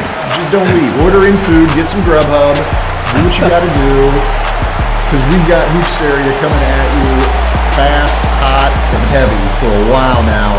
Xavier Memphis, and hey, the winner of this game is going to play that Xavier Memphis winner. So there's definitely some bracket intrigue there, but this is going to continue later today. This is going to go on tomorrow, next week. You just got to be tuned in. It's Hoopsteria. It's the most wonderful time of the year, and thank you for being with us here on SimWorld TV, the only place where you can see the game, be the game, and right now, Utah in charge of this game, up by 9. Really been getting contributions from, just a whole team effort. Kenneth Gaffney, point guard, leading the way right now with 6 points, but Tyler Stevens has 4, Dalen Ballo has 4, Triton Hendon has 4, Goggins has 5. Good effort from Utah. Yeah, it even seems like that the team manager scored. I just think everybody scored here. The water boy, everybody scored for Utah, and right now you're seeing a lot of one-on-one type of sets here for South Carolina, and they're just not making Utah's defense work. It was a decent little inside-out sequence, but the 3 was not answered, and on this end, Utah gets another one to splash Ballo. If Ballo starts to heat up from outside, that will be an issue. It's his 30th made 3 of the year, Dalen Ballo, and it puts Utah up by 12. 4 minutes to go here in the first half. It's funny. He reminds me of a player that I used to really love back in the day, Aaron Afalo, who played for UCLA. He's a terrific two-way player. But he has that same type of kind of build and athleticism. And so he was one of the guys certainly that I circled coming into this game that he was going to have to be huge for Utah. He's been big so far. South Carolina trying to get points back in bunches, and air ball there on that three. Not a happy look on the face of Coach Paris. But I suppose he shouldn't be. Only 16 points scored in a hype first half. Utah up by 12. Yeah, I didn't have this on the bingo card for sure, Elava. I thought that South Carolina was going to come out and we were going to see a little bit of the track shoes I might have to wear, but man, they have really been slowed down by this Utah defense, which is surprising to me. Wow, what a pretty cut and bucket right there. David Ballo gets another. And Rico, what I've been so impressed with from Utah, outside of just the quickness, I mean, they're just making the Gamecocks look like they're wearing lead shoes out there, half of them. And I'm impressed with that on a player level. On a coaching level, I got to give them a lot of credit. I think they've come out with a fantastic game plan to just frustrate and choke Baldridge out of the game. And they've done a great job of that. 4 points for Baldridge, and there is a frustration foul from the freshman as well. Yeah, I mean, he's going back to the bench, and Baldridge is going to sit this last 2:48. I couldn't agree with you more, Elava. Sorry to cut you, man, but that last possession, you even saw Utah run like a double team at him just to get the ball out of his hands. And so phenomenal job for Utah, man. And a triple now from Ballo. And that means, look at this. This late in the game, 2.5 minutes to go in the first half, and I get to do a double up. Utah all over South Carolina. Wow. 3-0 falling for the Gamecocks. Hey, yesterday we had a game here, didn't we? We had a game here that looked like Tale of Two Halves. Double-digit lead, erased. The second half comeback. I gotta say, though, felt like that felt more possible yesterday. This does not feel good at all for the Gamecocks. Yeah, Elava, it's getting, look, we still got a lot of game left, but a lot of game left. We got to sell, the bills and everything else here on the network, man, but it's not looking good right now for South Carolina. I mean, they could turn it around, but I've been really impressed with what we're seeing here from Apollo, man. He is just showing how crafty he is at the score. He is on fire right now. I mean, they're kind of taking turns just getting uncontested runs at the rim. 21-point lead. Utah's lead is 5 points bigger than South Carolina's point total in the first half. My God, like I just, if you would have told me that South Carolina was going to come out this flat, I just wouldn't believe you. I mean, because it's just not the effort, Elava. You can see that they're competing, but there's just so much more energy right now with Utah than it is with South Carolina. Tough shot. Much needed bucket, however, and Russell McKell, 6'9" senior, is it to drop. Under a minute now in the first half, and South Carolina can't wait to get into that locker room, I'm sure. There was a rare miss from Ballo. And let me say this, Elava, too. With the way that the offense for Utah is performing right now, this might be one of the best offenses that I've seen so far over the first couple of days, man. Just the way that they can get you with the versatility, on offense, the way that they can attack. Foul called there, and that is going to send Darian Cutright to the line. 6'10" junior big man. Leading rebounder for Utah. He averages 10 points and 8 boards per game. A little bit quiet for him so far in this one, but that's going to happen, I think, when you're on top of a team like this. Dalen Ballo up to 16 points now, by the way, with this late first half explosion, leading all scorers. Yeah. Yeah, if you took Ballo out of the game entirely, Utah would still be up by 4. Gosh. Yeah, that just lets you know how well that he's playing. It lets you know how well this team is playing. And then you talk about, Trevor right now, I mean, he's their best low defender as far as their down low defender. He's a bit raw on offense. And so when you got guys like this finding ways to get to the free throw line and kind of beat you up a little bit physically, it just starts to wear down the team. And so that's what we're seeing here with South Carolina in the first half. Ames gets a jumper off before the buzzer, but it won't go. South Carolina has put up 18 points in the first half, and they trail by 21 as we go to the break. Really, a lot of players you could call out wearing white for Utah. Talk about what a good first half they have, but the big star, 16 points for Dalen Ballo, 5 boards and an assist, no turnovers. He's been electric. Kenneth Gaffney, 6 points, 3 assists. Goggins, Hendon, Stevens, Mikell all contributing as well. But for South Carolina, shooting well under 40% from the field, 0 for 10 on threes, and just not been able to get any rhythm or anything going at all on offense. And on the defensive side, too many easy, uncontested layups for Utah, shooting 55% from the field. Yeah, South Carolina at this point, 9 of 27, 33%. I mean, just terrible percentage-wise. Utah, you got to give them a ton of credit, man. Thoroughly impressed with the way they're playing. They look like one of the best teams so far in the tournament. We've seen teams rally before in the second half. Are we going to see it again? Come in back in a few minutes and find out. Be sure to check out Rico on Clutch Time every Tuesday on SimWorld TV at 2 o'clock. Y'all know how I go down, right?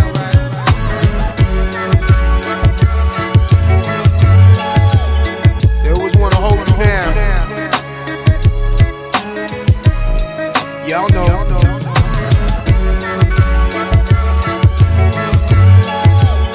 So G-Dep, tell me a little something. Should I record?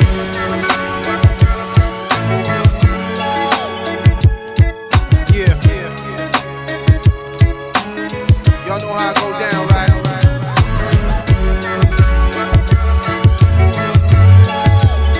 They always want to hold me down. Y'all know.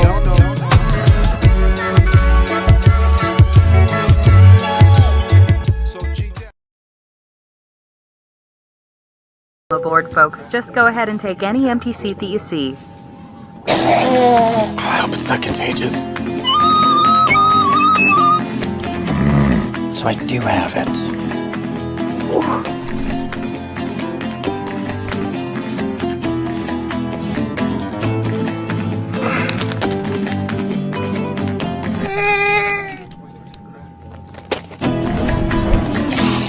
When your mom wakes up, can you tell her about me?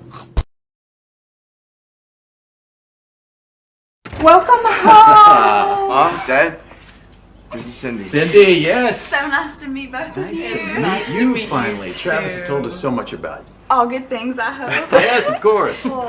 Please, Thank welcome. you. Oh, Mom, no. Dad, this is. Tune in to No Missed Calls after every live stream, where you can hear unfiltered analysis of what went down.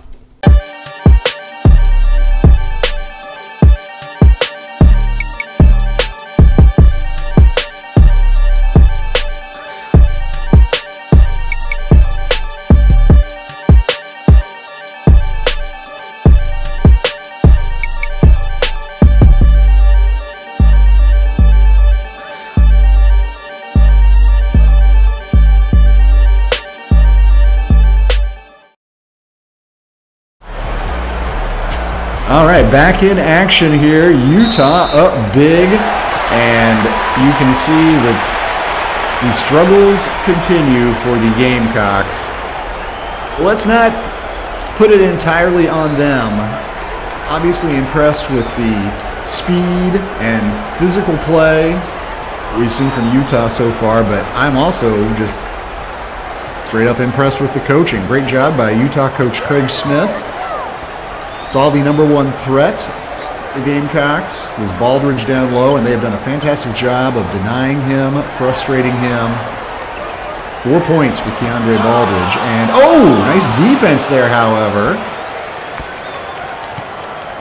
Yeah, that was terrific because you see that South Carolina, they've come out this half. They're trying to pick up the sense of urgency, and so they're doubling up the top, but it does leave their defense a little vulnerable to a backdoor play or something at the basket. So that time they lucked out, but look, this is something to monitor here as the second half kicks off. Marius Whitmer-Thomas to the free throw line, a 71% free throw shooter. So far, South Carolina has missed every free throw attempt and every three-point shot they've taken in this game. You got to hit free throws.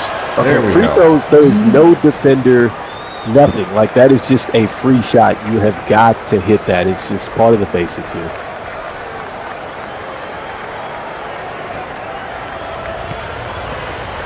Whitmer-Thomas looking to get another, looking to bring the lead below 20. And he does. Well, let's see if they can get on a roll now. Like I said, they're extending their defense. Let's see if this picks up the energy level because South Carolina just came out flat early on in this game. Well, I like that the Gamecocks have shaken things up here a little bit. And, this is one possession, but this is not as smooth as what we saw from Utah most of that first half. It is bailed out by that reach-in foul. Bean McChesney, that's a second on him. Yeah, we got to do something different. You just have to do something different because if you do the same stuff, you're going to get the same results. And so I love what they're doing right now by trying to come up and just mix it up defensively. Follow feeds him and throws it back out. That's a long three, and it rattles around and eventually goes home. Kenneth Gaffney, not a great three-point shooter, 28% on the season, but everything going Utah's way so far today. When you play with the right energy, you play correct, it's funny, Ulava, the basketball just finds a way to go down, even if you're not a great shooter. I can tell you that. Isaiah James, 6 points, 3 of 6 in the first half for him. He feeds. Whitten-Thomas in the corner, couldn't get it to go, however. Gaffney has it again out top. Ooh. And that's another reach-in foul on Bean McChesney, who's really draped on Hendon there, but that's 3 on him now. I suspect he will be going to the bench. Utah calling a timeout, up 22 here early, second half. Well, already told you that we have more Hoopsteria coming up after this one. More Hoopsteria coming all day long. And number 3 Memphis taking on number 14 Xavier after this one, and they are going to take on the winner of this contest. Utah versus Memphis would be your chalk matchup in the second round, and certainly Utah looking like they're doing their part so far. We did see Wichita State just yesterday, the game that you and I called, Rico, make a massive comeback. They weren't buried as deep as South Carolina's gotten themselves here, but we saw them make an impressive second half comeback. I do like the fact that Gamecocks are giving themselves chances, that they're trying, that they're making an effort out there. They've been putting the effort in, like you said, since the beginning. I like to see the coaching staff, though, now change things up a little bit, too. See a little bit of a different defensive game plan happening out here. Now, it hasn't really gotten them many results yet, but some hope. You're a Gamecocks fan staying alive in this Hoopsteria. And that's all you can do. You're trying to mix it up. You're trying to get Utah to get sped up to where they get uncomfortable. They turn it over. They start to take shots that are just what they haven't been doing all game. But I think what you're seeing with the fouls now is they're getting frustrated because it's not happening fast enough. And so that's one of the things to look at here. You don't want to get into the bonus too early because then they're just going to be shooting free throws. Gaffney short on that jumper, and offensive board for the Gamecocks, but they can't get it. Fighting for another, come up with it. Oof, a third bite of the apple on this possession, but they come up empty. Hendon rebounds, and here come the Utes again. Corner 3 Ballo. Nailed it. Wow. I've been thoroughly impressed, man, with him today. I mean, he scored from the three-point line He's got runners. He's dunking on people. I mean, he's just giving you the full repertoire today. So I just love it, man, the way he's scoring the basketball. Another offensive rebound. Baldridge gets it, but he cannot convert that either. And Gamecock portion of the fans in attendance here have gone very quiet. They're hoping for a spark coming out of that halftime break. Haven't seen it so far. This lead just continues to grow for Utah. Oh, a little bit of bully ball, but couldn't get the shot down. It was out of bounds, and it is going the other way. I mean, talking about Dalen Ballo, excuse me, up to 19 now in the contest. And Ballo, you know, he's certainly a talented player, but I don't know if we've ever seen, I can't think of a time early this season where I've just seen him explode quite like this. He's averaging just a little under 12 points a game, shooting about 50% from the field. Has had a nice year, but boy, did he save his best game of the season for the best time of year to uncork it. Exactly. I mean, 6'4", 190. I mean, he's a freshman, but man, I think that after this game, you really start to have to put him on your list as a player that could maybe really be one of those players we're talking about here a year from now, because he's just been calm, he's been poised, he's looked like some of the elite freshmen that we've watched and talked about really throughout the year, whether it's been Justin Bell, Cooper Flagg, the way that he's coming out there. I'm not saying that he's, you know, those players, but his composure, and the way that he's scoring, it's been impressive. And this is a guy that's a hustler, and he's just finding the 50-50 balls, and he's just making things happen, just letting the flow of the game come to him. Jalen Suggs-like today, I would say. He's gone to the bench right now, and Utah can't convert on that possession. DeAndre Baldridge back to the bench as well, stuck on 4 points. Yeah, I mean, they've literally just taken the air out of South Carolina. You can just, the energy just looks bad. And this is a couple of illegal screens. There's been a couple of offensive fouls, some mental errors, some unforced errors too. South Carolina, it's now 5 turnovers in the game, which is as many turnovers as assists, and there is a much-needed easy bucket, finally. Yeah, that was great defense right there. It was good hands and just good awareness, because South Carolina just has not been getting on the floor to these 50-50 balls and showing that type of effort. There's another foul on B. McChesney. He's gotten 3. Racked up those fouls, and not a lot of playing time either, necessarily. They've all come in the last few minutes. Got 2 quickly when he was trying to defend Hendon, and there's his 3rd. This one, however, will send Divine Mavungu, the rarely used sophomore guard out of the Republic of the Congo. Only averaging 1.5 minutes per game this year, and I think that's a testament to how well the day has gone for the Utes, that Mavungu is out there. Also expect we're going to see Tyshawn Bird, 6'5" freshman. Out of promise, actually. People think that Bird could have a bright future, but he too, like Mavungu, not a lot of playing time this year. Nice for them to get a little bit of a run as Utah up big, up by 25. And it's been a long time since the Utah lead has been less than South Carolina's point total. Yeah, and one of the things that I've loved about what they're doing and why they're up so much is they've only got 2 turnovers. And I just think that the way that they're taking care of the basketball, even if they're not hitting shots, they're not beating themselves. You know, and I think that that's just really a huge difference in this game as well. A little bit of a wild shot from Goggins there, wouldn't go.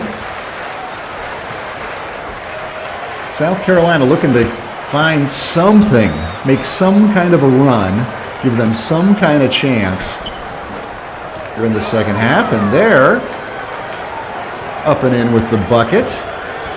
Russell McKell gets another one. Lead down to 23. Yep. Elava, what they need right now, if you've ever seen that commercial with the Energizer Bunny, it keeps going and going and going. I think the coach needs to find that and just give it to them because they have no energy right now. No. Well, it's hard to get energetic when been taken out behind the woodshed. And then the entire neighborhood was invited over to watch too. That's a tough psychological moment to come out of with any kind of strut in your step. That's been a not inaccurate description of what has happened to South Carolina today as Tyler Stevens adds a little salt to that wound. Again, just a 2. There's been no less than 3 shots today that I have personally called 3-pointers. I've had 3 fingers in the air and not one of them is counted. So maybe I need to consult an eye chart or get a spotter out here. I'll see if we can get that in the budget for next year. Get me a proper spotter. Maybe, just maybe, these refs are missing a step or 2 along the way. Hey, there's a steal, a 2-on-1 break, and the Gamecocks can't convert it. Jeez. Yeah, I think right now, talking about what you were, just talking about with the 3-point line and things like that, I think that's something that's going to be talked about really throughout the weekend with this tournament because there have been a lot of shots from deep that they look like they're from deep. Maybe that's something where it goes to the rules committee or whatnot, but we are seeing a lot of that. Get a point of emphasis at least to make sure that you're on top of that. And it could have cost Texas big the other day too. I mean, I think, especially coming in a heavy favorite, Texas has nobody but themselves to blame for the fact that something like was his foot on the line or not could even make that kind of a difference in that game, right? So not using it as an excuse for the Longhorns. But, what a fantastic swattage right there. Darian Cutright used his long arms, 6'10" frame to get over and dramatically alter that ball's trajectory. Utah's going to call a timeout. We are approaching the halfway point, and they are still all over South Carolina, 49-24. All night, putting work till it's daylight.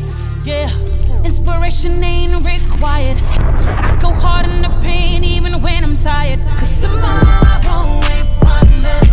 I give my all, ain't nothing left. No tomorrow ain't promised. There's no tomorrow, no tomorrow, no.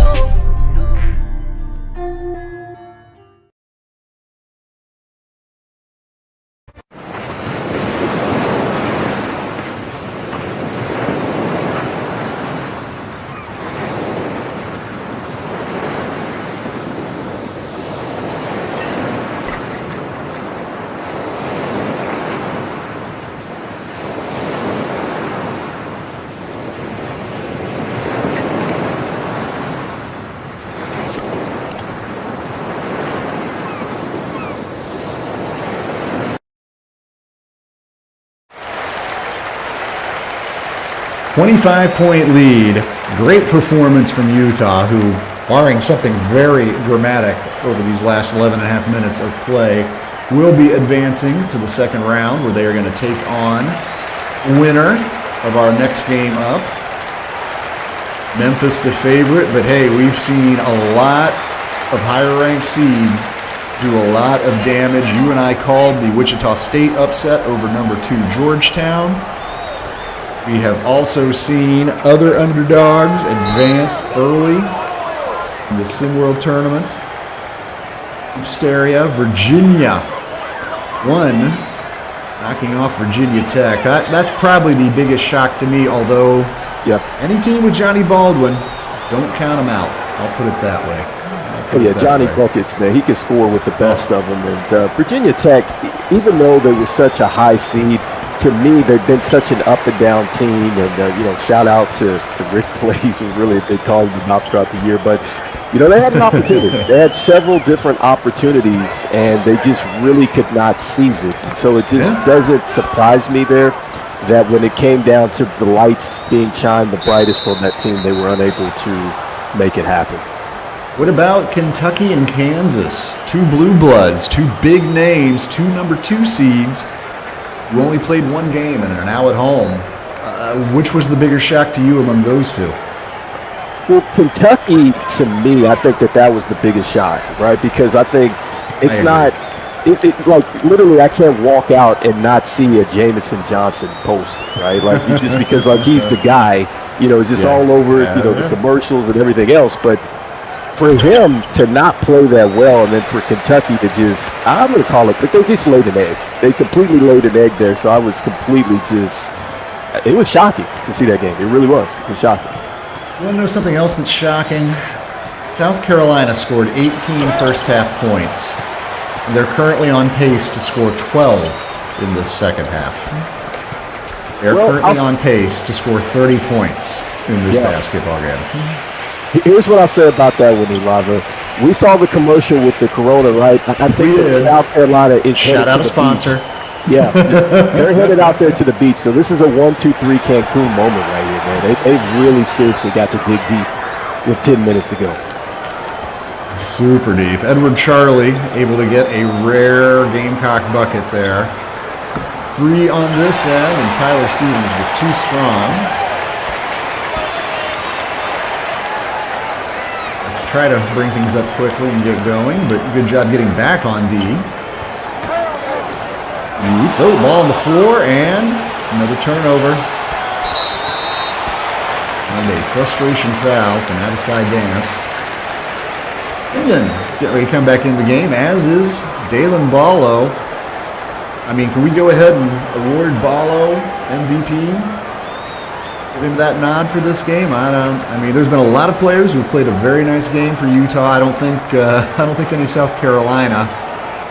I don't think any of their guys are in the running yet, but Dalen Ballo, on a night where a lot of Utah Utes have looked very good, he's probably been your best player. I'm right there with you. I've just been impressed with how he's done it. Like I said, he's not a guy that he needs to necessarily have it in his hands to create like that. He's shown you that he can be a shot creator. But he's also shown that he can put himself in position, that you can hit him with a pass. He's there. Transition's been there. And defensively, he's actually a little bit better than I anticipated as well. You know, a lot of people focused a lot on their offense, but he's showing a little bit of two-way capability as well. So I've been very impressed with him. Just a freshman, Ballo. Oh, bad turnover there. Ballo, 8 of 11 from the field and 3 of 4 from long range. And as you just said, he's also been part of this lockdown Utah defense, which has just frustrated South Carolina beyond the level that I think I have seen another SWU team just discombobulated all year long. Yeah, it's been... I've never seen this before from the South Carolina team. We've called this game before. At least I've called them, watched them play during the season, and I just have never seen this team this flat. I never could imagine that Keandre Bolger would just really struggle like this because everything's been so smooth for him. And I just thought that this was a matchup in which he was penciled in for at least 20, I'd say, out the gates, and it just didn't happen. He just never got it going. The teams trade buckets. 8 minutes left to go, and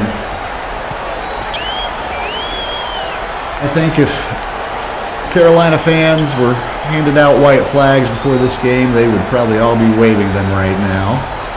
At this point, I mean, one of the things that we have to watch here, there's a nice strong move from Baldridge, where maybe if he'd come out a little bit more aggressive like that to start. I really think the fact that Keandre Baldridge just got bottled up at the beginning threw South Carolina massively off their game plan. Boy, there's a nice offensive board put back. And can I say this, Elava? It seems like that Utah came out like they were playing in a pickup game. It never really felt like that they came out like it was a Hoopsteria tournament. So I got to give them a ton of credit for just really coming into this game so loose. And that's probably what I've been most impressed with. Is probably the loosest team that I've seen play in the tournament so far. Like, they really just are like, it's Hoopsteria, okay, cool, it's just another game. Like, they just seem like it's a regular season game, and they've operated as such today. Another bucket for them there. Continuing to find play, some of the more reserve players on the Utah squad now getting up off the bench. Maybe closing this out. Cut right, another board for that big man. And Ballo, the ball in his hands, gives it up. London's still out there as well, but that's a nice drive. Not quite there on the finish, though, that time. A little too strong from Gaffney. Great floor spacing, though. Even with the miss, it's just been terrific floor spacing, good balance, just everything that you want. South Carolina may be threatening the, I'll have to check what the SWU low scoring output for the season is in regular games. Clearly, South Carolina is going to put up the lowest score of any Hoopsteria team, at least so far this year. They may be number one overall. I'll have to check that during the next break. Yeah, it looks like we got a lot of players set to check in here with about 5:43 to go. So you can see it on the faces right now of South Carolina on the bench. It just definitely a lot of stares out in the space right now. In that Georgetown-Wichita State game that you and I called yesterday, Wichita State had a terrible first half, only scored 2 more points than South Carolina did. They scored 20 in that first half, and looked like Georgetown was going to comfortably advance. Obviously, the Shockers rallied for the shocking upset, but I gotta say, I don't think there was any point today, Rico, where I felt like South Carolina could do what Wichita State did. Whereas yesterday, it did feel like, yeah, get a couple buckets, get a couple breaks, the Shockers are back in the game. Just that vibe, just that body language, it was never there today, not in this one.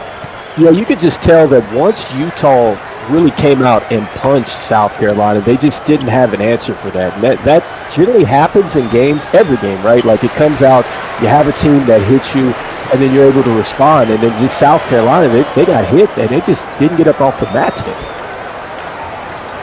Well, with Keandre Baldridge taken out of the game, the rest of the puzzle pieces just did not fit for the Gamecocks all afternoon long. Just 6 points for Baldridge in this one so far. And clearly he's going to finish well below his 16-a-game scoring average. There is a triple for South Carolina. Their first of the day, officially. Again, I thought there might have been a phantom toe on the line call, which denied them a time or two earlier, but that's okay. First triple for them. Something positive to talk about, but it's still a 23-point margin, just 4 minutes and 7 seconds to go in this one. Hey, who's this? Oh, that's Kyle.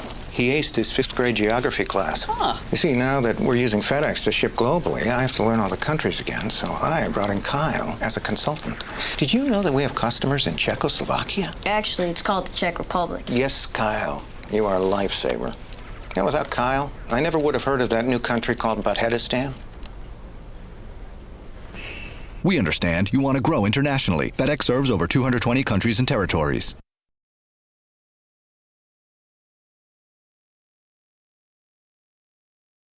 Hey guys, I'm Archie, and SimWorld Sports is the only place where you can see the game be the game.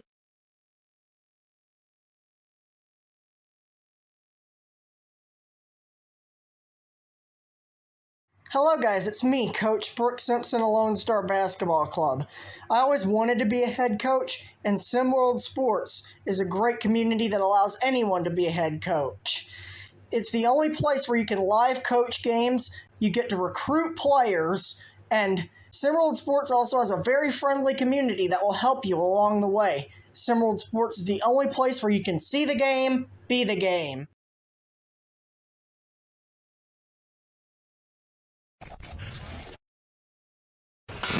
It's time to see the game, be the game.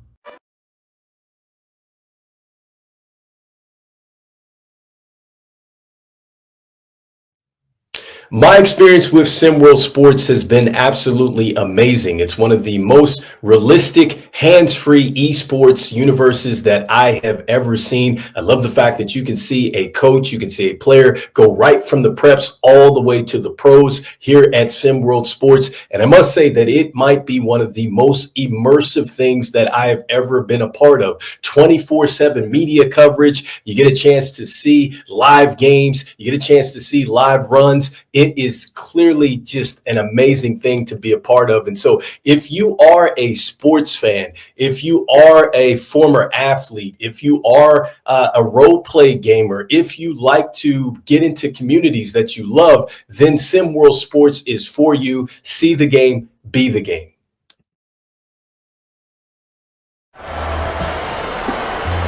Rico, there's not a lot of doubt as far as who's going to win this one, but let's finish up here. One of the dramas left. South Carolina has scored 33 points so far. They have 4 minutes to score 5 more points and avoid being tied or taking over themselves the all-time low scoring mark for this season, 37. Rutgers, Wake Forest, and Florida State all managed just 37 in a game this year. I feel like South Carolina could threaten that. We'll see. They have got to. It's about the sense of pride right now, because you have got to find a way to score something here over the last 407. I think that would just be a terrible ending to their season. And it's been a tough go for South Carolina. It wasn't a tough go at all today for that young man, Dalen Brawlo. 19 points, 8 of 12 shooting. What a nice day. The freshman.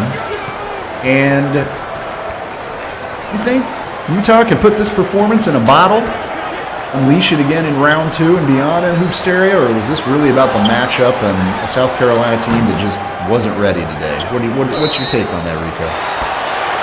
Well, it reminds me of something that LeBron James said one time when he was down with the Cleveland Cavaliers, I think 3-1. And he was like, look, we're going to play basketball. We got to get ready for the next game, whether it's going to be this season or next season.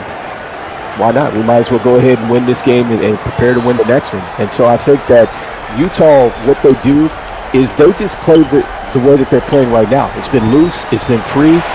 Who cares? Who cares about who you're going to face this next round, the rankings and things like that? Like Anthony Edwards said earlier in the playoffs, that look, if everybody's going to pick against you, you might as well just go out there and hoop. And that's exactly what I've seen with Utah. They've been hooping. And so I think a lot of teams have been thinking about it. These guys are not thinking about it. They are just hooping. So I think it's something that absolutely does translate. Now, a lot of people out there would say, oh, the numbers don't support that. But I'm just telling you, just looking at this game, looking at these players, these coaches, they clearly believe in what they're doing right now. And it's the right time to believe in yourself. Utah just... came out. I love what you said earlier. Like, they just came loose, They just looked like they were under no stress. They knew 100% what they were going to do today. They trusted in their abilities and just came out and played wild and free. If they were also young, I guess they'd be Wiz Khalifa. But they had a nice day. They've got a 26-point lead now. And a South Carolina team that, there's no way to dress this one up. You can't put any lipstick on this one, I don't think. This is a bad ending of the season for South Carolina. Definitely going to leave a real sour note for a squad that, being as young as they are, to go 15-15 in the SEC. Yeah. You're bringing back a freshman in Baldridge. You're bringing back a star freshman in Isaiah James. You've got a lot of nice sophomore pieces on this team. Arius Whitmer-Thomas we saw today, Abisai Dance. So I don't think it's necessarily all doom and gloom in the state of South Carolina, but they don't need to be patronized. They know what happened today, and they know they got to get better. Yeah, and it's going to be interesting. I mean, as this looks like it's the end of the line here for South Carolina, they do have, a nice freshman that I believe is coming in here with Joey Justins next year. So a 6'4" forward, and so it's projected to be a starter. And so the future is definitely bright here for South Carolina, make no mistake about it. But it's never good when you have an ending like this. And so something that these players are going to have really a long off-season to think about it before they get into the off-season program and really start to work back again. 3 on the way from South Carolina. Can't get that to go. South Carolina needs one more bucket, one more free throw, any form of the ball going through the hoop, or at least not make them the 4th team put up only 37 points in an SWU game this year. Gaffney underneath the bucket, but clearly at this point, Utes are happy just to run some time off the clock. Oh, Baldridge. Look at that. 8 points now for Keandre Baldridge. South Carolina has 39. They will not be joining 37 club. Oh, man. You got a victory. You got to find your storylines. You got to find your storylines. They taught me that in J school. You got to find your storylines. There we go. Oh, well, man. The story today is how good Utah was, and especially Dalen Ballo. Really impressed with him, but team effort from them early on. Hey, there's a 4th foul on Dean McChesney. How about that? We didn't get to see anybody foul out today, but we saw almost every other bad thing that could happen to the Gamecocks. This is where their season ends in an inglorious defeat at the hand of the Utes, who are going to go on. And remember, this Utah team, going to take on the winner of our next game. So make sure, don't go anywhere, just a couple of minutes. We will be back with more Hoopsteria action, but no upset alert was ever even remotely considered in this one. Utah, the 6th seed, has held on and crushed South Carolina 65-39. I want to say for everybody here at SimWorld behind the scenes, and of course for Rico and my own good self, Ulava behind the mic, thank you for tuning in. Remember, don't go anywhere. More SimWorld action coming up. More Hoopsteria up next and all day long. Thanks for being with us on the only place you can see the game, be the game. See the game, be the game.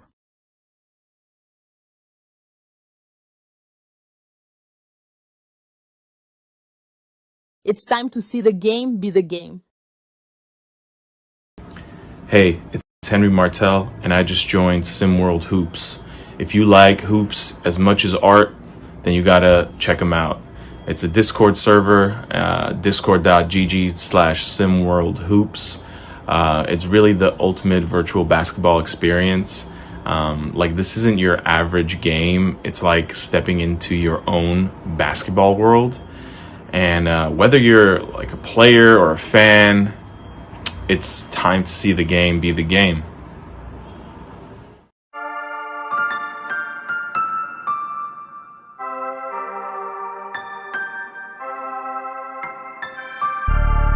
I had an idea in my head. I pictured this going differently. I meant every word that I said. You should have spent more time listening. All the things that I put a hold on, all for you to hit me with a hold on. What makes you so ready right now? After I waited on you for so long. Why you wanna be my love? Is it just for show? Why you wanna be my love? My love, my love, love. Why you wanna be my love? Just for show. Why you wanna be my love, my love, my love, love?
What more can I say?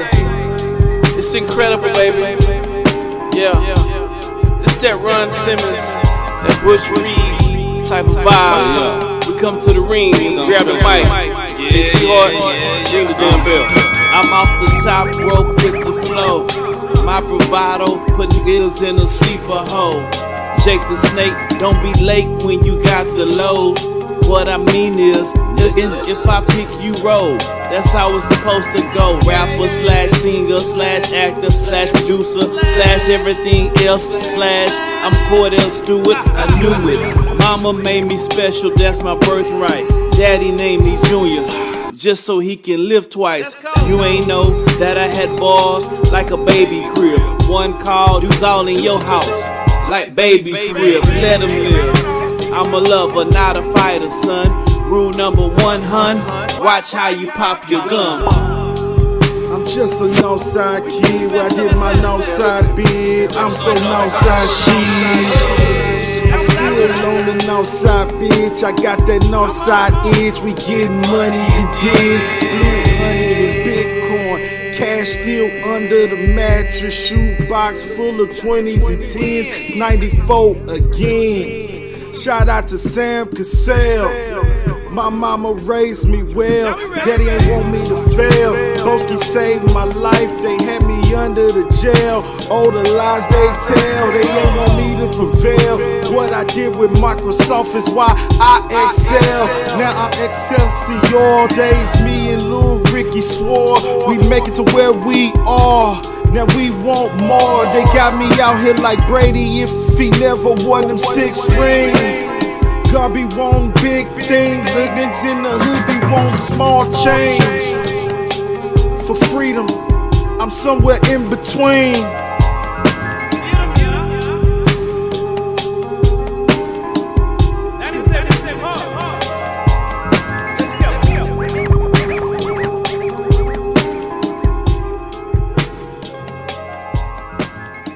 Man, y'all niggas is not here. Bow!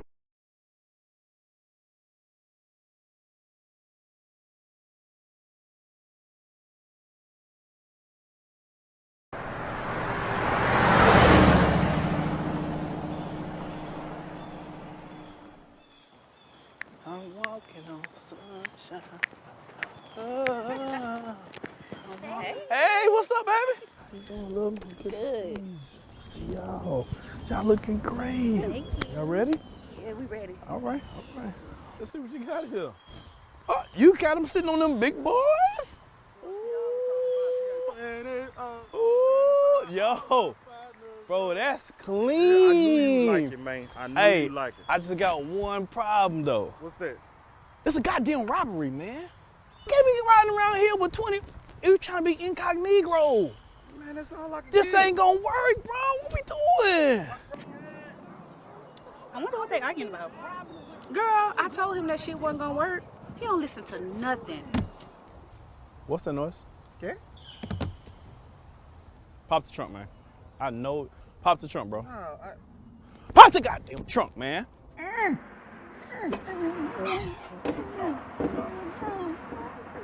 serious right now?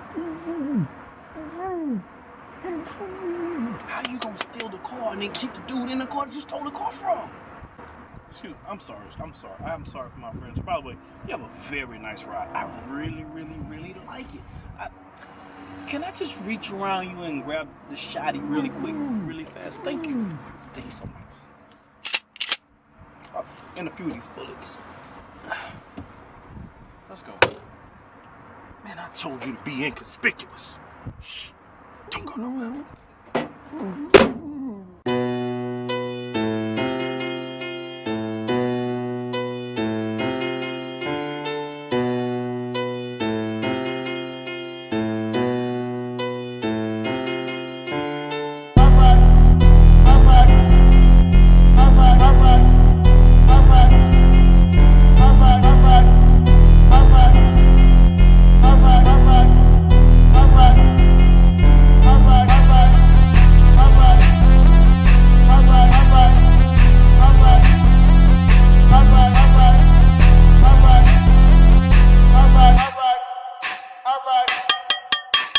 I'm up in the place.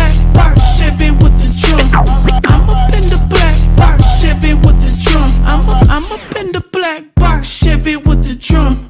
I got what you need, that pour up a bump bump. My girlfriend name is Karma, and you know she gon' come.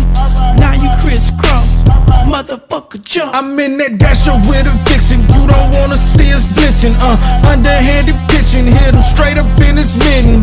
Hope the Lord forgive him, man. His grandma been praying, been a bad boy since the Pistons. Wipe his nose, ain't no call. Tell his partners come get him. Stuffing yachters with the pigeons. When we talking outside lingo, ain't no talking over digits. Currents over karma, ain't no motherfucking sentence. Tell him black sent you, sir, your people not your feeling. Oh, man, this smoke was alright. Man, her ass was alright. Don't ask me if I'm alright.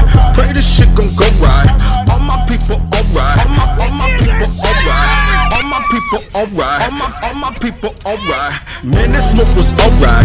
Man, her ass was alright. Don't ask me if I'm alright. Pray this shit gon' go right.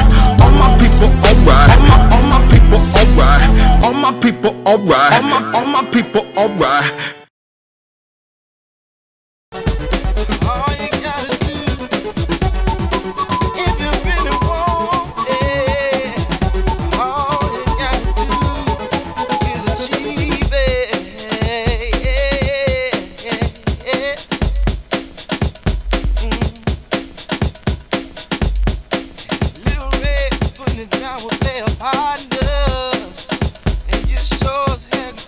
Stop us.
From hype to history, this is Hoopsteria.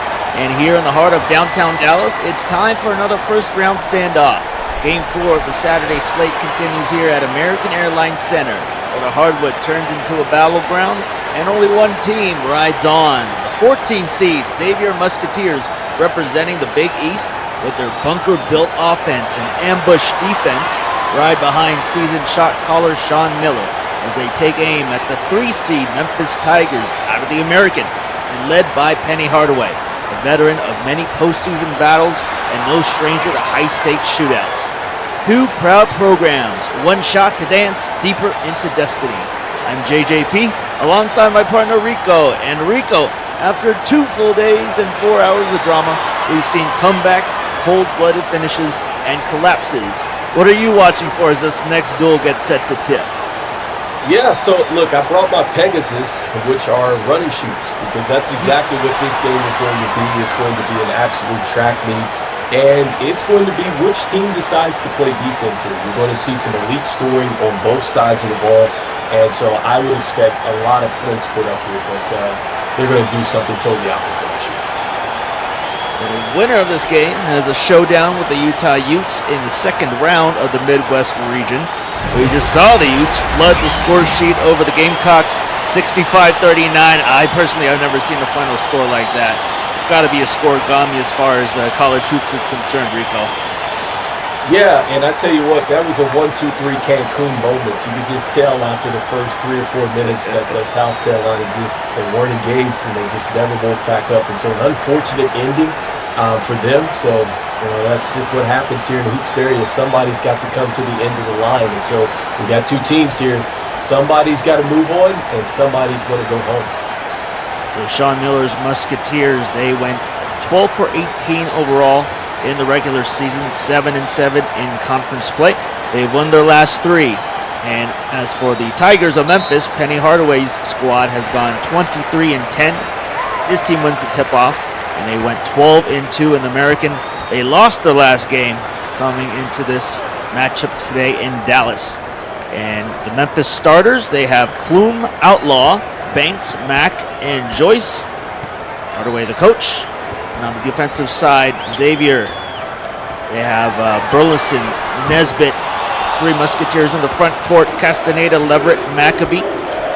Sean Miller operating the offense now as Memphis misses their first bucket. They set up shop on the right wing.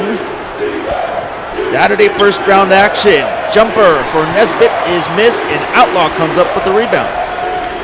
I think that Xavier is playing with house money. I think that there's a ton of pressure really on Memphis. They've been really in the media all year, and I think a lot of people really anticipated that this team was going to make a deep run. And so I think that there's more pressure here, and that could really play into the favor of Xavier. Arian Banks attempts a layup, not score the first bucket of the ball game. Xavier, with 20th year coach Sean Miller, 500 career wins, known for his half-court press defense and post-play offense. And after an unexpected grade 8 run last season, expectations are high in Cincinnati. And this is sort of a rebuild for them.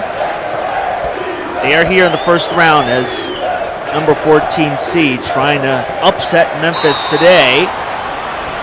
Musketeers will be able to come up with the ball as it was fought on by Leverett. So it gives the ball to Xavier. 18-21, still no points so far.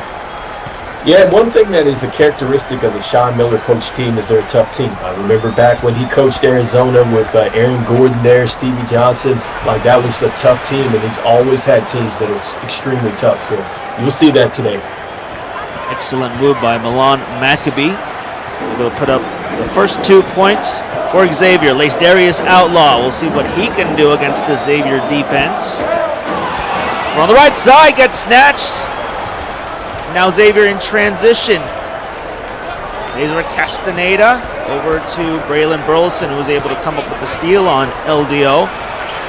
Now back to Milan Maccabee. Goes up for the jam on the gather step. Tigers have to take a timeout at the 17:40 mark. Don't go anywhere. We'll be right back after this short break.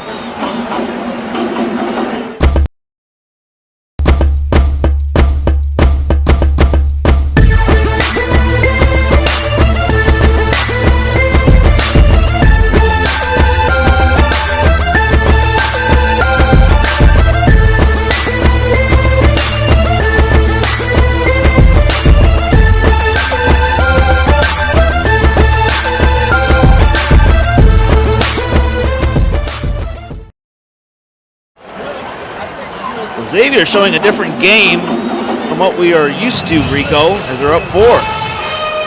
Yeah, literally this reminds me of what we were talking about in the last game here with Utah. We were seeing players that are showing us some things in their offensive bag that you generally do not see. That last play here, traditionally, he's a player that likes to play with his back to the basket.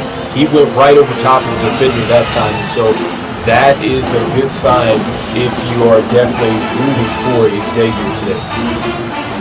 Milan Maccabee, senior center from Parkersburg, West Virginia. He's got grit, loves fishing, once caught a record-breaking fish.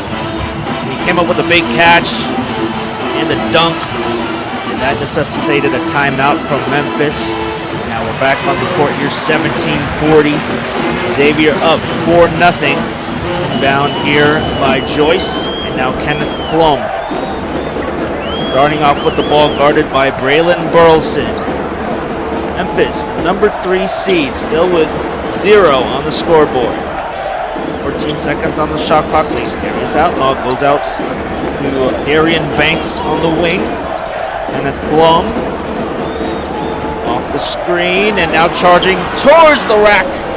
Misses the layup, and there's Maccabee putting up a rebound.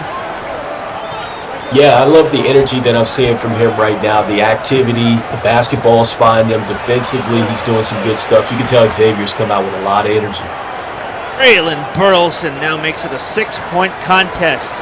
That one, they made that one look easy, Rico. Yeah, I mean, I think that once he got to the lane, and then he just didn't let the defender bother him, and so, but that's something that you work on, just being able to finish through contact, and so that's something that Xavier is going to have to really rely on in this game. You want to try to beat up Memphis and really slow them down, because again, they want to get into a track meet with you. More on Memphis, they've had some recent stumbles. They're 3-2 in their last 5 games. Has raised some questions about their postseason staying power as Outlaw misses the 3 attempt. Offensively, they're stacked, 77 points per game, 17 assists, and top 5 in pace. Some red flags got to look for in the Tigers. One is giving up the ball there on an offensive rebound. Wilson off the mark with the 3. Memphis' free throw percentage, 63%, 30% three-point shooting. More things to work on along the way, but they do put up their first points. Kenneth Klum off the window, 6-2 the score. Yeah, and you can tell too right now for Memphis, it's a team that finished top 20 as far as their field goal percentage at 48%. So they've had a rough start, so that's uncharacteristic of what they want to do. And then another thing to look out for with Memphis is just their ability to distribute the basketball. They were 4th in the country as far as assists for the team. So that's one thing that they like to do is they want to carve you up. Many different players can pass the ball in this offense. Memphis giving up a dunk on a wide-open Cornelius Leverett. Call him Cornelius the Collector. He collects both antique watches and also passes when he's wide open. However, on the other end of the floor, layup trims the lead for 4. Now Xavier trying to add to their lead. Braylon Burleson over on the wing, guarded by Kenneth Klum. Marco Nesbitt at the top of the key. Now to Milan Maccabee. He's put up points so far. Loses the ball to Darius Outlaw. And Outlaw driving. Going to Klum. And Klum trying to fight his way through the rim. Misses. And there's Nesbitt with the board. Love the activity from Darius Outlaw. You know, this is a guy that is, many people feel like he can be a lottery pick, and it's just where he's going to finish. And so if he's showing that he has defensive capabilities and to be a two-way player, that's something that's certainly going to make his draft stock go up. Just got lucky off the 2 misses by Burleson. Now trying to make this a 2-point ball game or a 1-point ball game. Deontay Joyce, right hand miss. KB Mack recovers and scores for the Tigers. Yeah, that was a nice finish right there from Matt. I mean, he's going to have to get big for them, especially for an Xavier team that's going to try to beat you up down there. And so you got to answer that on the other end. Out there by Klum, and bring up Xavier ranking in the top 25 in blocks, courtesy of guys like Cornelius Leverett and Milan Maccabee. Off the court, Sean Miller is a player's coach the deep well of tactical insight, focused on building not just wins, but a winning culture. They can really kickstart that winning culture by advancing to the next round as they're up by 2. That's why it's tough to really bet against the Sean Miller coach team. Again, they play the right way. They play with some toughness here, and you're going to see that really throughout this game. 3 is hit by Tanush Bull, the Henderson handler. He was precise and calm going up for the score.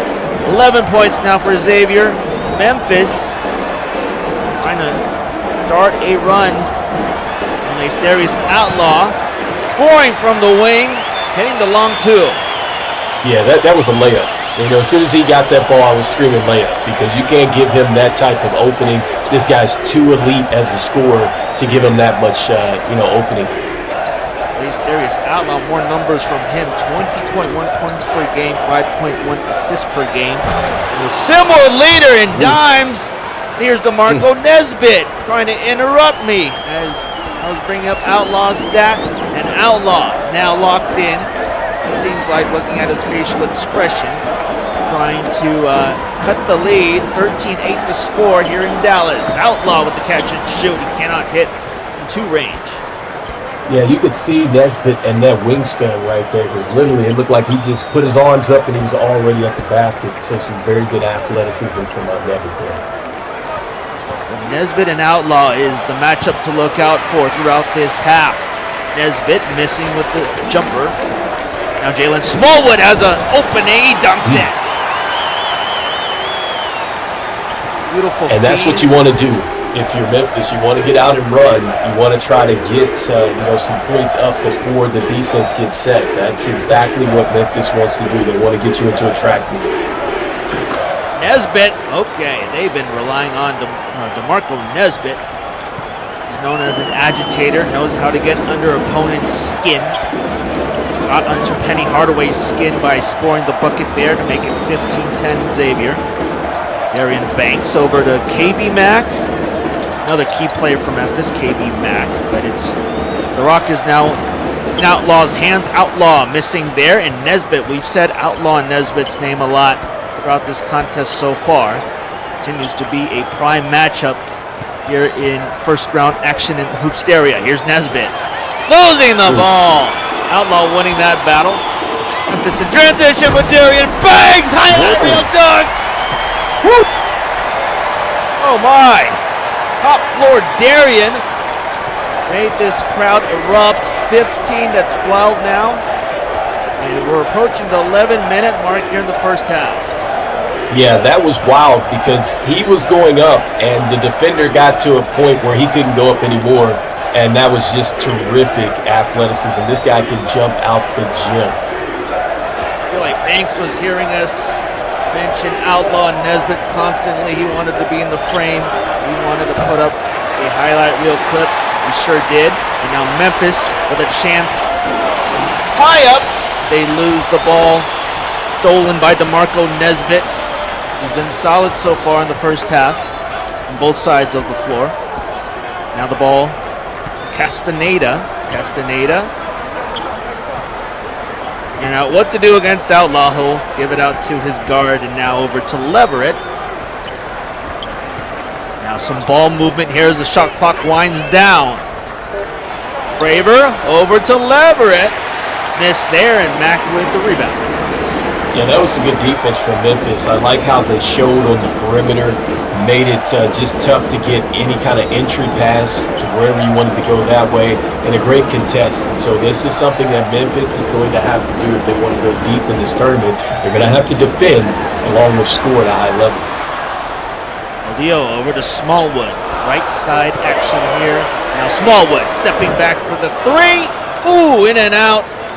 Rebound by Lamarion Traver. Xavier up by 3. And, Nesbitt with the ball. He's now matched up against Banks. Well, 11 seconds on the shot clock for Tanush Bull. This one's from Arlington. It's a miss. That was great defense. You could just tell that Memphis and their activities picked up. They're extending out, the man-to-man defense has been pretty good so far this last 2 minutes for Memphis. Let's see if they can hold that. 27 combined points. Oh, he had spacing there. Advait Claw ends up missing badly. Manouche Bull. He has the floor general at the stage of the half for the Musketeers. Marion Traver, the taller man in front of him. Now DeMarco Nesbitt. He's got to be careful. Ends up being blocked. Lace Darius Outlaw. An Outlaw in the paint. Have to pass it to Banks. Marion Banks over to Claw. Oh, the size mismatch and the easy score for Memphis makes it 15-14. And that was all started from Outlaw. And so I like that Nesbitt is attacking Outlaw, but he's forcing it, and Outlaw is taking advantage, and it's really turning the tide here for Memphis.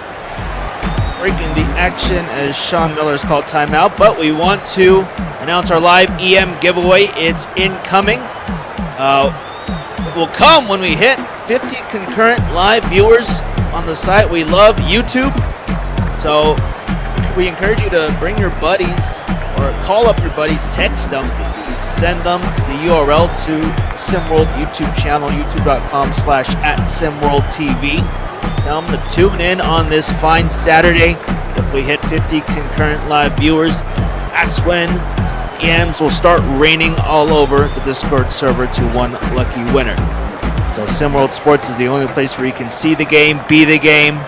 50, the magic number for live viewers, and that's when we'll give out the EMs. Yeah, free EMs. What do you think Sean Miller is talking to his team about there during this pause in the action, Rico? Yeah, he's talking about settling them down. I think that, look, I like that, Nesbitt has come out as well as he has, and I think that he's got the right mindset by trying to wear down Lace Darius Outlaw, excuse me. He's doing the right things, but he's just rushing a lot of stuff because he's not an offensively gifted player, right? And so you want to put pressure on Outlaw. You want to try to wear him down on both ends of the floor, but he's just doing a little bit too much. And so I'd say, hey, let's not get into this individual type of matchup. Let's get back to what we do best. Rico, they weren't listening to coach as they give up the turnover and then the dunk to Devontae Diaz. He has the bench flame for the Tigers, and now Xavier is down one with 7:39 mark here in the half. Here, paint battle, and off the mark for the Musketeers. Memphis has the momentum at this moment. Yeah, they're doing a great job as far as causing the turnovers, and then that's the first time in quite some time that we've seen a pretty good shot attempt from Xavier. Long tried to go from another zip code, missing, and now Xavier in transition. Raylan Burleson, the swingman, stylist, versatile and smooth, and there's a block. Wow. Deontay Joyce coming up big. Tigers with Smallwood on the wing. Over to Shiloh Lake. The Aiken attacker from Aiken, South Carolina, will end up passing it to Klum. Smallwood. Now Deontay Joyce with 8 seconds on the shot clock. Temporary trap here by the Musketeers. It'll be Jalen Smallwood who will have to make the decision. Oh. Excellent defense from Sean Miller's team. And see, you could tell that set was going to be a disaster because you have Joyce, who's traditionally a finisher, handling the basketball. That just is a recipe for disaster. There's Lamarion Traver scoring from close range. It's now Xavier 17, Memphis 16. No Outlaw on the floor right now for Memphis. They're contending with Smallwood, Lake, Klum, Joyce, and Diaz. Now Smallwood still surveying the free throw line. That one is good. Good shot right there. I was going to say JJP Lake is going to have to step up. Look, he's a triple threat scorer. When Outlaw is out of the game, he's got to take over for Memphis in order for them to keep the pace that they want to play at. Lenny Williams on the floor, puts up the long-range shot, no good. Devontae Diaz coming up with the rebound. Memphis with Shiloh Lake. The far side, three, no good. it was a good look once he got the step back. It turned difficult with the step back, but he got the space that he wanted. Just couldn't knock it down. Saw some confidence there from Shiloh Lake. Penny Hardaway maybe wanting to see more of the open looks from Lake. However, on the other end, Braylon Burleson able to score over Shiloh.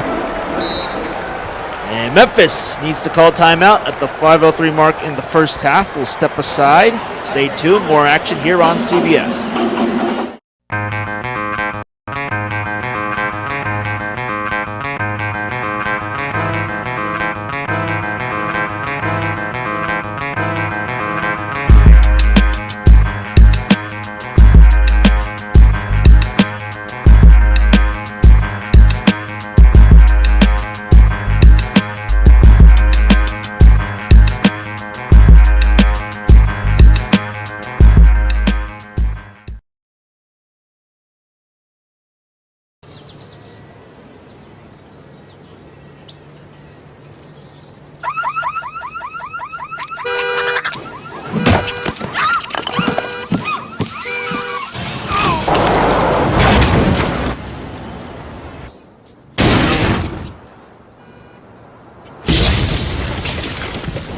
Life comes at you fast. Be ready with Nationwide.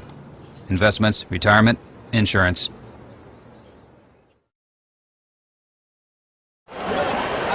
Back here in Dallas with Xavier up 1, and maybe many SimWorld viewers didn't expect Xavier to be up on Memphis at this point. Rico, you got more info on the offensive output coming from the Musketeers so far? Yeah, so far you can see that they got guys that are being aggressive. So Nesbitt, 2 of 6. You got Burleson, 2 of 6. They're both trying to be aggressive and really put a lot of pressure on Memphis. And so I like that. I just think that once they start converting those shots, continue to get stops, that's what they're going to need to do. And Memphis, for them, it's about getting outlined early. So I think it's been a pedestrian type of start for him. I'd expect him to start really getting the ball here. Tyreek Mooney, the senior guard from Lewisburg, missing, but ends up rebounding his own miss. 5 seconds now on the shot clock for the Musketeers. Digging in and scoring is Lamarion Traver, making it a 3-point contest. Nice take inside from Trevor. I love the back down here. He's got a high motor, and he just loves to really get to the glass. But that high motor is what creates a lot of offense for him. Traver averaging 5.6 points per game, 4.7 rebounds per game, and averages 20 minutes in the regular season contests. And now back with the rock. Deep 3 from the top of the key, no good. And now Memphis trying to put up points. And will it be Diaz who scores from close range? Missing! And it seemed like he took a bump from Traver. Traver with the defense. Lenny Williams pulls up and scores. 23-18 as the Xavier lead. He was looking for the call, too. It looked like he got some contact there, but way to finish, decomposed from the baseline. So Xavier is certainly not going to go away in this game. They definitely play tough. That's one of their characteristics here. So they're not afraid of the higher seed Memphis. Darius Outlaw on the floor for Memphis. He's only got 2 points so far, 2 assists. This will remain in Memphis's possession. And it seems like Memphis has gone cold like the blue on their uniforms. As we see some lowlights coming from the Tigers and highlights from Xavier's D so far. Lamarion Traver. Got to credit him as he is pulled from the game and waiting his return to put up defensive contributions for Sean Miller and his team. One of the things to look for, JJP, with this one, it's going to be Xavier and their ability to hit the offensive boards because they are very good at that. And so currently they're top 20 in doing so. So they could generate some extra possessions. And so you have to be careful here if you're Memphis and you're missing shots. If they can generate some extra possessions by their effort on the offensive board here. Talking about Xavier. Here's Burleson with a long-range 3, no good. And Outlaw with the rebound. Going to Shiloh Lake, and Shiloh Lake beat his defender, but was unable to score high off the glass. And now Burleson, Lenny Williams on his same side. Burleson is over to his right, and lays it up and missed it. Thought he had it. So did the Xavier fans in attendance. They have their hands on their heads as Burleson whiffed on the layup. Now Devontae Diaz and Lace Darius Outlaw. Now they get Joyce involved in the fray with 10 seconds on the shot clock. Memphis, only 18 points in the half. They average more than 70 per contest. Very uncharacteristic. Shiloh Lake over Burleson, no good. Both the stars here are struggling for Memphis, and so they're getting looks. They're not going down, and so as time goes along and Xavier's able to get these scores off track, it just really favors Xavier. There's an offensive rebound. Lenny Williams, bingo from 3.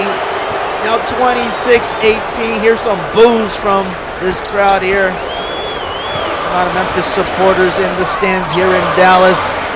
They are frustrated by the output of the Tigers in these last few minutes.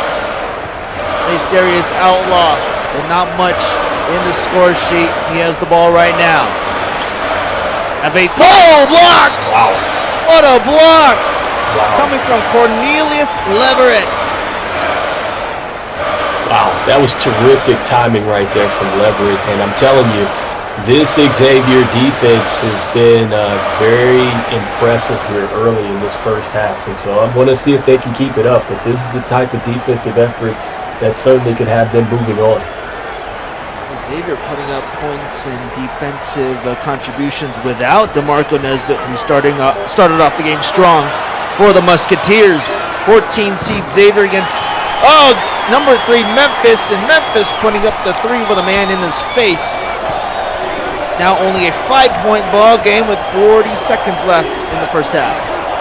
That's exactly what Memphis needs to do. I mean, their offense, it's high-powered, and they definitely let it fly. And so finally, Memphis getting something that they do best. Lenny over to Milan. Milan Maccabee. They get it to the small man. The miss by Tanush Bull. Memphis with 15 seconds. What will they think of here? Okay, they back away.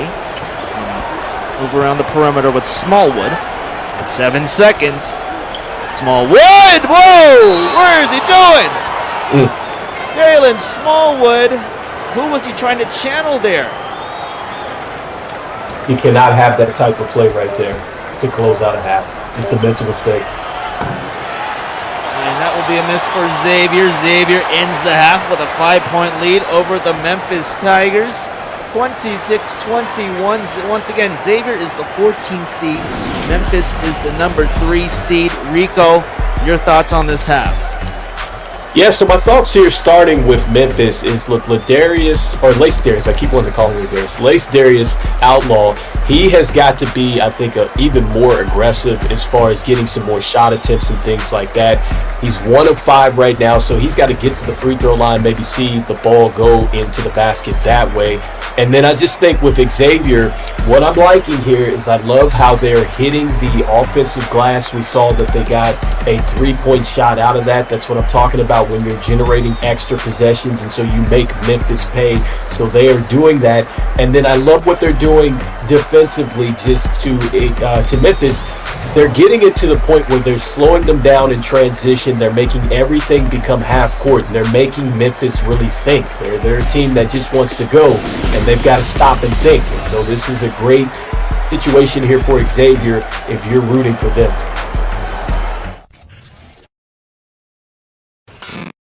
What's good, everybody? This is your boy Dre Pope.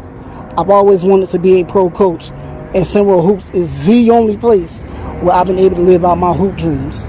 SimWorld Sports, where you can see the game, be the game.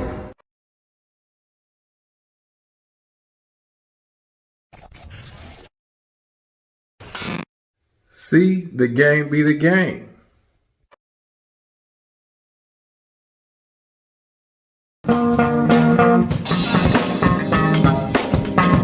Yo, it's your boy, Check out Talking Dirty with me so we can catch up on prep news and SimWorld Sports. You know the deal. Holla at your boy. See the game? Be the game.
I've invited Pedro over. Pedro, my man! We need to talk about something.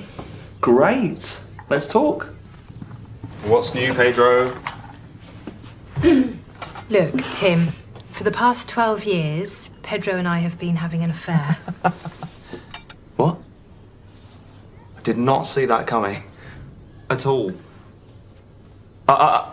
Pedro Jr., go to your room. Don't make that face. And take that ridiculous shirt off. Daddy loves you. Sorry, what were you talking about?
This is half number 2 from American Airlines Center. Memphis down 26-21. Rico, what adjustments can you make without panicking if you're Penny Hardaway and you're down by 5? Well, you got to start moving the basketball a little bit more, because one of the things that they do well is to touch the basketball at 16.9. They're only at 5 at 6, because I think that the basketball has been sticking a bit too much. And so I'd say a little bit more motion, a little bit more player movement, and we can get some easier shots there. So that would be my adjustment without panicking right now. We saw Deontay Joyce dunk the ball. Those are his first points of the ball game. He's a Memphis Mississippi muscle. Now tested on defense, grabbing the rebound. Memphis in transition to continue this first stage of the second half. Darian Banks over on the left wing. A.B. Mack now with the ball. And over to Lace Darius Outlaw. Outlaw to his left and feeds Joyce for the lay-in. And you can see that ball movement was perfect. That was a perfect pin down to get him up at the top. Talking about Outlaw, comes off the pick and roll, a nice dump down to his big man who's a great finisher. So that's what you need. You need some more motion, some more player movement, and that's exactly how Memphis can get back into this game. Nesbitt called for a ball. He gets it and is able to swish it through for Xavier's first points of the half. Now Memphis and Outlaw. Outlaw trying to get past Nesbitt. Goes over to Kenneth Klum. Now to KB Mag. Used up a bit of time here on the shot clock. Right on the wing with Darian Banks. He's trying to rush towards the rack. Not a good attempt there from Darian Banks. Olsen now at the top of the key. Xavier up 3. Musketeers trying to figure out things while on the left side on the floor. Nesbitt. In the post, too. Oof. Oh, yeah, we do. It's Leverett. Gets it over to the right side. Maccabee off the glass for 2. That was the tougher post-up matchup, but they still got it done in the post. They did have a mismatch there. Tigers, KB Mack. All of a sudden, Memphis started off hot to begin first couple minutes. Now all of a sudden, they've dipped in their production, losing the ball to Braylon Burleson. What will the swing man do here against Kenneth Klum? Oh, he throws it right into the hands of Mack. In transition, oh, the Tigers, another lost ball. Braylon Burleson busy right now. And jacks up the 3. Oh my goodness. He just walked him right to the three-point line and rose up and shot it. That's one of the things he can do. He's a great jump shooter. And if he gets on track, Memphis is definitely going to be in trouble. Looks like his spot is the bracket on that large Hoopsteria logo as Memphis whiffs on the three-point attempt. Xavier looking good at the moment. Sean Miller trying to draw up a play that will put Xavier up by double digits. Oh, mismatch here with Maccabee against Klum. Maccabee puts up the jumper. That's a great shot right there from Maccabee. That's what he does. He has a great back-to-the-basket game, and it's all Xavier right now. Tigers have called timeout. Quick breather for them and a quick break. Nope, not a quick break. We want to encourage those to invite, well, you know, to the realest sports RPG in the world. Don't play yourself, of course. 5,000 EM signing bonus for head coaches, head coach referral superfans. If you think you can outcoach Penny Hardaway, you would really want to sign up for SimWorld and earn that 5,000 EM signing bonus. Check us out on our website, simworldsports.com. And also join the Discord server, discord.gg/SimWorld Hoops. Take a look at our universe, see what we're all about. Got lots of great production going on, headlines, news, reactions, and all that. SimWorld Sports is the only place where you can see the game, be the game. And yeah, Rico, here in Dallas, some recent news in the area. A new study says Dallas and Fort Worth's land masses are sinking faster than any other inland cities in the U.S., but right now Memphis might be sinking even faster. Looks like their offense is stalled. Confidence looks drained, and right now they're digging themselves into a hole deeper than the Metroplex. Oh, man, I love the research there, JJP. But, you're absolutely right. Look, this is an offense that's sinking, and I'll go a step further. They're in quicksand right now. They can't go anywhere. And this is a team that loves to get up and run, and so you have got to give Xavier a ton of credit for making Memphis uncomfortable in this game. Yeah, if Memphis doesn't turn it around quickly, we may see a similar result of your previous game, Rico, where you saw, or where you were the witness of the Utah Utes body slamming the Gamecocks. That final score is 65-39. Memphis is in quicksand, stuck at 25 points, but a catch and shoot by Outlaw keeps it at 25 points.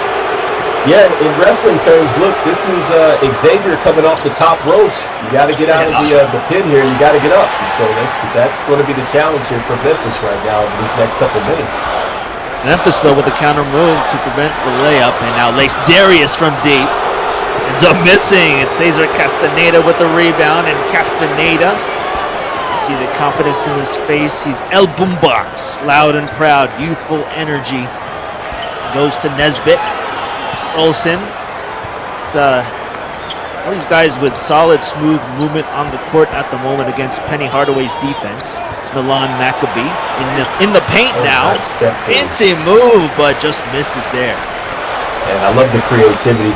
And what I want to throw out there, too, with Outlaw is, like, it just doesn't seem like he has his legs under him right now. You're seeing that a lot of his shots are short, and he just doesn't look himself right now. Yeah, not sure about that call. They say Outlaw charged on while holding the rock, but John Miller will go with more fresh faces here, including looks like Tanush Bull. Burleson puts up the three. Oh man, almost a missed rebound by KB Mack, ends up corralling it. Jalen Smallwood back on the floor. We saw a couple of lowlights from Smallwood in the first half, including a three he tried all the way from Fort Worth. And here come the Tigers with a lot of their second team, and Kenneth Klum, Darian Banks, KB Mack still out there. Have a Klo off the mark with the two. Coach Hardaway trusts this team because it is a deep team. I think that they have a lot of pieces that they can throw at you because they have to with the pace that they play at. So everybody's got to be able to contribute when they step on. But it just hasn't happened right now for Memphis, and you do need that as well. You need your others to step up alongside your stars. Oh, yeah. There you go. A Marion Traver, the Ivory Tower, is tall, composed, unexpectedly musical. He plays the piano, and just a display of an orchestra there by the ball movement and the huge dunk by Lamarion Traver. The timeout has been called. Stay locked in. More action after this. See the game, be the game.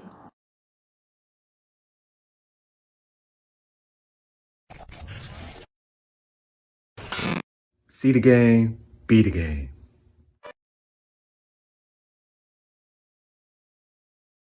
SimWorld, SimWorld, SimWorld, SimWorld, SimWorld, SimWorld, SimWorld, SimWorld, SimWorld, SimWorld, SimWorld, SimWorld, SimWorld, SimWorld. It's a place where average Joe can work on his craft and grow. Say you the new magic, yo. Well, why you ain't passing though? Better get you a basket, bro. Cause this ain't no Madden, no. This is real ball life from prep to pro. Gamma Park, this ain't no fashion show. It's the opportunity for you to be the one to shoot the three. In the clip, game on the line. They like, who is he? Must be the 2-3 or 2-4. The one twice. Coach saying do more. Scouts like that boy nice. Drive up the price. Push up the stock. Build up your name. Stir up the pot. Piss off the eye. As a player or a coach, here it is, dog. SimWorld, this is your shot. Yo, yells. SimWorld. You know your boy gotta get some of this, right? SimWorld. Rick Blaze. SimWorld. Ladies love. Let's go. I be on some ballers. Trying to get my hands on a scholarship. Pretty young thing already knew my name. Said she wanna try out on a scholarship. Hold up, let me PG it. Porn go past, but you know I'm gon' do it. Podcast fast, big Bob on the snacks, and you know I'm in my bag when March can't beat it. Baby, I be trippin' with my foes tipping. Shot out to the ballers, no bull like I'm Pippin. Rick Blaze hit him with the freestyle. SimWorld Hoops, man, them boys wild. SimWorld, SimWorld, SimWorld, SimWorld, SimWorld, SimWorld, SimWorld, SimWorld, SimWorld, SimWorld, SimWorld, SimWorld, SimWorld, SimWorld. And then when their lead expanded, they turned into a highlight machine, except for the problem was there was no film in the camera. All right, so Memphis putting up points out of the timeout. They are still down 10. Rico, with this margin, how does clock management start to come into play? Well, again, this goes into Xavier being able to create more possessions. And so they're getting more possessions. It's tougher for you to score. They're taking you out of transition. Remember, first half, I was saying Memphis is having to think about it. And so they're using up a lot of clock just to get some good looks here. And so this is something that it just plays a factor into this game. And it's really in favor of Xavier with the way that this thing is being played out. So you see the clock at 13 minutes and 20 seconds in the second half. Number 3 seed Memphis in danger of a first round exit and busting or even making bracket fillers look more bad if they pick Memphis to move on. I might have picked Memphis to move on. I have to double check. But at the line is Lamarion Traver, the senior big man from Niles, Michigan. And he has come back from a career-threatening injury. So, story here of resilience and redemption. And right now, he's working with an 11-point lead for his Musketeer squad. Still got to be locked in, and Castaneda was locked in, taking the ball away from Outlaw. We've seen plenty of that in this ball game. Just Memphis being pickpocketed throughout. It's not just Outlaw who's been pickpocketed. Jalen Smallwood trying to score. He gets blocked by the bigger Lamarion Traver. Wow, and I'll tell you what, JJP, he likes to play tennis, and that was a bounce-back move defensively. So you just love that with this kid. He's been so resilient off the court, as you just mentioned. A guy that's locked in at the animal shelters as well in his free time. But, man, he's just a terrific story of this tournament. Right now, you see him play like an animal. He does miss the attempt, but Sean Miller can still appreciate his efforts on the floor right now. Xavier trying to advance and face Utah in the second round. A.B. Mack desperately needs to find someone. He does find Jalen Smallwood. Not the easiest offense that I've seen from Memphis all afternoon, and they definitely need some more of that. Memphis exhibiting a little bit of pressure on the Musketeers at the moment, trying to force a miss. 38-29, 11:56 mark here in the second half. Lamarion Traver. He's been the man of the last couple minutes. Ooh, tried to go fancy there. Now Memphis in transition. Kenneth Klum. Oh, boy. Almost a turnover. He's Darius Outlaw. Against two Musketeers, and he gets snatched once more. And you know, JJP, Lamarion Traver, man, he reminds me a lot of Aaron Gordon, which is another player that Sean Miller coached back in the day. He has that same type of feel to him. That's exactly what Aaron Gordon was. He was a slasher before we saw what we see now with the Denver Nuggets. But it reminds me a lot of that. I feel like Traver has seen a lot of recent Aaron Gordon footage. He's putting on lots of big opportunities, making the most out of them. Almost came up with the rebound, but Smallwood able to record that rebound defensively. Advait Klo with the right hand dunk to make it a 7-point contest. Transition game. That's exactly what Memphis has to do. They need to get up and down the floor. They can't afford to get into this half-court game because Xavier, they're playing too good of a defense. Now Sean Miller sees things he doesn't really want to see and has to call timeout. Take the timeout as well. Stay locked in. More action after this.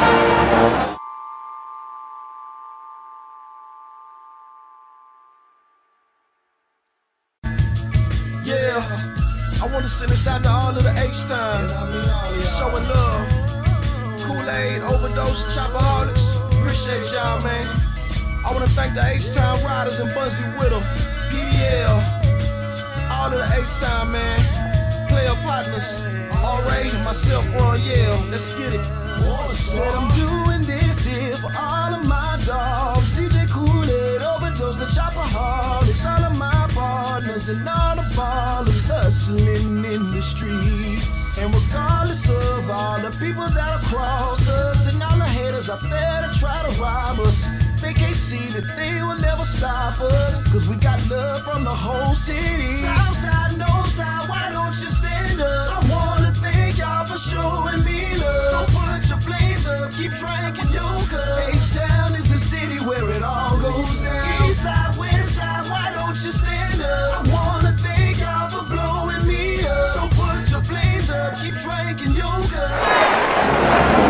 Definitely want to stay put here on the stream because after this game, we got Houston and Auburn followed by, oh boy, here's another slam right out of the timeout. Only took 3 seconds for them to score. Xavier now up 9. More games coming up. Ohio State and Iowa in the southern region. USC Jackson State in the west region. And to cap off the night, Florida State and UCLA. Memphis trying to dig their way back and catch up. They do score with the jumper from Kenneth Klum. And here comes the trap defense. putting the Musketeers under pressure. They use Jalen Smallwood to try and limit Tyreek Mooney and to disorient him, but Mooney able to gain control here. Use up time as well. Time is running out for the Tigers, who are down. Left hand for Traver, no good, and the rebound by Devontae Diaz. The Memphis is trying to speed up Xavier. They're trying to get some more possessions here. As we see Mooney commit the foul, are you a fan of the personnel on the court for Memphis at the moment? I don't see Outlaw on the floor. Xavier does. We'll be right back after this to talk more about Memphis.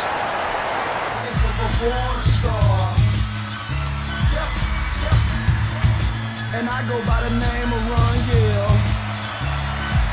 Hold me down each time. I love y'all. South side, north side, why don't you stand up? Stand up. Born star.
We're about to find out if Penny Hardaway subs back in Lace Darius Outlaw. You see Braylon Burleson with his 7 points. We want to compare him to Lace Darius Outlaw. He's only put up 2 points so far in this ball game and has turned the ball over 5 times. So Lace Darius Outlaw is right there. Team on the floor for Penny Hardaway. And if he can go on a run here, that would be great for Coach Hardaway, as Memphis down by 7. They have been down for the majority of this game. Block there. Outlaw with a miss. Rebound by Leverett. Xavier picking up where they left off. After the timeout was called, Cesar Castaneda working some clock. Smart basketball here. Castaneda confident to drive up. Has his own miss, and he was up against the smaller Smallwood. That was easy. And once again, JJP, it was an offensive rebound, and that's what will just really break your back here, and that's what's hurting Memphis. They're giving up the offensive rebounds right now, so you can tell that Xavier is starting to impose their will here on Memphis as time goes along.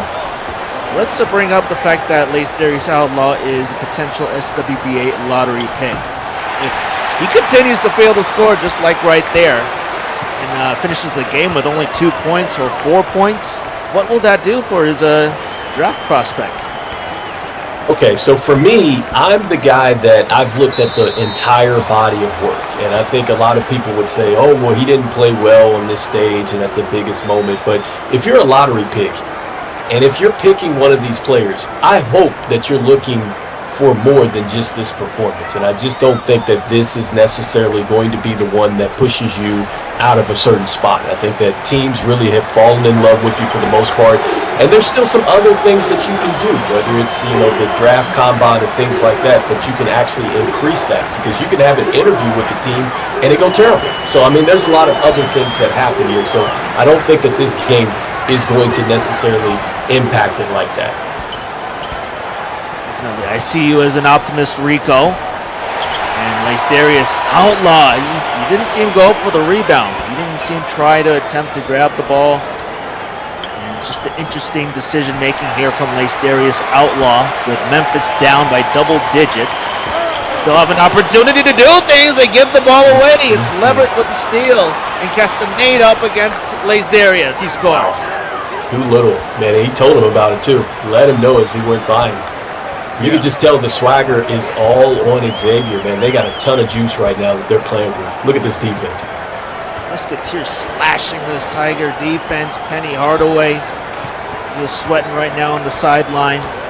His number 3 seed in danger of exiting the first round. There's a layup by Lace Darius Outlaw. He's now at 4 points today. That was a tough layup, too. I mean, he's spectacular with what he can do, but, man, they have made it difficult for him all afternoon. Rolson feeding Nesbitt, and Nesbitt good with the trifecta. Oh, it's a long two. Long two. Oh, we've seen a lot of these moments, Rico. Oh, my goodness. Again? 46 to 48. Okay, I guess, referees have the final say. Yeah. And Nesbitt, I feel like he is disagreeing there. Yeah, we see a little bit of his mouth move. He wanted that 3. And Plum, will he be given the 3 here? He misses, so no decision here from the referees. 48-35.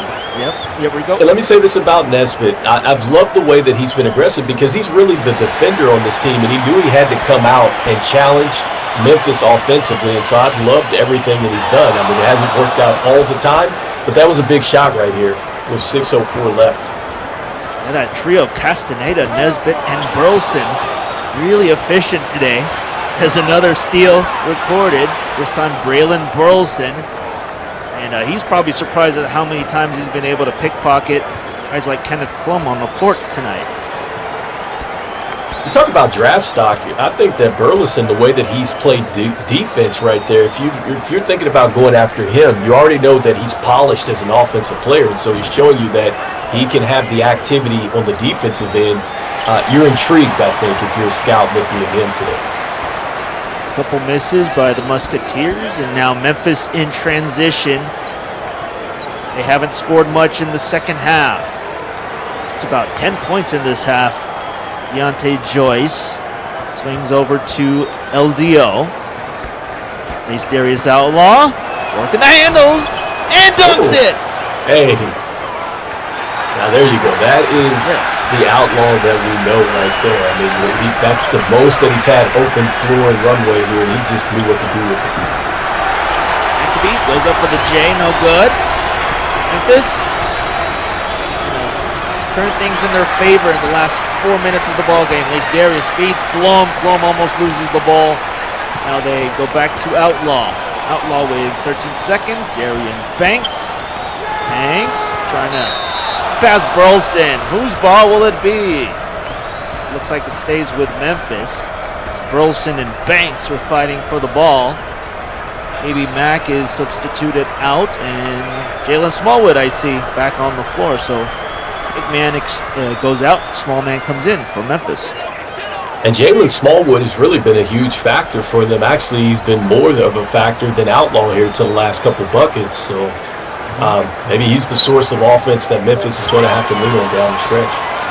Smallwood's able to trim the lead to 9 with 4:21 here in the half. And here's Smallwood putting the pressure on Burleson.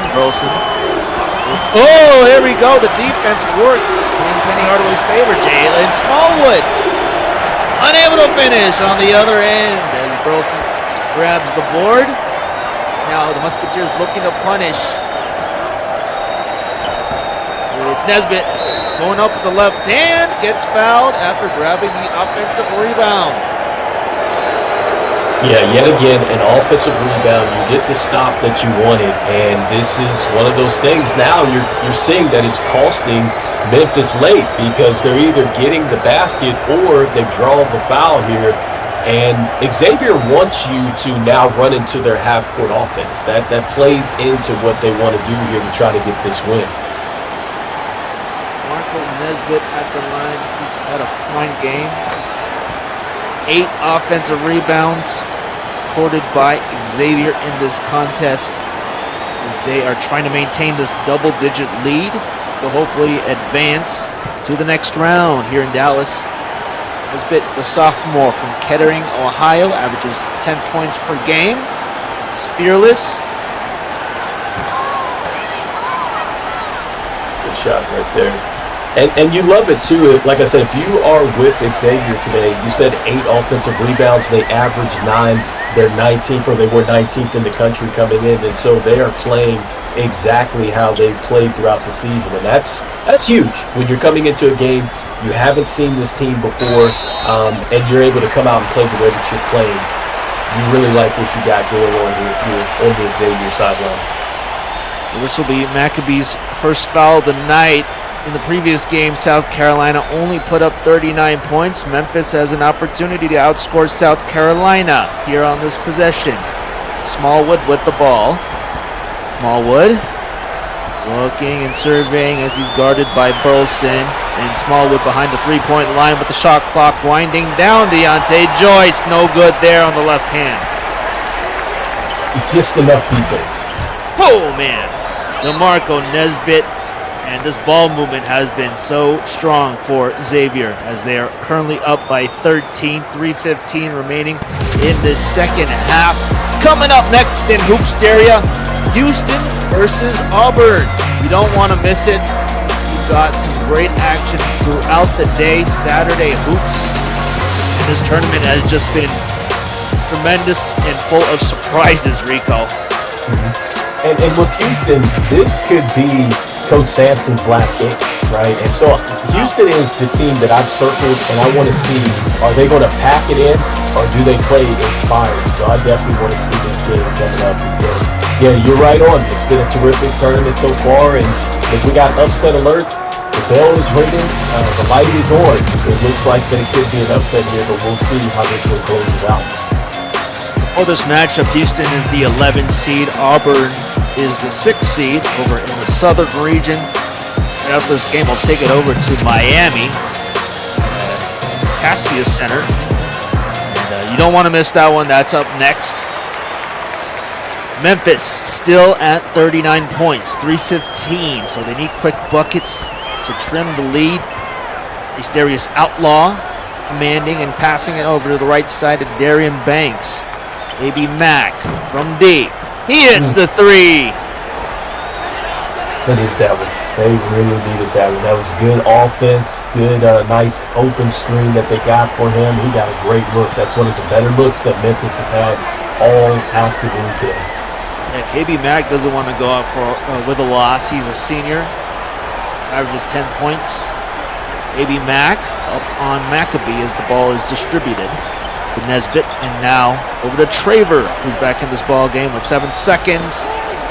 Unable to hit the first attempt. He hits the second attempt. And JJT, that's that high motor. His high motor and his ability to get to the glass, it has really just torn Memphis up all day today. Talk of the day will be Lace Darius Outlaw with his low offensive output and turnovers. Another one there. We'll see how Xavier puts up a try, and with the jumper it misses. So Memphis back with the ball. Down by 12 with less than 2 minutes in the second half. They can't afford to waste more time. Darius Outlaw. Oh, shaking and baking. He had Nesbitt temporarily. Trying to go from close range, and there's DeMarco Nesbitt, the agitator. Maybe agitated Outlaw enough for him to shake him. All little sloppy there on the handling, but Olsen able to secure it. Now dries up against Lace Darius. And there's some defense from Outlaw. Still, shot attempt coming from Xavier. Results in a miss. And here's what I'll say about Outlaw. So even though he's not scoring, he's competing his tail off from the defensive end. So people that are looking at his draft stock, you better be looking at that as well, because that tells me a lot. When you're down and you're competing the way that he is. And so I've been very impressed with what he's doing on the opposite end. It just hasn't fallen for him offensively, but I do like what I'm seeing as far as being a competitor.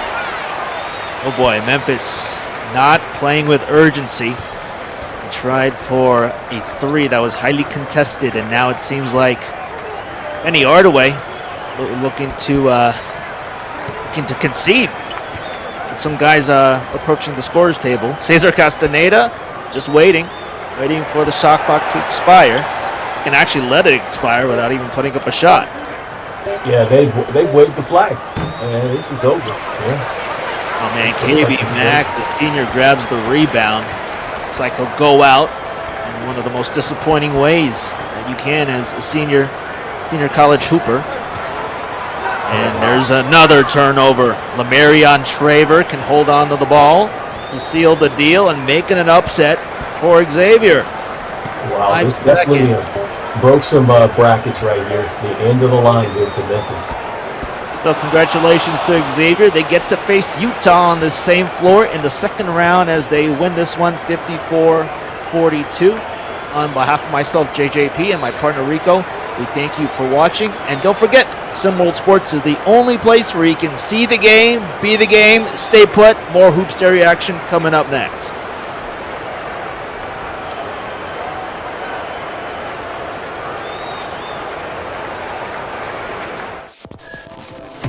This has been a presentation of SimWorld Sports.